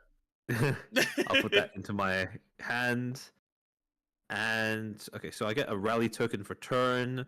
I will quick deploy a Ronnie the Jelly. I will send Ronnie over to hit Yomi. So 5 into 5, that's perfect. Yeah, that's lethal. And this goes into the bin. And then I will deploy it has to be before you declare attacks, right? Yes.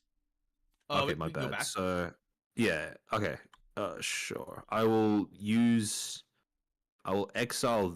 Oh wait, actually, I'll use it as rally material. So I'll use 2 Mowinas Oh, I as see. rally Okay, I see what you're material. doing. Yeah, as rally material for Mantis Diver Kari. Yep. So those get So put... she gets 2 rally tokens. Actually, this works out better because that now you get two units to attack with. Yeah.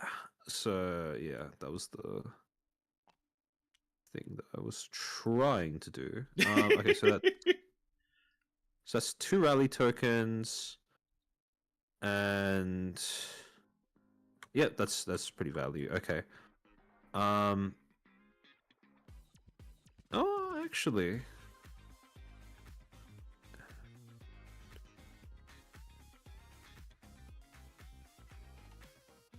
Okay. I will use. I mean, theoretically, you could use the Monarch's ability, get rid of her rally token. Yeah, that's what I was thinking. Yeah, I mean, I might as well, just to learn how the effect works. So I'll use the Monarch ability. I'll remove the 2. Choose to delete Yomi and Orb. Okay, there we go.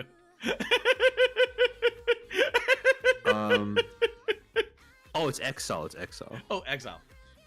Yep.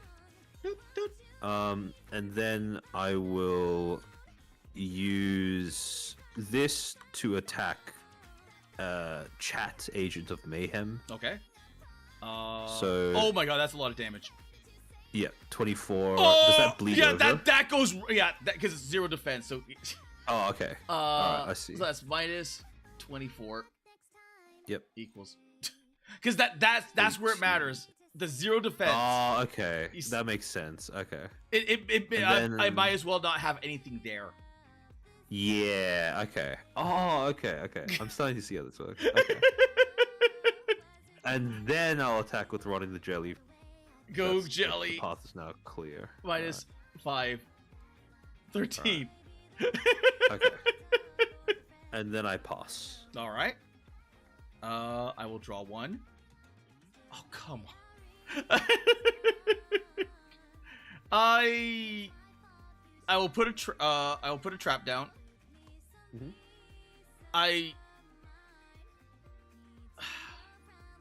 Quick deploy. Yep. Use another Yomi's Concoction. Yep.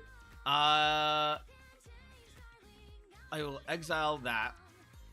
Yep. And search. Where? Oh, I have one last Yomi. Oh wait. Oh, I don't need that. Okay, there we go. Let's go with another Yomi. Yep.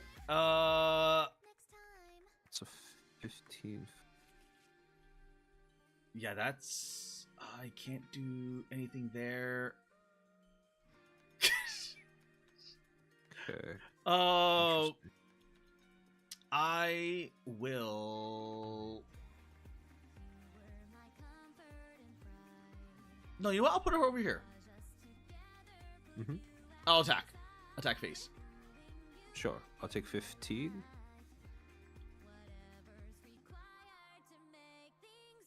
All right. Yep. Okay. And that is my turn.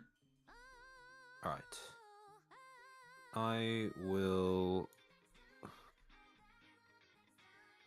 Okay. I will draw for turn. What is this? Okay, cool. Oh. Oh, okay. Oh. I will. So I get 1 rally token per turn. Yeah. I will use my rally token for turn in order to play Sea Princess Mirror. Oh. Here. Okay. And I'm assuming that the trap card trigger if I were to attack in this lane. So... the trap triggers regardless. Oh, so it triggers regardless. Well, it depends on the trap. It depends on the trap. Fair enough. Okay. Oh, okay. That's interesting. Oh, can you target trap cards Yes. with abilities? Yes, you can. Oh. Oh, that's kind of okay. Okay. So I will sack Kari and Ronnie. So that creates 4 rally tokens. It would if you didn't summon this. Oh, so you only get 1 per turn. You only get 1 summon, 1 regular summon. Ah, okay. Oh, so okay. you can I quick kinda summon, fucked up then. or you can use the one regular summon. Oh, okay. So this deck had that one little guy that this one gets around it, and this one gets around it. Okay. Oh, okay. That makes sense. That allows you to get around the 1 summon. Okay. I might have. Well, okay, so to speak, I might have missed lethal this turn. In that case. I will quick deploy a Moiner. Okay. I will use the Moiner to attack. Okay. So, yep, goes there. That is 2 bleed over. Yep. -2 equals. Okay. And then I will attack your face using Ronnie the Jet. Okay. -5. Ouch. Actually, I think you might actually kill me. I will use Mero to attack your face. I will trigger a trap. Mm-hmm. If a fighter you control is destroyed by an attack, reduce the attacking fighter's total to 0. This card is destroyed by an opponent's card effect. Target up to 2 fighters on your opponent's side, lower their attack. Oh wait, that should have been that should have been played earlier during that one. Oh, okay. Oh, we can do. Oh no, I'll take it on the chin. Oh, okay. I should have read. Nah, no issue. Because there's I make I make the same mistakes even though I've been playing like fucking Magic for years. So yeah, you get into that one like mindset. And you're like, teach, and then like everything else, you're like, I think I know what this thing does, and you're like, oh wait, I did not read that. Yeah, no, I get what you mean. If this card is destroyed. Wait, so does destroy apply to exile effect, or is it just send to the void or destroy? Destroy to send to the void, so it gets put to your discard pile.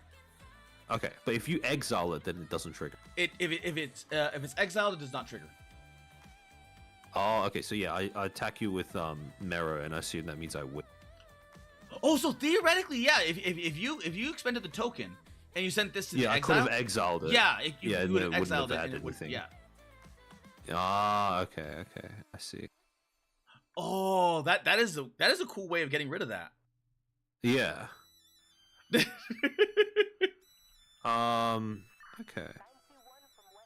It is called. Okay, so yeah, I can. Yeah, I'd win if I. Yeah, you win. There. You win.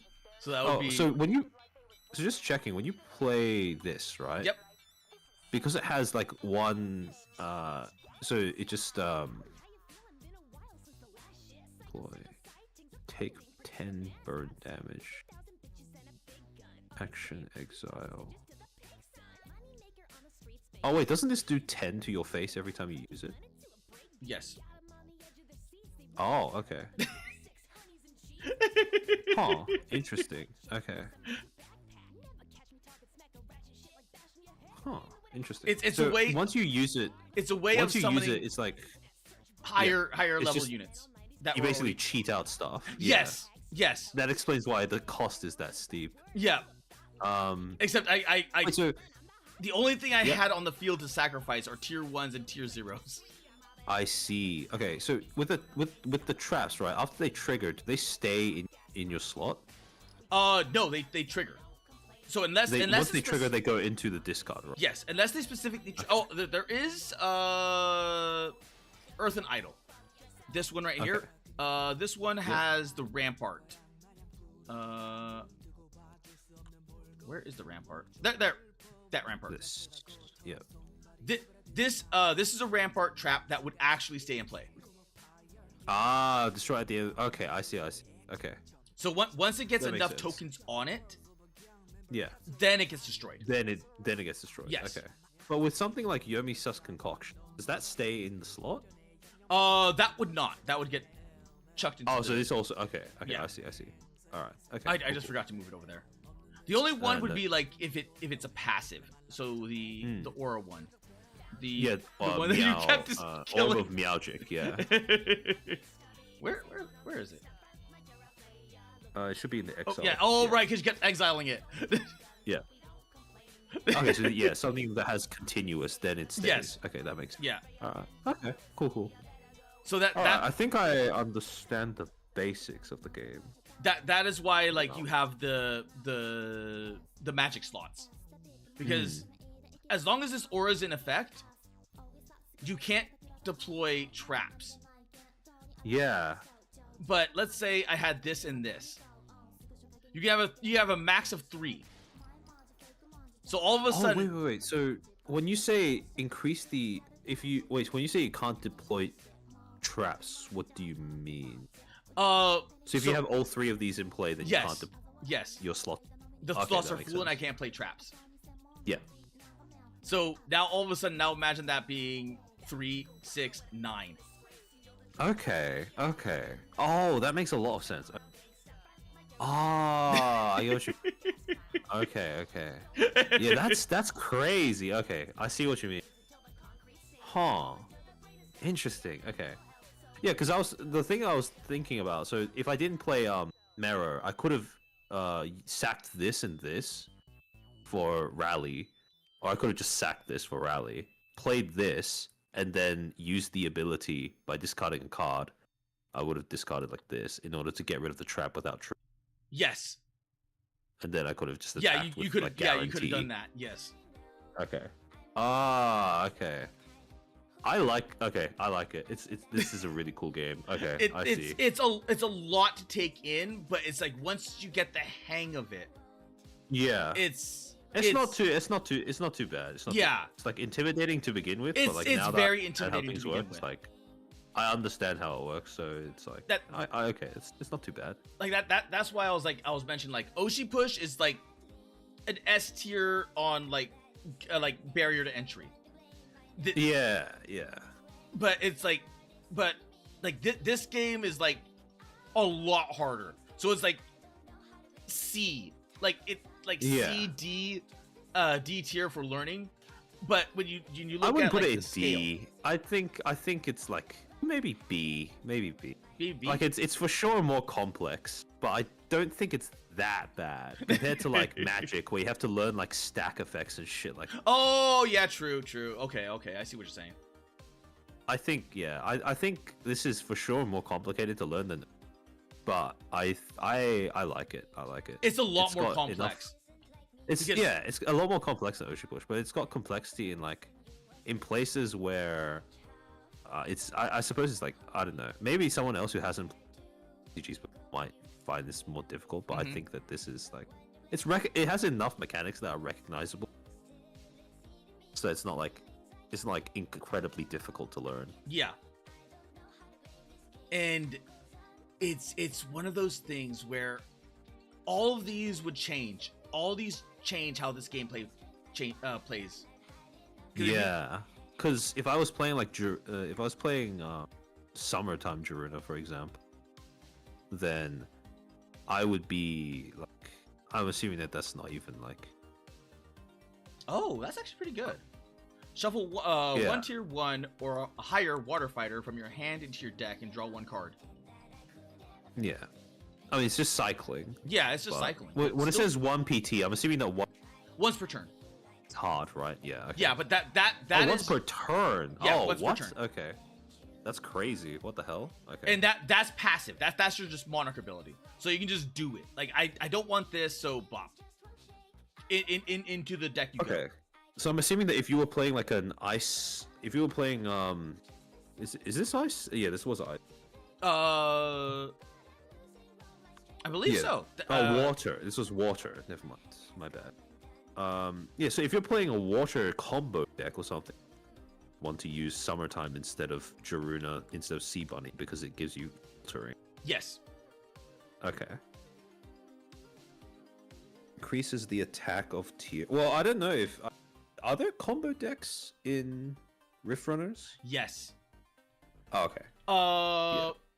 Like for instance, the Mechamari Mari is a good combo, and the Bug deck is a good combo. There's some in here that bounce really well. There was, oh god, I can't remember which one it was.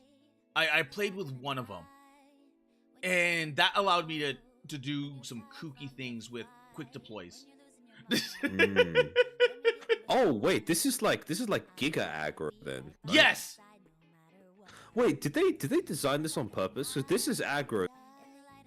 This comp. Is that like something that they designed on purpose? Yes. Because this is the starter deck. So when you buy water starter deck, this is what you're gonna get. Ah. So you're gonna get this deck, you're gonna get this fodder deck, and then you're gonna get these three. Interesting. Okay. That's really cool. Okay. I didn't even notice until just then. So what is the? It allows you to change everything. Sakura Leah. You deploy a fighter with Leah in the name. You can pull a copy of Cherry Bomb. This effect can be used 3 times. Okay, so I'm assuming that that's like aggro. Copies of Rock are no longer limited to their effects. I'm assuming that that's control. Oh no, this is. Boop. This is combo? Question mark? Wait, no. This is combo. This is control or something along those lines. This is. Oh, okay. I can kind of see it. But now you can see like what I was building with the Bug deck. Oops. Yeah, I can. Okay. This is really fucking cool. Okay. Because now all of a sudden you're like, you quick deploy your bugs. And and then you can quick deploy from your bug deck as well. So it even though it's built around this one of buffing, all of a sudden you can still use it for for burning, and then using the counters. Damn, that's crazy. Okay. They put so much depth into this game. Yes, what the fuck? Like that's why it's like every single time I'm like I try to play a new deck or like get something different because like there's so many just in the starter decks itself. There are 3 Monarch cards which drastically change the gameplay. And then if you look at like here, like the Monarch for the Magic deck. Like you can rally deploy Chibi from the hand using 3 tier 1 mage fighters in the void. In the void. Yes. Oh, okay. So you just remember those ones that I was sacrificing? If I had the Chibidoki, I could use the ones that were in the discard pile and then summon Chibidoki if I got Chibidoki. Damn, okay. That's interesting. Quick deploy from the void and discard top card. Huh. Okay. The thing is, I never got a copy. Wait, so of can you put Monarch cards into your main deck as well? Monarch cards, no. The Monarch cards are a separate thing. But in this deck, wait, so when it says quick deploy and discard a copy of Stellar Healer Milky from hand, right there. The one card I could not pull. Oh, so it's also the fighter. Yes, it's also a fighter. Okay. I just did not pull it. I see. Okay. So if you look at like really interesting. Okay. Like for instance, if you look at Swift Bonk. Yeah. As a trap. If an opponent's fighter declares a direct attack on your HP, reveal a Chibidoki. Negate the attack. And return the attacking fighter to the hand. Huh. So all you do is just like, oh, here's my Chibidoki, bonk. And then you take that back into your hand, and then boom, it gets bonked. That sounds obnoxious. I feel like I might try. Okay, once I've played a few more games of better handle on Dust deck building, I think I'll try building a Chibi deck. Chibi deck, like that sounds AIDS to play against. Yeah, they confirmed that Chibi's deck is a little bit OP. Oh, okay. Even Chibi was happy that her deck was like a little bit overpowered. But is it actually like overpowered? Not just like bad to play against, but just like actually. Due to the way that it combos, you can quick deploy. It's very dependent on card draw, because you kind of have to get. Oh my god, where's Chibi? There's Scythe. There's that. There's another Scythe. Oh my god. I have done this deck. There she is. There's one. Okay. Effect 1, your fighter can only be rally deployed using mage material. This fighter gains 2 attack for every AC card on the what is AC? Action counter. Ah. So your spells. I see. Okay. That's pretty cool. Expend a rally token on this card and exile. Huh? What? And now you see why. What the fuck? That's crazy. Wait, so this always trades like.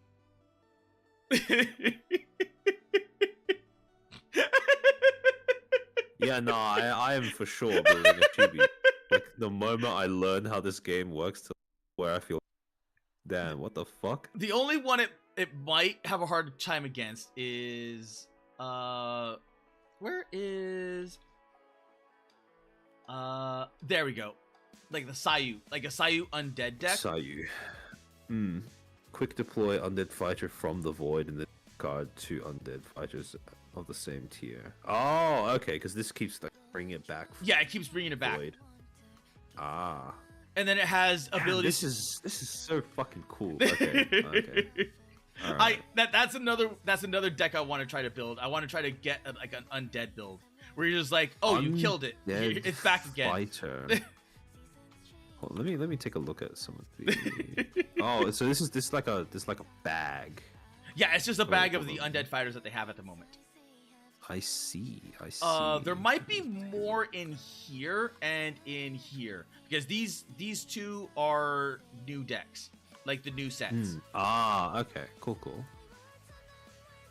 Now I'll just stick to taking a look through this first. Rice Revenant. They look so cute for zombies. So Synchronites are getting in the Halloween spirit just like the boss. They aren't very scary, but they try their best. Oh, that's cute. Salem of the Mirror Realm. That's a badass name. That is. Salem was a prisoner. She was saved by Rhea. She lost one of her legs to crystallization. It was stopward. Damn. Okay. Oh. Flame Spectre. Simple level 5 spirit. Whose mascot is this? Or who's this based off of? I don't know. Because usually it will say who it's based off of.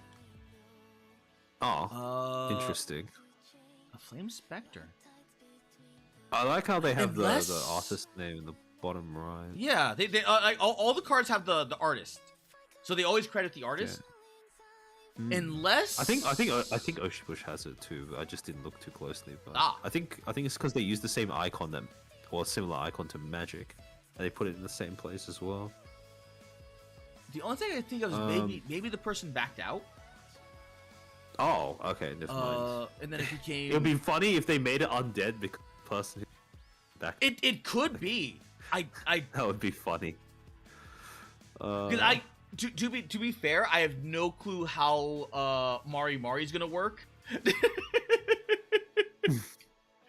Wait, what do you? Oh, do they have to get rid of her if she's part of Phase now? I don't know. I don't know. It would be really, really funny if they added her in, and she was in. And she was in Rift Runners as well. That's like, yeah, I would assume that that's like not possible because of like some sort of. I like funny. she's already in Rift Runners at this point, and she's already in like the new set. So yeah, I don't. It would be like whatever the contract would be. No, I don't think that I did. I hope not. I hope not, because that would be a shame. Yeah, that would be a shame. But I have no clue. If we're talking about like even hypothetical expansions into the future, I think Mari down anyway, so it's not like it's a bridge that we won't have to cross. Yeah, I think Phase Connect would probably be cool with it as well. Because yeah, I would it's assume like so. It's spreading like we have Phase Mari now. Yeah. So it's like one extra That's thing. true. It's true. It's just if anything, it's just like really, really good PR. Yeah, it should be fine. Yeah. It should be fine. Realistically, it should be fine. I just wonder how that would work. Because I don't know like what the deal is with OshiPush, like what the contract is. Yeah. So that's the only thing I could see maybe if they have like crossovers. I think it but I think it should be fine. Yeah, they have like they have Invader's Wish, they have like Alias, they have or they even thinking about that's fine. Yeah. If they're going in chronological order, that is, which I assume that they would. Assuming they're not going to do an expansion set around indies. Oh, that is true. Because if yeah, so it's like way in the future that they would. Yeah, that would be way in the future. That kind of stuff.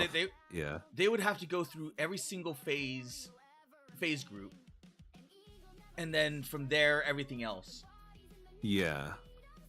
Just add phase to Rift Runners.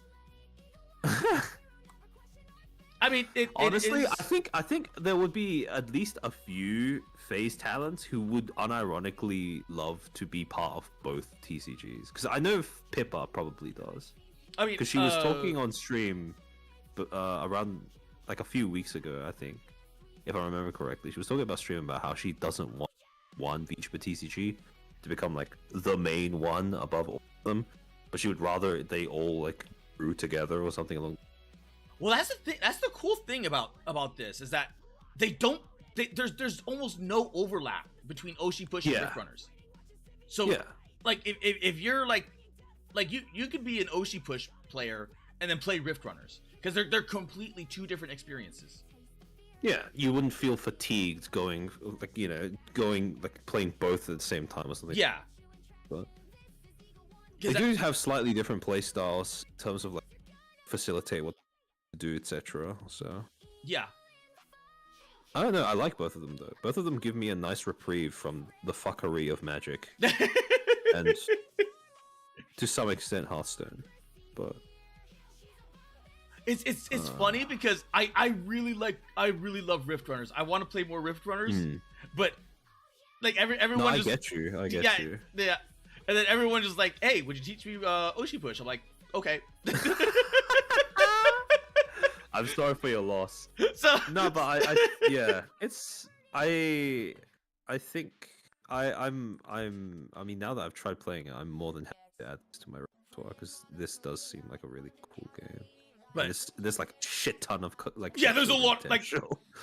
like 160 in Shimmering Waves and 70, 50, and 31.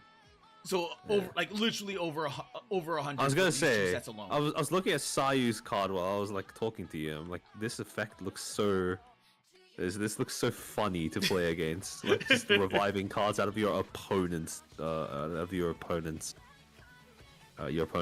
void.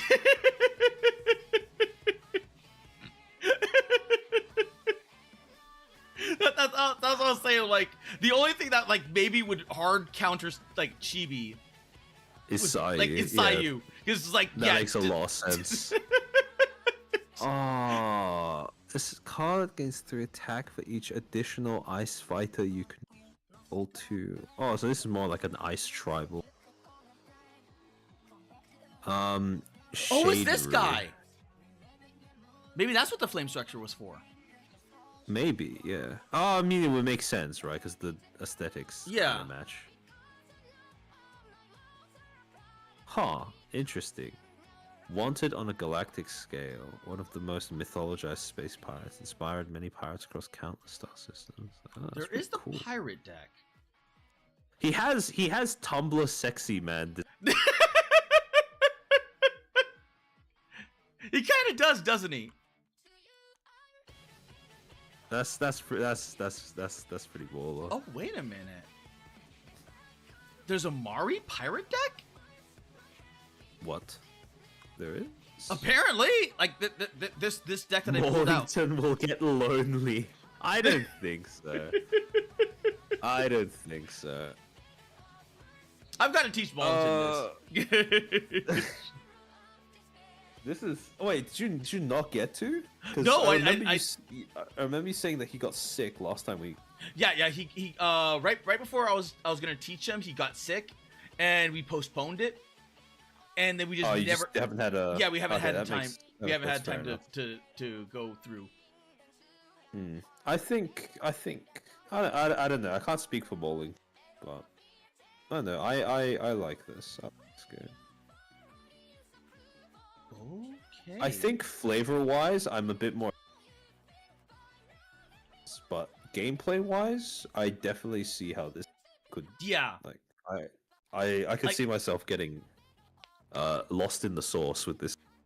If I had to like judge it, you know when you go to like conventions, there's always that one guy that has Munchkin, like that all-in-one box set kind of game. Yeah.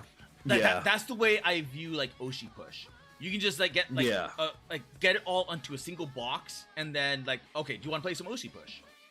Because it's that simple, and it's that like there's not that many pieces involved. Like there's barely any token. Like everything is just like I can imagine that being put into like a box set, and then being travel sized. Whereas this is competition. Okay, I see. Like this is like where you would see like the Yu-Gi-Oh tournaments, the Magic tournaments, because there's just so many possibilities. I think I'd say I'm maybe like one or two more collabs oriented around Rift Runners away from being able to actually. So, at some point in the future, probably the near future, I will probably hit you up again to do another. That would be fun. This time actually Rift Runners, like not like half. Because I need to the cycle. See, I try building decks better. Okay. So I will give that a try. Okay.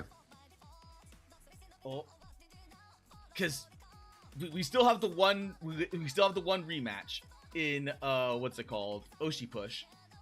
That's true. So we could do one more game of OshiPush. Yeah, we can do one more game. Fascinating. Okay, I'm probably going to come back to this like in my own time, like go through all. It's a lot. Cards. It's a lot. Is the CEO? Wait, what's the? Let me just check. Void CEO? Yeah, is his name Void literally just Void? Yeah, his name is Voidwave CEO. Voidwave. Okay. Oh right, I have the Rift Runners like Discord open. Let me see. Let me turn the what's it called off. Streamer mode enabled, streamer mode disabled, and yeah, Voidwave CEO. I can. Interesting. Okay. Where is it? Voidwave. Okay. Yeah. No. Voidwave. I'll put that. Voidwave. Voidwave cooked with this. Do you know if he's going to be assimilating this pile into the categories or something like? How so? The or are they already? Yeah, because you said that this pile was the. Oh yeah, that's all Shimmering Waves. Okay, so how long does it generally take for a new set to be in? Here. I think it should be here already. Oh, that is Shimmering Waves. It's just that everything is in here, in case you wanted to isolate it. Oh, okay, because everything that's in here is from the first wave, and then they came out with shimmering. I think it was like Fire and Ice or whatever the first generation was, and then they came out with shimmering waves. They have Sayu in here, so if anything, they might have put Mystic Uprising even in here. more recent. Yeah. Because let's see, Mage search if they have Doki Bird in here. I mean Doki Bird. Chibi Doki. Nope. Yep. Okay, they have everything here. All right. I am probably going to come back here in my own time to just look through all of the cards, because I mean, usually when I'm deck building, that's where I start. Yeah. I will resist the urge to instantly make a Chibi Doki deck. So no, make a Chibi Doki deck. Just make a Chibi Doki deck. Just make it as disgusting as you can. I need. I don't know, because I feel like if the aim of the game is to create the most oppressive, unfun strategy possible, I'm gonna need a better grasp of the game of deck building. Well, at the same time, you do see that, like, right there, like, rally tokens can be used to exile. So even if you did, like, that's true. You brought, like, Chibi Doki and her Scythe. Honestly, I think I'll start off looking at what other, what was it? Jaruna has access to at the moment. And then there's don't forget, there's also no there.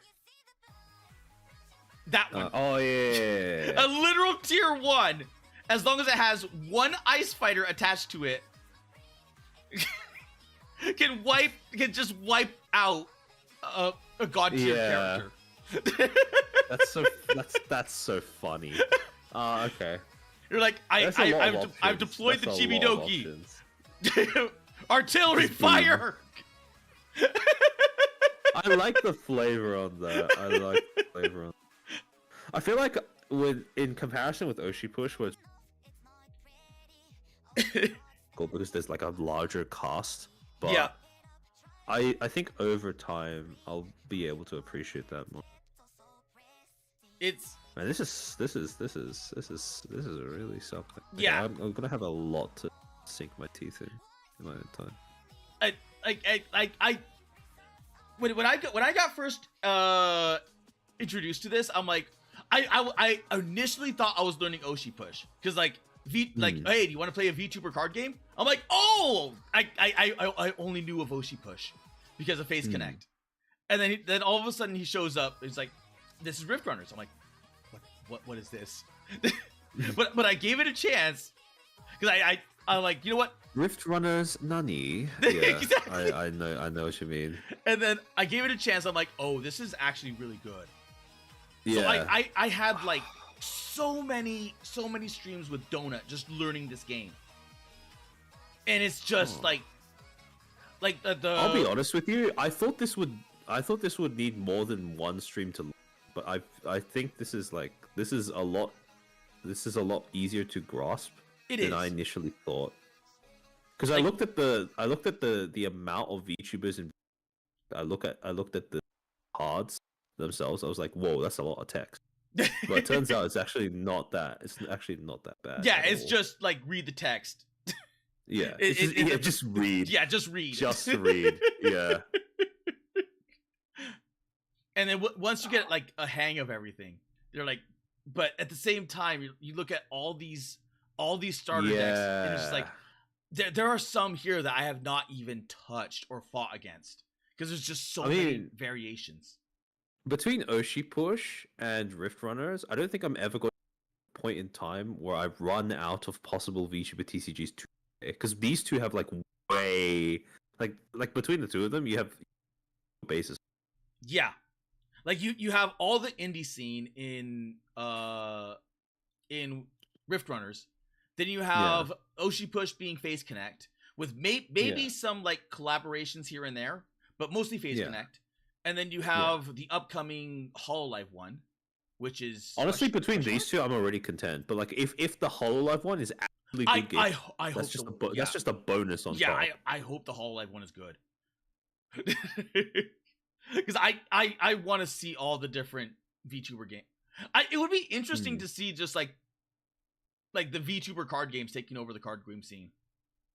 That would be very funny, actually. Well, I mean, there's like, if you actually, I'm trying to think. Like, what's the overlap between Magic fans, what's like Hearthstone fans? Question mark. Like VTuber fans. Probably not. Not that much, but at the same time, probably not that big. But I think over time you'll get more and more. Yeah. Refugees coming in from the outside. Yeah, that's what I've been seeing a lot of. Is like a lot more refugees. So Yu-Gi-Oh people are coming into Rift Runners, and I think I've been seeing like refugees from different card games going into OshiPush. So like, oh, this is refreshing, because like you only have 3 lanes to fight over, like the 3 platforms to fight over. It's like ridiculously simple, and you can get like a match done in like an hour, maybe less. Man, okay. Yeah, no, I'm coming back to this mod sometime later on. I'm gonna look through each card. Yeah, when you see what we can make with when you crashed, I was loading this and then this in. Ah, okay, that makes sense. because last time I played this, they did not have the Mystic Uprising in this group or in this folder. Yeah. But now I know that they did that, because this was when they do this, when they add the pouches, they put that into the pre-made decks, so that way all the new sets always get put in here, and they eventually put all of it in here, but at the time this was the only way that you could find the new set. Oh, okay. Damn. Image reading or imagine reading.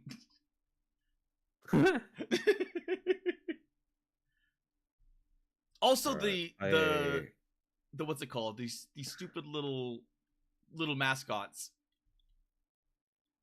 There are so many of them, but some of them are cool. Some of them are really cute. Yeah. Oh, okay. Man, potato wrap. When you do the kind of like, it's just like corporate fuck up after.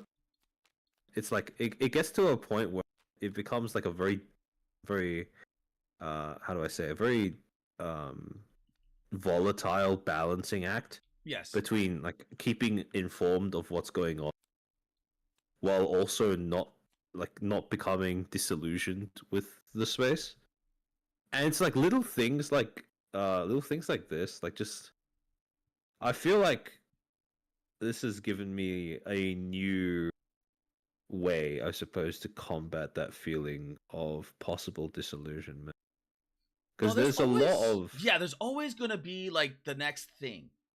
Like that's one thing I found out, is that over the course of time, like when you're not getting what you want out of something, there's gonna be another person that's like, I missed thing.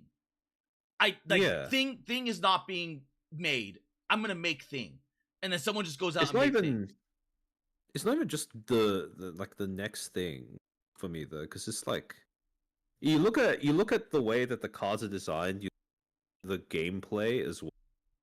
And it's like people put their heart and soul into this. Yes, yes.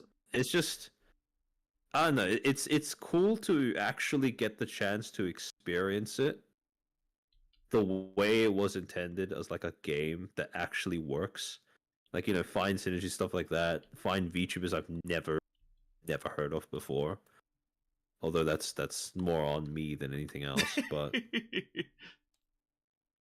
Yeah, this is given me like it's opened up a new dimension, not in terms of like actually giving me knowledge that these people exist as much as giving me motivation to actually go looking, which is something that sounds obvious, but it's something that I appreciate.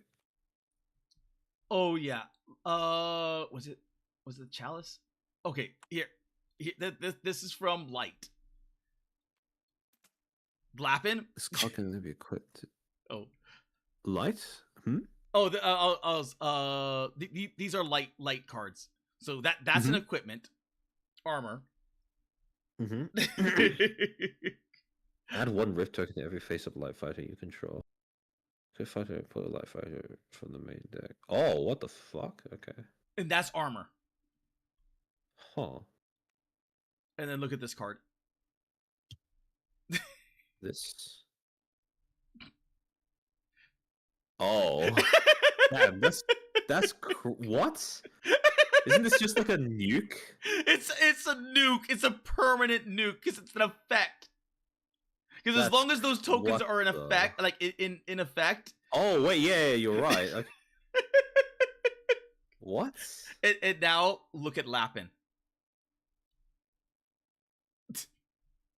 Activate one of these. That's crazy. Okay. Wait, so you could just cascade into like more. You can cascade into more and more and more. That's crazy. Okay. That's so cool. When I saw this, do you remember the oh god, what was it called? The get over here guys from Hearthstone? Yeah. That's Lappin. Okay, I see. Ah. That's Lappin, but a little more balanced, but in combination of other cards. Yeah, it doesn't have like a go infinite effect like Hearthstone. That's fucking cool. That's fucking cool. And these are old cards. These are like these are the older ones.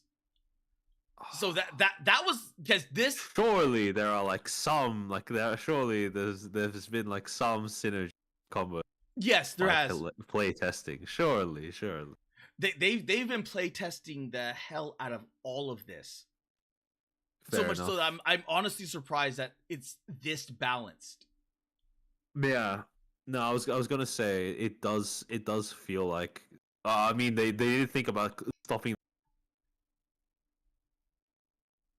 That shows a level of foresight in this game that is quite impressive, honestly. Opening up new dimensions, making your way to the next dimension. Out of all the things that I expected to happen in 2025, yeah, you would not expect that, would you? Yeah, like just this has been like I think this has been the biggest pleasant surprise I've experienced. Because all the VTuber card games, minus one, have been good. The one that had the biggest back to fuck, man. I had to correct myself because. Well, okay, technically there's like Vi Schwartz.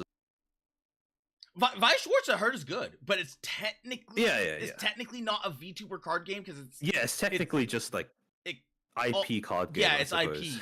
It's IP of everything. The card game. Yeah. But so far, like this has been good. OshiPush has been good. I don't know about Merryweather's game. Yeah. There's V Royale as well. Because I have not played that. But I don't know anyone that plays it. So I don't know, like outside of just me like hard learning it. I don't even that sounds miserable. That's how yeah. I don't know.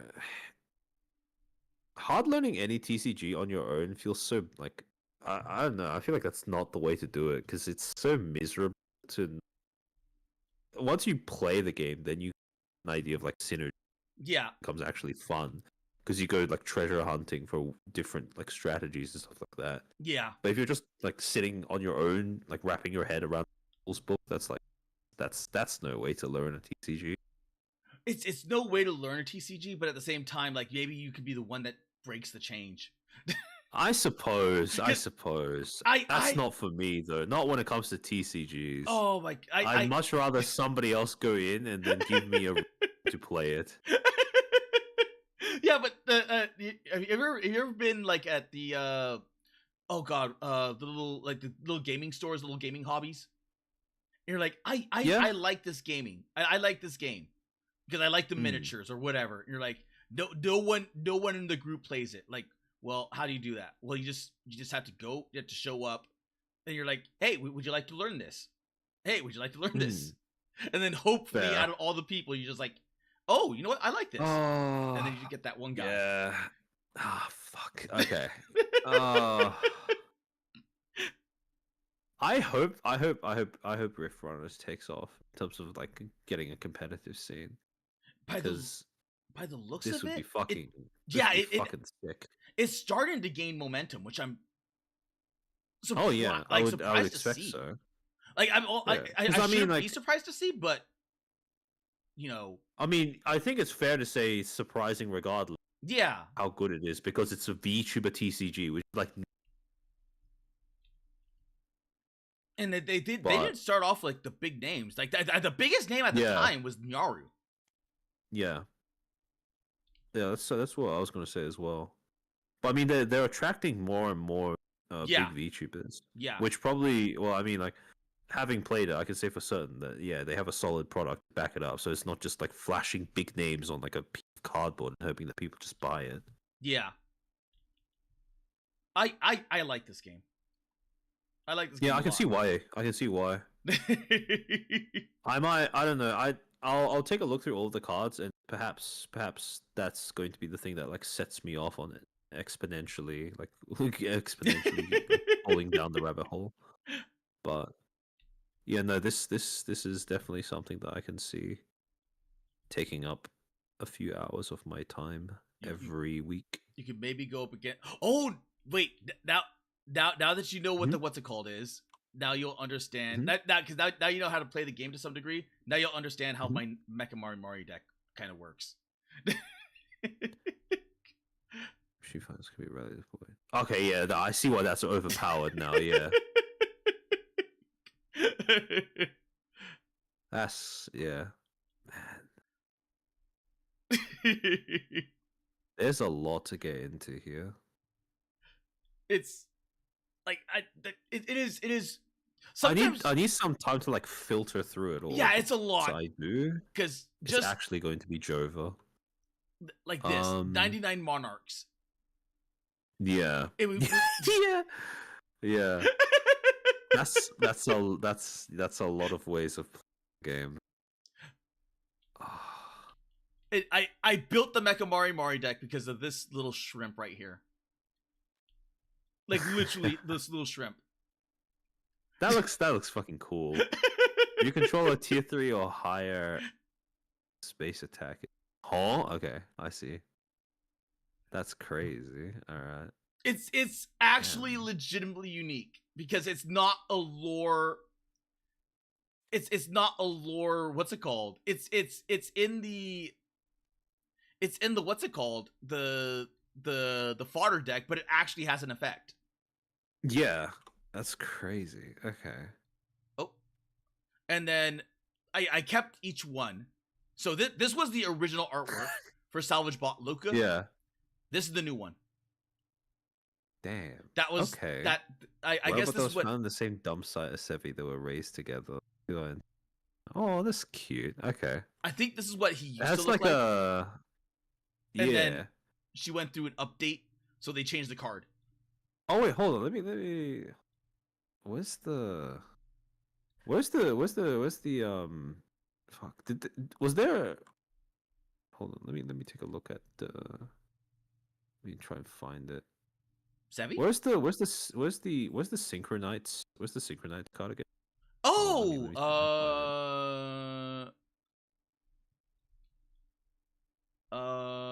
Synchronite. I think I have him. Oh, that's that. Salvage Bot. Is it in here? maybe.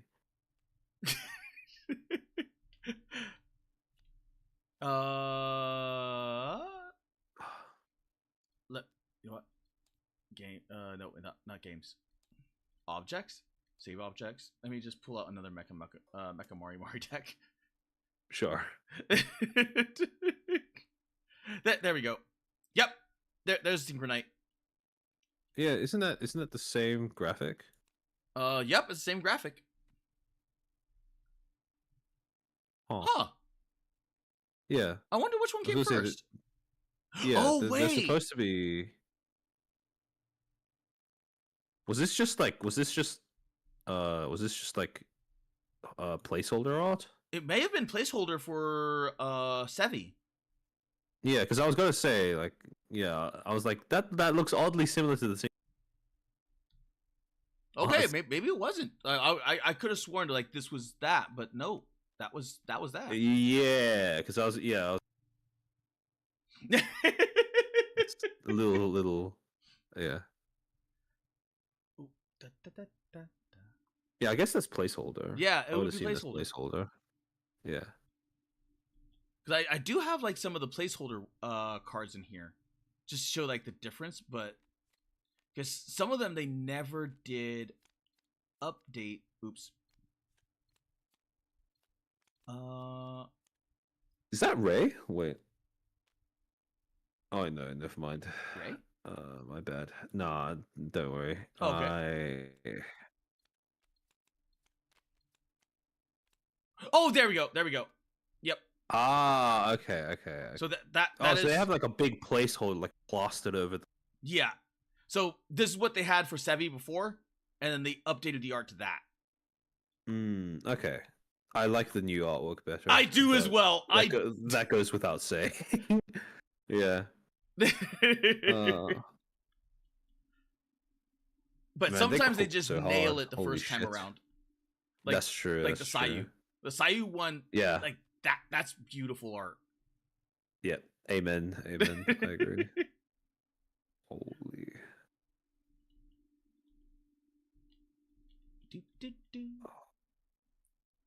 We have so many cards in play right now. I'm gonna be spending. But yeah. So far, what do you think of Rift Runners?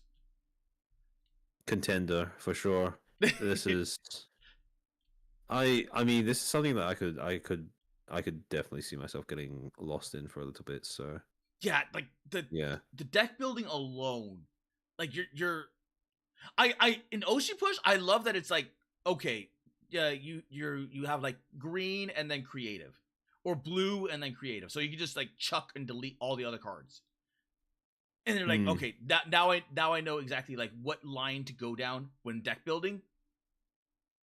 This is like, no. this is just like have all the cards. Yeah, pretty much. Oh, there's a lot for me to work with here. So would you like that rematch in OshiPush? Sure. I'll just squeeze that in. It's like I don't sound that enthusiastic vocally because you're probably tired. It's like past 3 a.m. but I am more excited about this game than I have been about a TCG specifically because of how much there is for me to work with here. Oh wait! Hold on. Wait. Yep. I just realized something. There is that. You're gonna have more context with that. There. This target 1/2/2 lower Earth fighter you control at space defense to its attack. I see. Yeah, no, I see. I see why you were excited about this one. So now imagine adding that to this.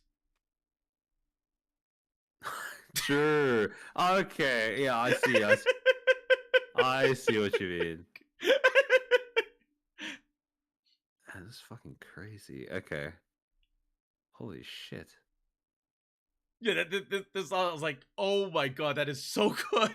Because you're just like you can go on the full offense, and your units just don't die. Yeah. Okay. That's really fucking cool. Damn. Dude. Oh sh. Deep Sea Yeah. Gateway. No. This is And then Spindle Gateway. quick deploy one's tier 0 water fighter from your deck. You can't quick deploy anything else that turn. Ah, okay. Wait. You can do this after you quick You deploy can do other that, things, yes, right? after What? you quick Okay. deploy. Wait, that's not even like a drawback. What? Okay, that's kind of crazy. But that's there so you don't deep sea and then deep sea and then deep sea. Oh, okay, that makes a lot of sense actually. Okay, yeah. Okay. Wait, so this is kind of crazy if you put it in the same deck as what is it? What's the card called again? The blob thingy that I Oh, the played blob in thing. the deck. Uh, Where is um, it? It's lost in the source. it is lost. It is lost. It is gone.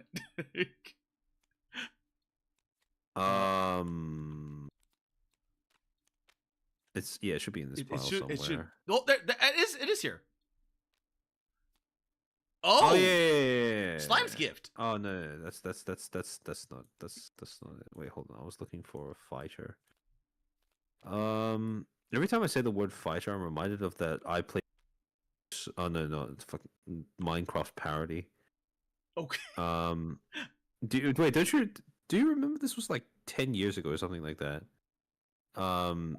Fuck, I forget what's the name of the guy. It's like some kid on YouTube singing Minecraft parody songs really out of tune.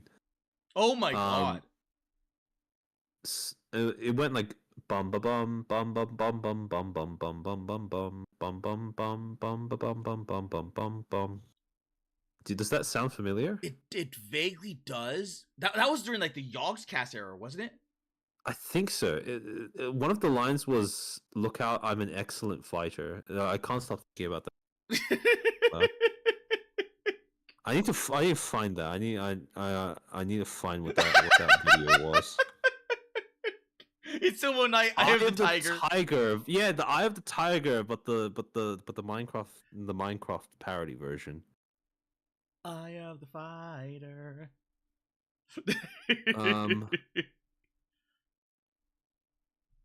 Slime Ball and yeah. This isn't Yep, Deep Sea it was Gateway like insane with Slime Ball? Yes, because that just lets you cheat out well,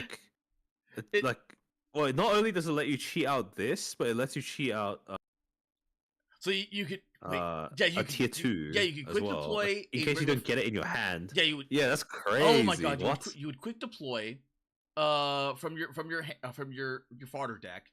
Then you would cast this, quick deploy that. And then that's disgusting. And you were playing that deck and you never got to it. Yeah, that's true. That's true. Knowing that this is like there, it's like they knew. That's how well the decks are made. They know. Damn. Okay, that's really fucking cool. Okay, I'm for sure going to be like coming. Oh yeah, right. I'm wait. Yeah. You're the host. So. OshiPush.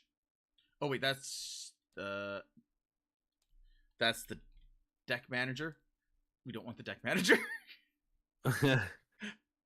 I'm probably going to be a little cooked right now, but we'll get the one rematch in, and then I shall see. Wait, why am I over here? Why am I clearing your side of this? Oh, for some reason, it flips you around like this orientation. I don't know why.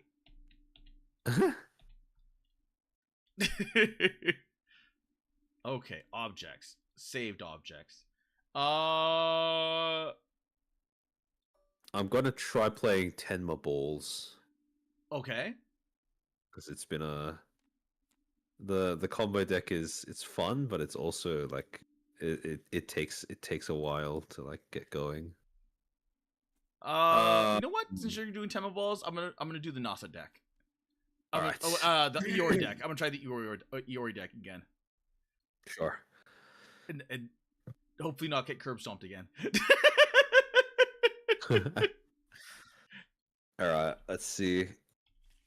Oh, right. All right. Da da da. 1, 2, 3. And 5. Yep. Oh.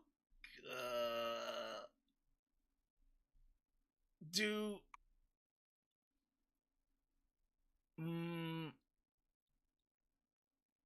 Sorry, I might be lagging.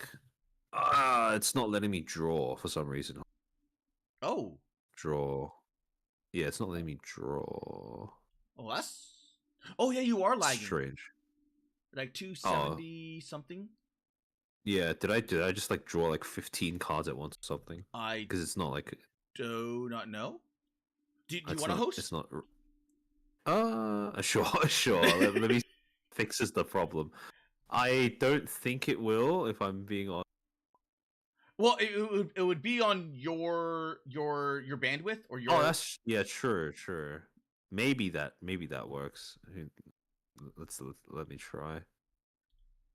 Does it give me the option of inviting people?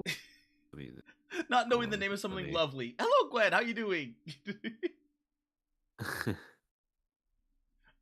But okay, let me invite you. Oh, thank you. Hopefully now I don't end up dying. My internet. Living in Australia is like it's a disability that is like to streamers. I swear. Anyone who not scratch that. Anyone who has to. I think it's just a disability to everything. Yeah. Fair enough. Honestly. Yep.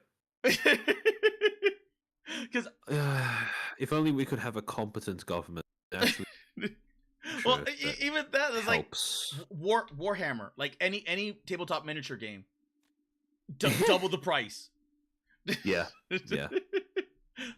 Like this box of like 20 people is gonna cost you $60. No wait, I never really understood how the prices like scaled to that degree. I always thought it was shipping. Maybe. Iori. Okay, I rolled a 4. I mean, I could be wrong, but I always thought it was shipping, like going there and shipping out to something. Because when you get stuff from like Japan, it's generally cheaper, right? By comparison to here in the US. Yeah, for sure.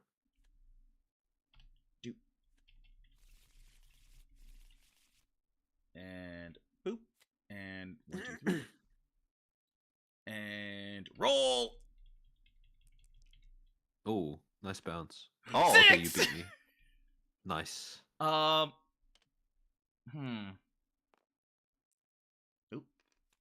Doop. And doop.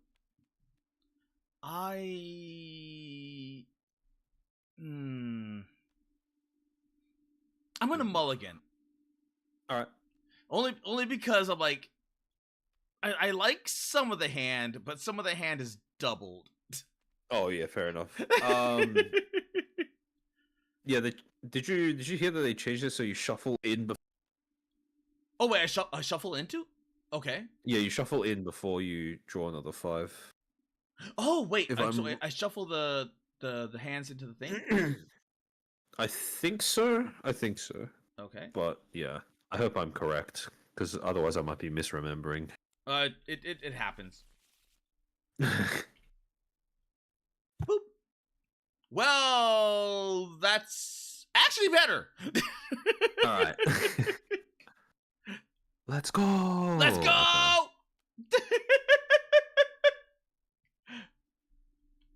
All right. I am first. Let's see. 2. You know what? I'm gonna go here.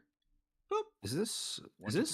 Is it like raised on the platform for you as well? It's Yes, like stuck on the thingy. It's Okay, stuck on interesting. the little calculator thingy. I love tabletop physics. All right. And they never fix it. They just never fix it. They made it, they put it out, and then they just like, there you guys go.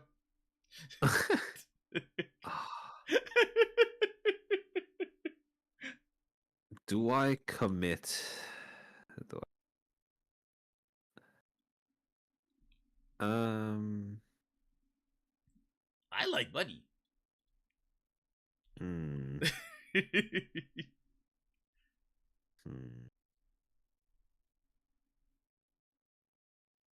I also like money. That's the problem. Fuck. All right, I'll just do this. 4. All right, start content phase. Content phase, go. This is 4. I will spend all of it and pop. Continue gameplay. Thank fuck I didn't start on the same platform. All right, okay. I will for 2 bits play puzzle hand cam. It'll go up by 2. All right, back to you. I will discard Anniversary Collection and gain 1. Yep. Back to you. Nothing I'd like to do, so I'll pass back to you. I will pass back to you. Alright, pass. We start clashing then. Which way would you like to go from? I will go this way. Sure. I will, for 1 bit, play sponsorship targeting puzzle hand cam. Ah, okay. I wish I could target that, but I can't. So okay. You got it. I win the clash. You win the clash. I will gain 3 bits, and I will draw a card. Cool. Alright. Middle. And move on to the next platform. Mm-hmm. I have nothing... Yeah, I have nothing I'd like to do, so I'll pass back to you. Right. So you win the clash. You gain a bit. I get a bit as well. Bop! And I don't have anything for this. Neither do I. Nothing ever happens. Nothing ever happens, and nothing ever will. Alright. I'll draw a card for turn. And Ooh, fun. Okay. 3, 1. Oh. Okay. Okay. Cool. Thankfully, it's your turn. Yeah. Fuck. Fuck. Okay. Oh, actually, that's not too bad. That's not too bad.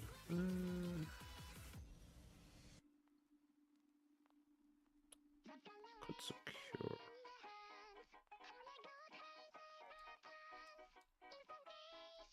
Yeah, I'll put him here. Okay. Goes back up to 6. I will put Iori here. Sure. 1, 2, 3. Yep. I don't have anything I'd like to do, so I'll pass to you. I will 1, 2, 3. Play continue gameplay. Ooh. Nice. Okay. So 1, 2, 3, and then another 6. So 12. Oh.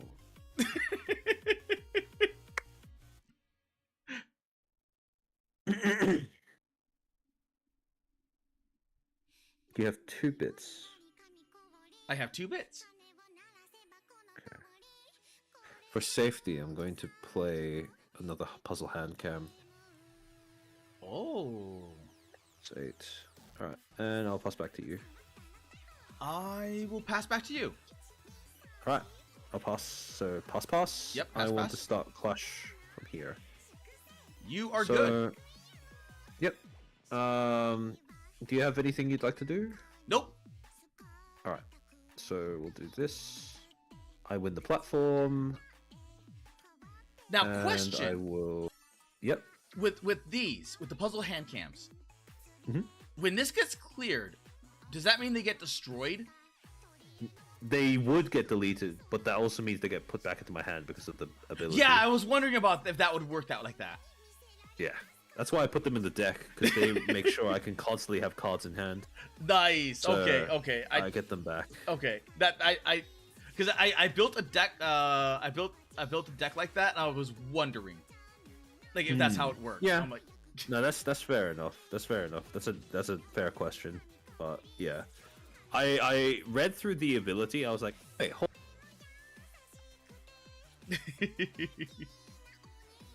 okay. Does this go from my platform? Yeah. I'll just take this away. All right. Then we move on to the middle platform. I will, for bits, play Yell at Fish, targeting, continue gameplay. Oh wait. Okay. Wait. Oh, you little. That is good. I keep forgetting how good Yell at Fish is. Yeah, it's really good. Well, I mean, it's balanced by the fact that this is the only form. It's really strong. Yeah. Okay. Well, yeah, you did that. Yeah. Is there anything you'd like to do? There's nothing I would like to do. Okay, so nothing happens. Then move on to the next one. I have nothing I'd like. And there's nothing else you'd I would like to do. You win the clash. All right. 1. All right. Easy peasy. Back to refresh. Dude. 1, 2, 3. Draw for turn. 1, 2, 3. And 1. Flip this over. Okay, cool. Okay. Where would you like to go?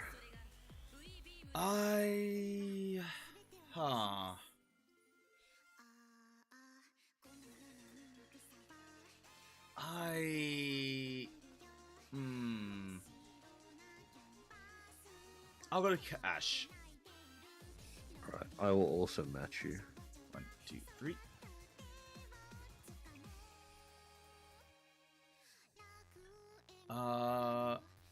Let's see. I will pass. For 1 bid, I'll play first date. Oh, okay. Yep, back to you. I will pass. Alright. I will also...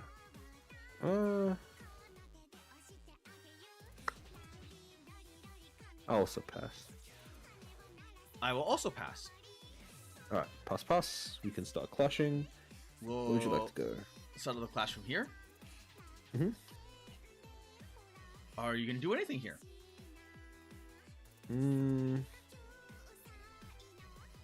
How much is this? 600. 600k. Oh, okay. Sure. I will, for 2 bits, play Succumb to Cringe, targeting continued gameplay. Oh, okay. So that goes back to my hand. Mm-hmm. All right, then. Nothing happens. Nothing happens there, because it's gone. Yep. Is there anything you'd like to do? I would. I'm going to play... Boop. Story writing. Ah. Yep. Your persona gains +3, so it goes to 6. 1, 2, 3. Plus another 2. And yes, another 2. Yeah. 1, 2. Nice. Okay.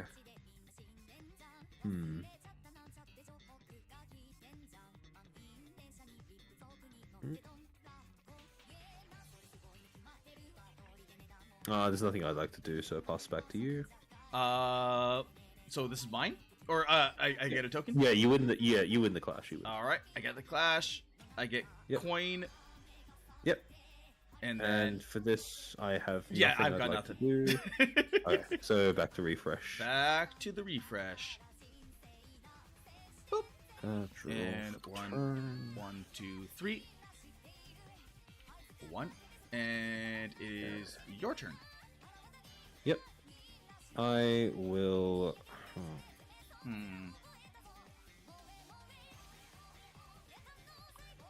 It's an awkward number.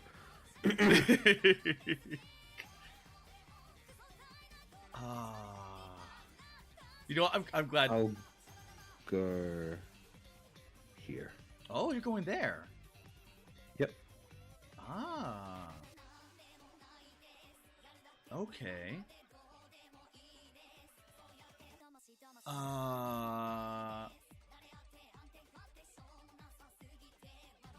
Let's see.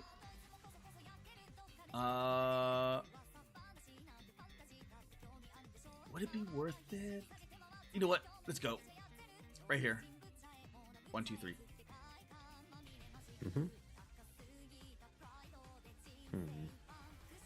All right. I don't really have anything I'd like to do, so I'll pass to you. Okay. I will clear and play Halloween Special. Oh, nice. Okay. So that's 14, 17. Yep.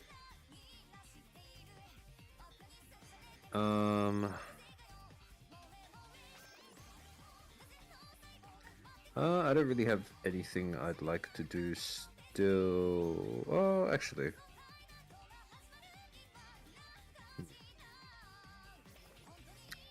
For one bit. Oh, sorry. I'll play another first date. Okay. So it goes up to 7. And I'll pass back to you. Yes. Oh, okay. So pass. Yes, pass. Clash. Clash. I'll choose to go from here. So I'll flip it. There's nothing I'd like to do. Is there anything you'd like to do? There's nothing I'd like to do. Alright. So I win the clash. I will draw a card. Oh, interesting. Okay. And back to you. For this platform, I have nothing I'd like to do. Then I will take it. Yep. So one coin and one more token. Yep.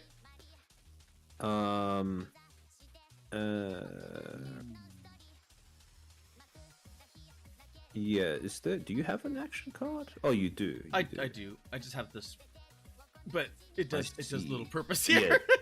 Yeah. I was hoping for one. I'm like, did I discard one that was in here? that could make me do something. I'm like, no, I don't. Okay. Alright, then final platform. I have nothing. I've got nothing. I thought I had something. I don't have nothing. Alright.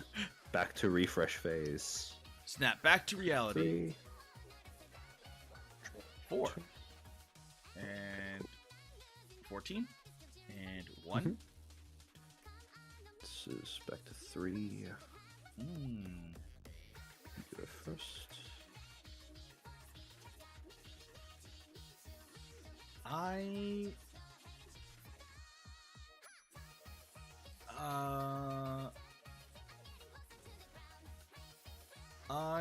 will go here. I will 1, 2, 3. Go here. Okay. I will pass.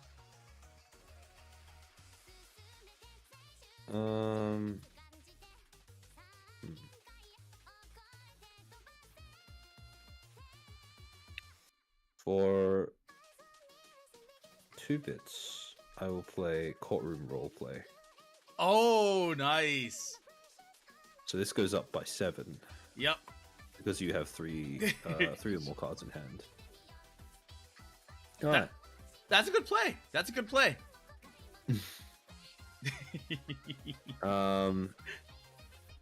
Back to you. I will pass.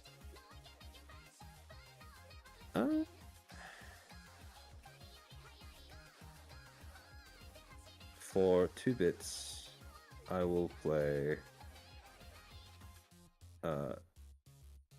encore performance targeting a sponsorship stream and pass back to you. Don't you get 4 more? Oh yeah, 4 more. Like that.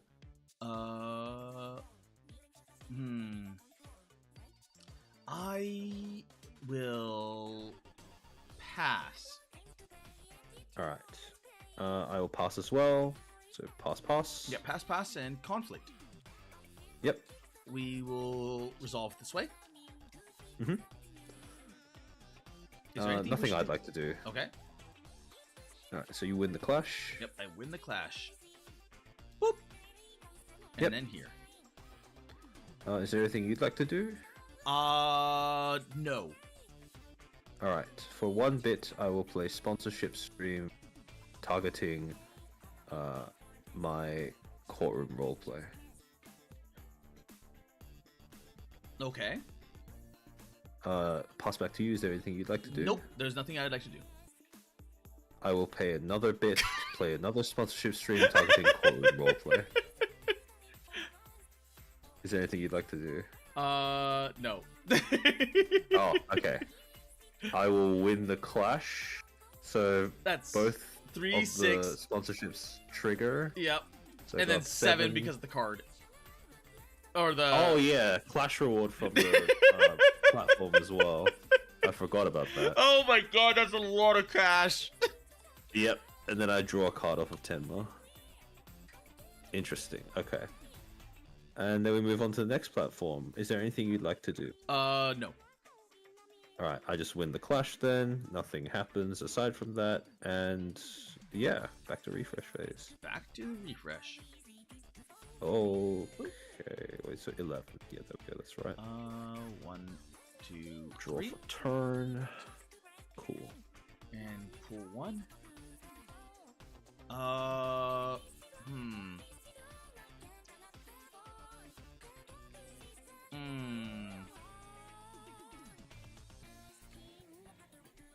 That is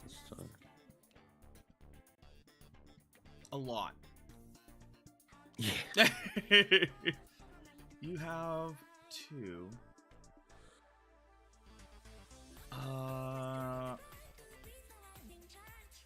You know what? Oh yeah, it's my turn. Oh no, I already took it from you. So oh, okay. First this time. Yeah. Okay. Try and toss up where I should go this turn. It's the most bit efficient play. All right, I will put Tenma here.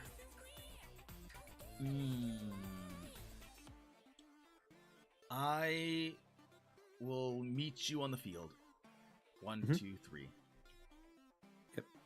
Oh, it's pretty close.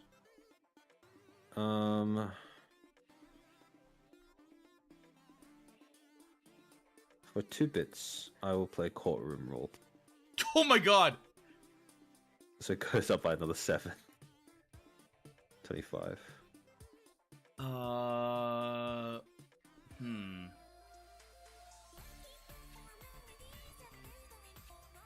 I will 1, 2, 3 play continue gameplay, which is an extra 6. 1, 2, 3, 4, 5, 6, because I'm not dominating at the moment. Yep. So I don't have anything I'd like to do, so I'll pass back to you. I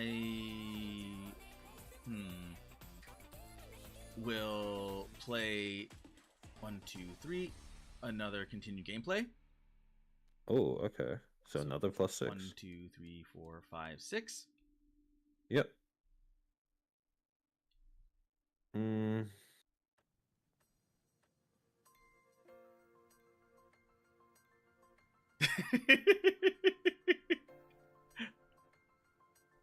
I will pass. Yeah, I'll pass back to you. I will pass back to you. All right, pass. We can start clashing. I'm going to start clashing from here. Okay. So I'm going to flip it. Is there anything you'd like to do on this platform? Nope. All right, then I will win the clash and win the platform. So there we go. This gets trashed, and you put a platform card here. Boop. All right. So onto the middle platform. Yes. For 2 bits, I will play Succumb to Cringe, targeting one of your continued. Oh. Okay.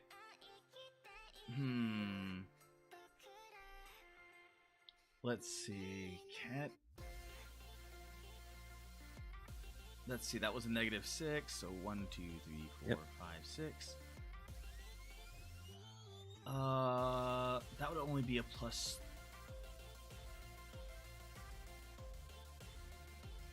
I am going to activate. Mm-hmm. And then play that. Yep. So. Yep. 1, 2, 3. +2. And then. Oh, +3. Yep. +2. Yep. +2 from that. 28. Yep. And that one goes to the bottom of the deck. Oh wait, if you activate it, wait, hold on. If you activated this to play that, does it still send to the bottom, or is it only play it? Yeah. I don't know. I can play one action from the trash for free. If you play it for you're free, right. Yeah, it doesn't have to go to the bottom it plays unless from you the actually trash. play it. It doesn't actually. Yeah. Oh. Yeah. Okay, that's even Only better. if you end up. Yeah, only if you end up, because you can then play it again using 1 bit if you wanted to. Only when you play it from the trash using its own ability do you have to. Oh, okay. Okay, that's a lot better than I thought it was then. Yeah. Okay. Yeah, that's really strong synergy. Yeah. Okay.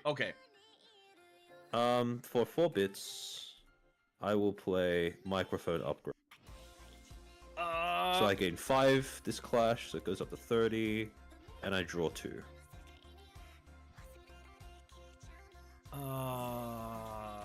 30. Is it worth it? Is it? I have 3 bits already here. I only get the +2 from the first one. You know what? I'm gonna do it. Mm-hmm. I'm gonna cast this from the garbage. Yep. So 1, 2, 3. Oh, it's +3. Yes. Yep, okay. Yep, sure. And that gets put into the bottom of the garbage, or the back at bottom of the deck. Bop. Yep. I will activate First State's ability, and I will.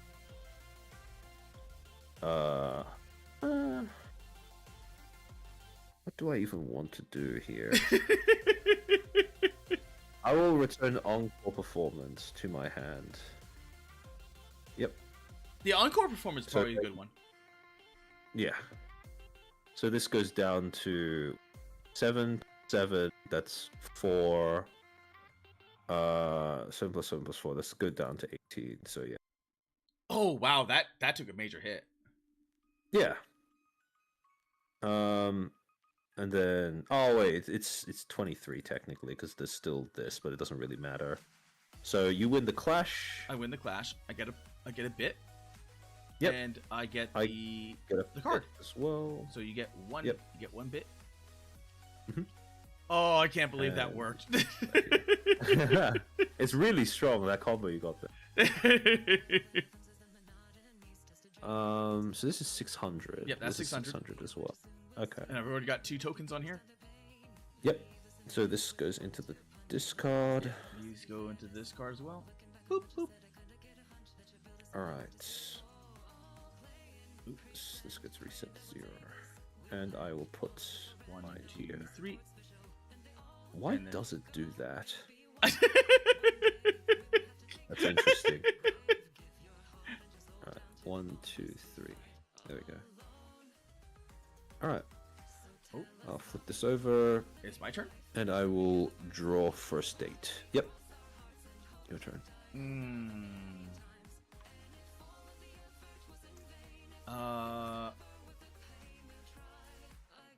I will go here. So 1, 2, 3.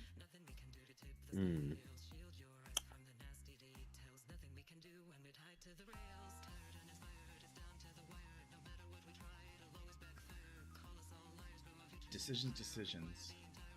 Yeah. I can pull off a pretty disgusting amount of influence this turn.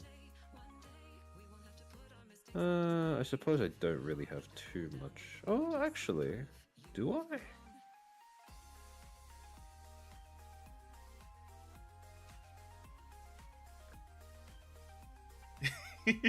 Yeah, I kind of have to do this, don't I? Alright, so 1, 2, 3, 4. I will meet you. Okay.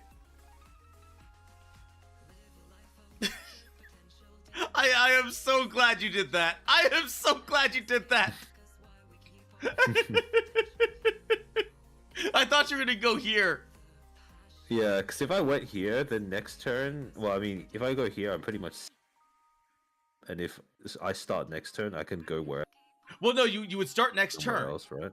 Right? So you would go here. Yeah. I mean, I suppose, you could have potentially maybe. won this and then resolved it this way. That's true. Got this before I got this. Yeah, that's true.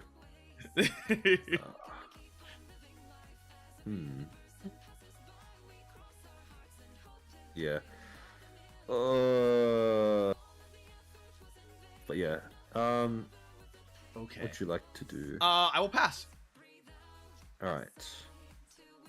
I will, for 3 bits, play Origins video. Oh. So this goes up by, what was it? Goes up by 8. So it goes to 12. Okay. I will pass. Okay.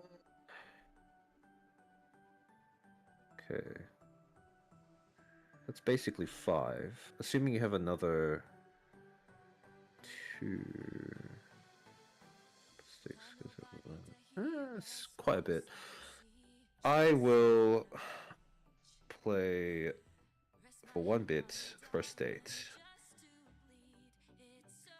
And it also gains another +2 because of the passive on. It's an experience content card. Gives Origins another +2 for this round. Pass back to you. So you're at 17.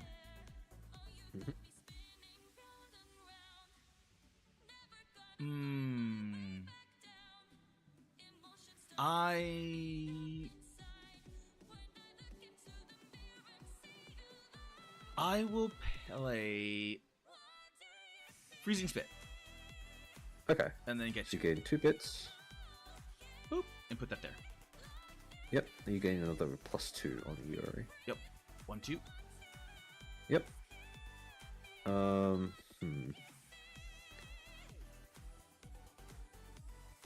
I will, for 2 bits, play Encore Performance, targeting sponsorship, which I will put in my hand.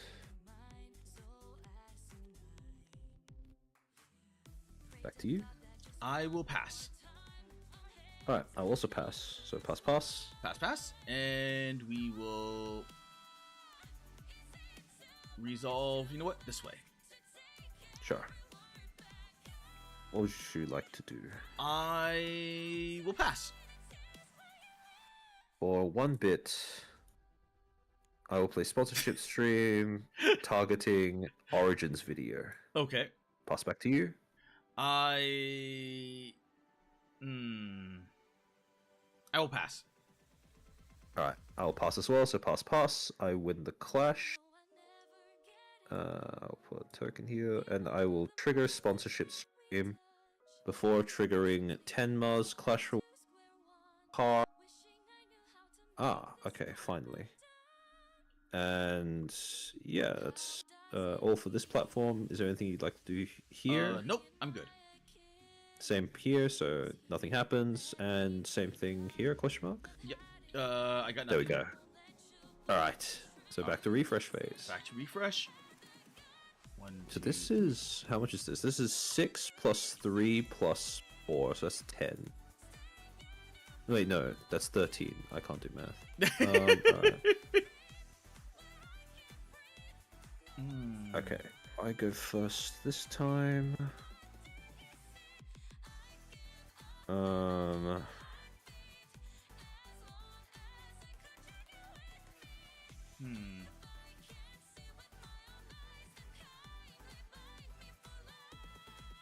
This is pretty gross. Okay.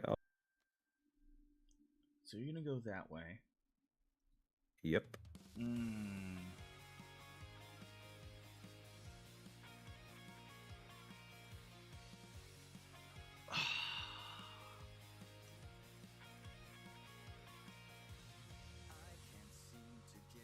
This now you got me paranoid.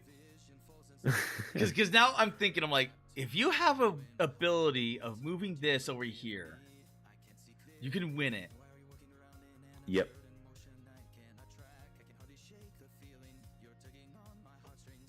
You know what? I'll engage in the paranoia. 1, 2, 3. All right.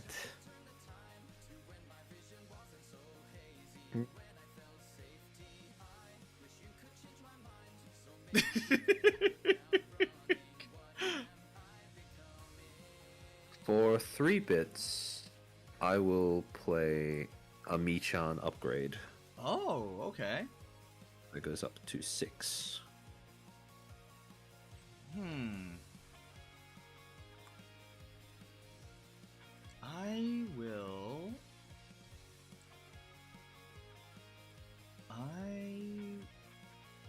Let's see.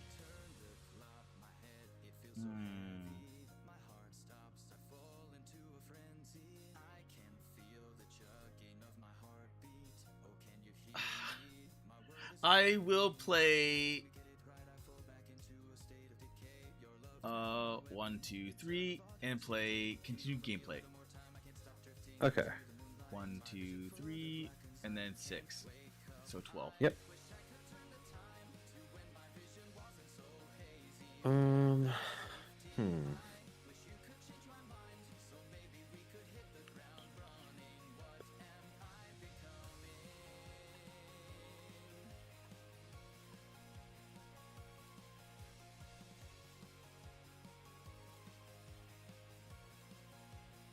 I'll pass. I will equally pass. Alright, so pass. We can start clashing. I want to resolve things in the same direction, so here. I have nothing I'd like to do. Is there anything I'd like to do? There is nothing I would like to do right now. Alright, so I win the clash. And nothing happens on this platform. Then we move on to this one. Is there anything you'd like to do? What would you like to do? I have nothing I'd like to do, so... Okay. Then nothing. Okay, pass. You win the clash. You draw a card. Win the clash. Draw a card. Okay. Alright.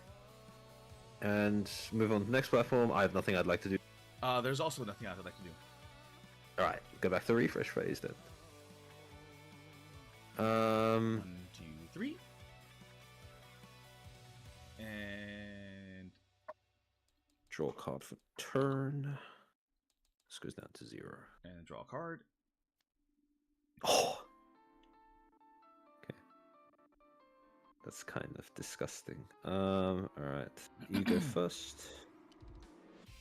Where would you like to go?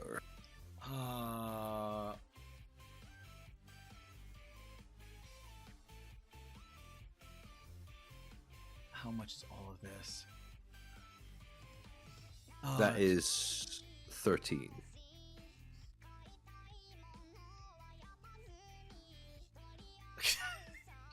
Let's go here. One, Alright, I will match you. 19. All right. Okay. What would you like to do? I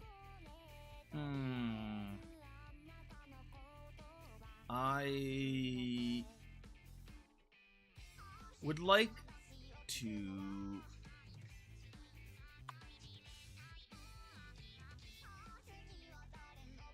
God, this is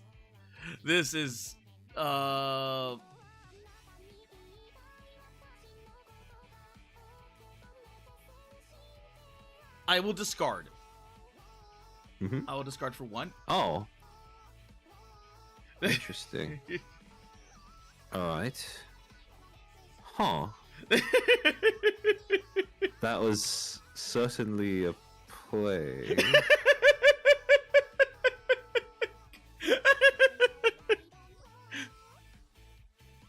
Actually, fuck it. I will, for 3 bits, play maths. Oh,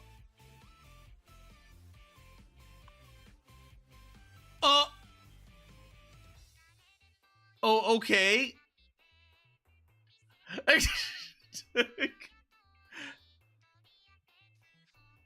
Alright. So how much is that now? Is that like plus 5? This is 24. Oh, 24? Yep.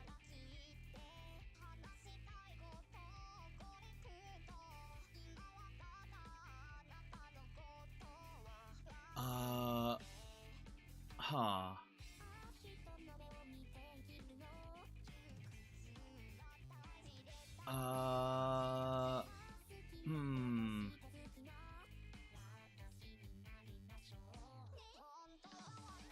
Let's see.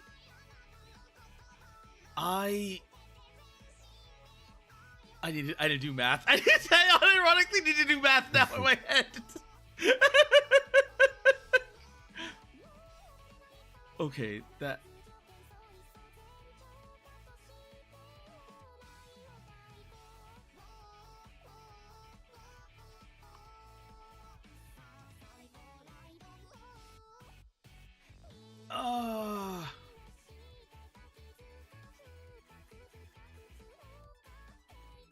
Okay, yeah, I will pass. Alright. I will also pass. So pass. We start clashing. Yes.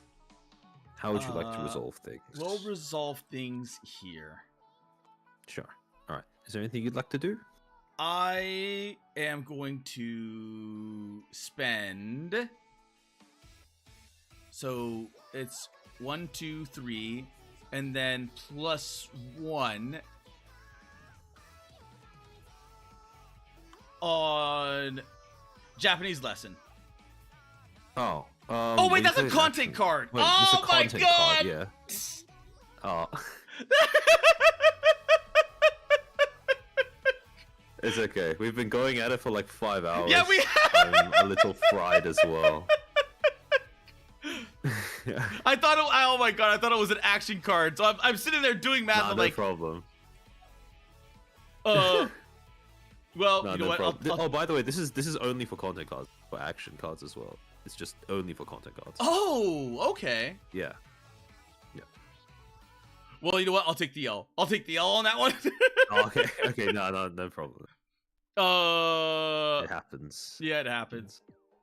Okay, let's see. That was so you just put the get 2, the 3. the 3 bits back. Wait, no, it's 4. How much 4. did that cost? Oh, 4. Okay, Yeah, 4. 4 bits back.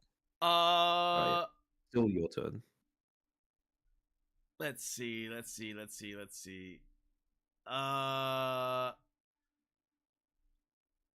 I don't want to do anything then. All right. So pass. Yeah, pass. I will get a token. All right, and I will draw a card. Oh.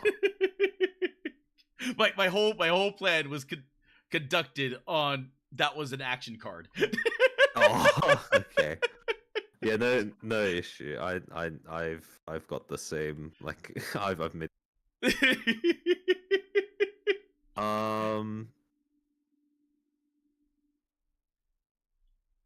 So that unless you got something here. I'm trying to think. We move on to the next platform. I'm trying to think I should do here, because I could make things a little difficult for... Actually, this is the highest way, highest probability win.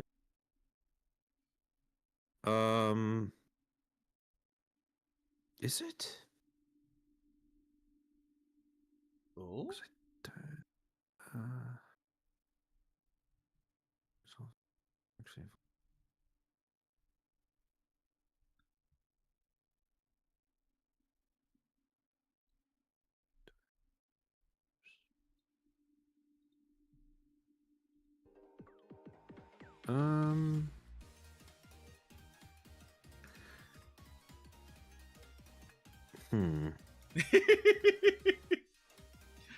Trying to think.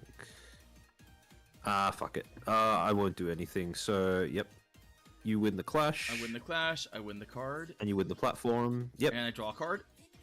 Yep. So 1 card and oh. So you're at 900k at the moment. This is getting close. Yeah, this is real close. Is there anything you'd like to do here? There's nothing I'd like to do there. All right, so pass. Pass. Nothing happens. 1, 2, 3. All right, so this goes down to, how much is this? 5, 4, 6. 10, 13, 18. So this goes down to 18. And I draw a card for turn. And then we'll flip this. Oh, cool. Very cool. Alright. And it is your turn. Okay. I mean, I think I saw it here. Yeah, I'm doing the same thing. Alright. 1, 2, 3. Okay. It is...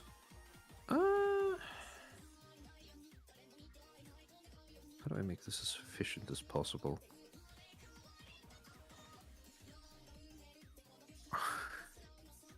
For 2 bits, I will play Puzzle Hand Cam. Oh, okay. And I will get another +2 because of Origin's video. Okay. Yep, back to you. I will...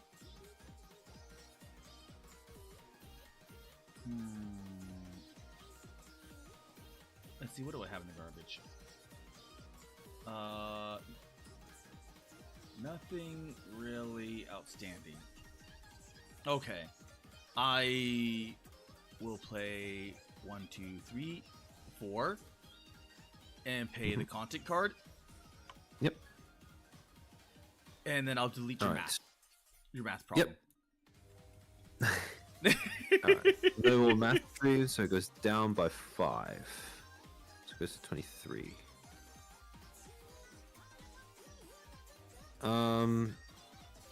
For 2 more bits, I'll play another Puzzle Hand Cam. Get another +4. Back to you. 1, 2, 3, 4, 5. I will... Let's see, let me do math.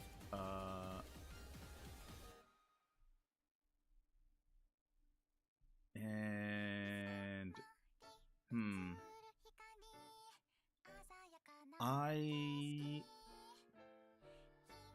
That would be...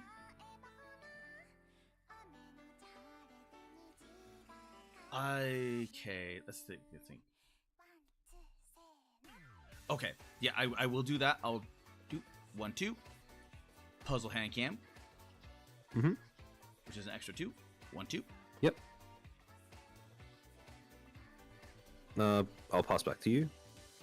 I will equal...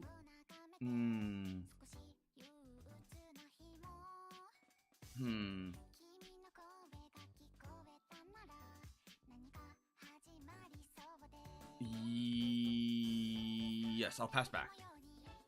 Alright, pass. We can start clashing. Going to choose to go from this direction. So, Okay. start off here. I have nothing I'd like to do. Is there anything you'd like to do? I would like to cast a spell. 1, 2, 3, 4. Yep. And it's instant replay.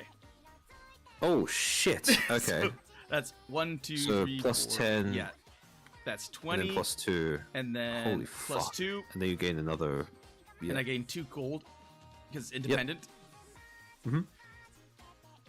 Yep. I think I can see where this is going. Yeah. Is there anything else you'd like to do? Are you gonna do anything? No, I'll pass back to you. Okay, I will charge and then cast Scary Story Writing, Okay. which is another 1, 2, Plus 3. 3. Yep. So, yep. Is there anything else you'd want to do? I am blop doing that. Yep. So Sure. 1, 2, 3, Yep. and that gets put into the bottom of the deck. Boop. I will for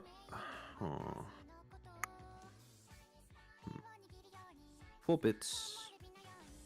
I'll play microphone upgrade, so I gain plus 1, Oh! and I draw 2. Alright, back to you. Oh!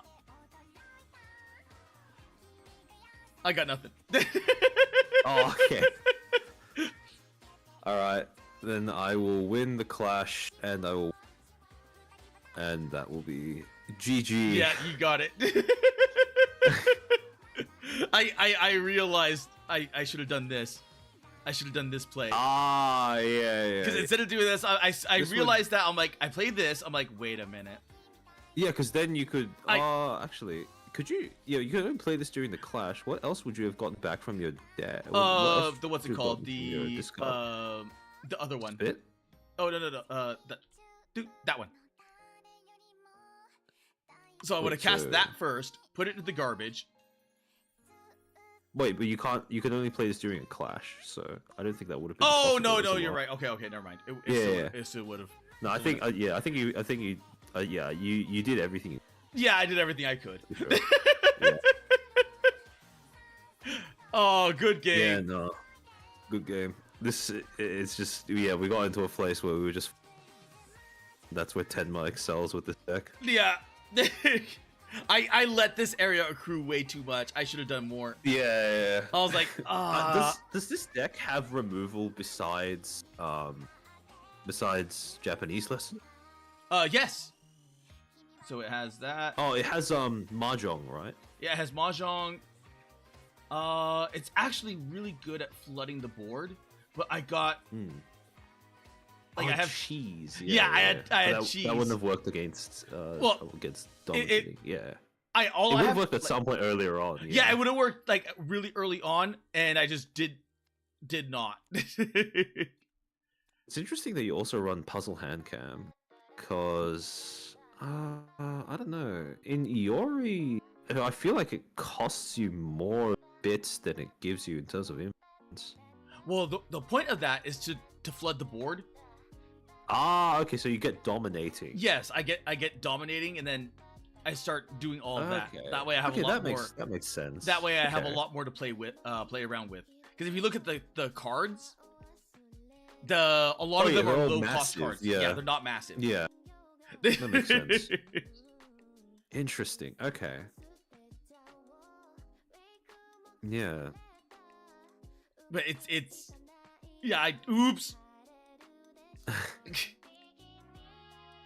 I have some removal, but most of it is just there to swarm and then get that early currency and just swarm and just become that oppressive.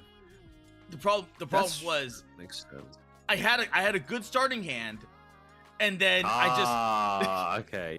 I got a good starting hand, and it's like big card, and I'm like I see. The cheese would have been good if I had a lot of the lower end cards. I'm like, oh man. Huh. And because I was spending a lot of the stuff, I was like, I really don't want to get rid of the the upgrade card, but I'm like I need the currency. Yeah, that's fair enough. Interesting. Okay. Yeah, I've been tossing up whether I should deck or enough, but so far I think 3 is not bad. Yeah. I don't know. I might end up changing that in the future though. Oh yeah, no. I had this just in case you played something big, and I had this in case you played something small. So. Oh yeah, you had you had. Yeah, Even if I could. Even if you made it, even if you won this round, you probably would next round because I wouldn't have gotten because this. Yeah, I was fighting an uphill battle with that one because I thought you had one of the ones that allowed you to move this over here. Yeah. So I was like, nah, this deck doesn't run that. This deck doesn't run because this deck is all just locking down one player. Yeah. At a time. Oh wait, I was surprised that you didn't play the upgrade card on Iori earlier. That one I got towards the middle when I didn't have the currency. So I had to sit there and wait for 6, and then I was like, yeah, because I think actually, I didn't know if you had a turn off where you could have, to be honest. I was always in that in between. Yeah. I mean, that's the power of bouncing cards, baby. Yeah. Because I was always in that in between. I'm like, I didn't have enough currency, or it was just like, you had a lot more cards. I'm like, do I put the content cards or do I just upgrade? Yeah. And I'm sitting there. I'm like, would that matter? Like an extra +2, like a +2. Okay, the mental damage of holding more cards in hand is way more. Play. Yeah, because then you're sitting there. I'm like, thinking about it. I probably should have upgraded because that would have fixed some of the that would have that probably would have allowed you to. It would have given you a bigger boost. So. Yeah.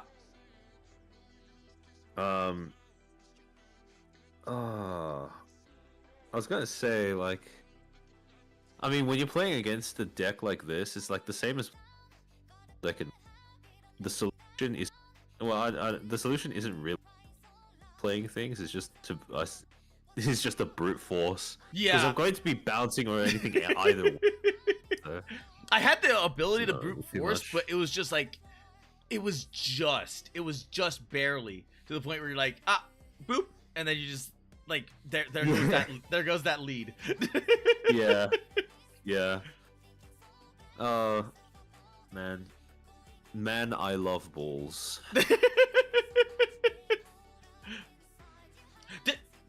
Do you know that there's a drink called balls?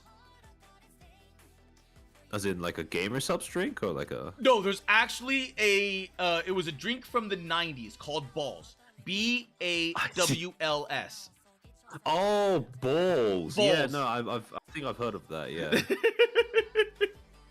Yeah. I've seen this.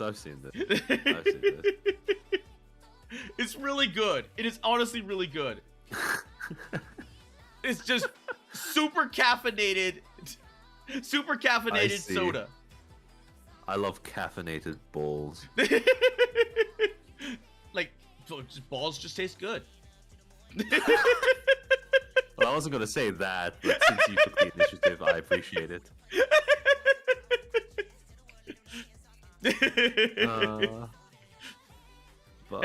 Yeah, thanks for having me on to do this collab. Problem. It was really fun. And now I actually managed to get. I will be unstoppable. Boredom will have nothing. And next time we'll be on like a better time. Well, a better a better time zone. Next time. Yes, next time we'll get the time on. But yeah. I really appreciate it. Thank you for having me on. Thanks for showing up. No problem. I wouldn't miss the world, my guy. I wouldn't miss it for the world. All right, I'll be different. But yeah, I'll talk to you sometime later. Hopefully, arrange another TCG sesh. Okay. Another Rift Runner session specifically. Yeah, the no Rift, bait and switch. No bait and oh switch. yeah, because you know what? I'm gonna build an undead deck in the mid time. Okay. So because Right. now I have. I'll see. I'll see what I can do on my end. Because now I have a Mecha Mari. I have a bug deck. I have the Kami Soul deck because of the Rift Runners thing, the deck building suggestions. Huh. Then I'll have the undead deck.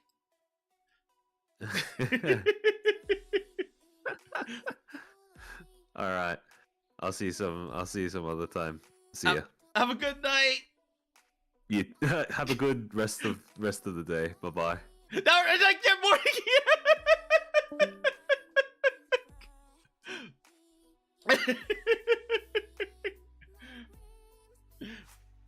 So yes, the time zones kind of got borked, so that's why we were up so early.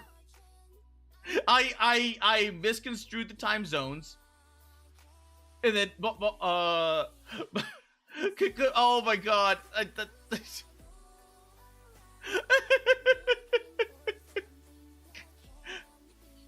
you know what? Our Armchair is like a really good guy. Like I was like, oh, are you sure you don't want to push it back? Because that would have been 10 p.m. last. Because it's the no, it would have been 10 p.m. tonight. It would have been 10 p.m. tonight, which would have been perfect time for the Armchair. Oh, but he's just like, he still went through. He's like, you know, it's good. It's all good. It's all good. So now he's gonna just. How does a chair sleep? Does it just like crawl into bed? Does it lay down? Does it turn into one of those recliners?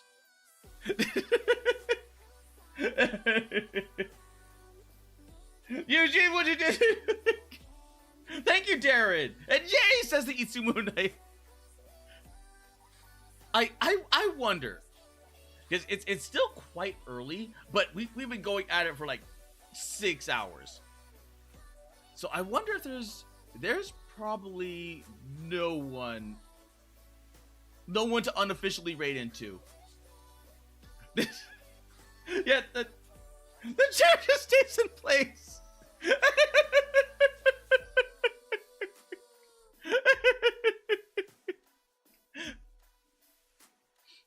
It just has to die. die on its pegs.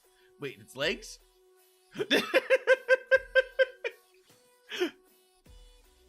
Well, no one to unofficially raid into. So, let's see. Let's see.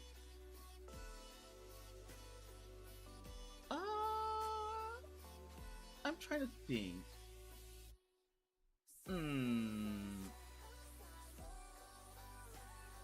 No, I think we're good. I think we're good. I think we'll just call it a day, a night, a something. So,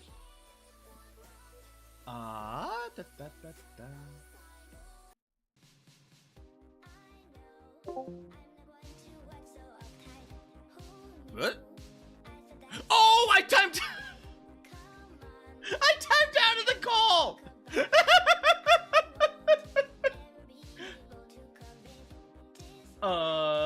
Okay. On Twitch, thank you, Neferanti, and on the YouTubes, thank you, Billy Aoki, thank you, Sanity Jinx, thank you, Pillow, thank you, Isumo Knight, thank you, Ronmaru. Especially for Ron, like you usually show up like in the evening time when I usually stream, so that was surprising to see you. And thank you, Tiki. Thank you, Clanker. Thank you, Pillow. Thank you, Darren. Thank you, War.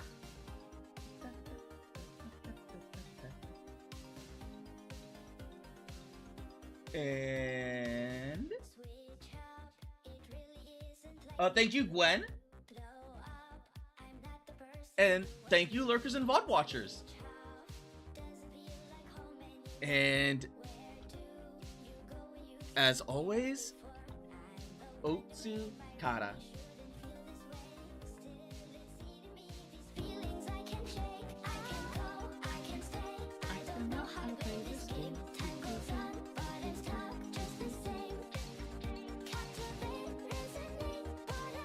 Good night, everyone, or good day, or good morning, in some of your cases.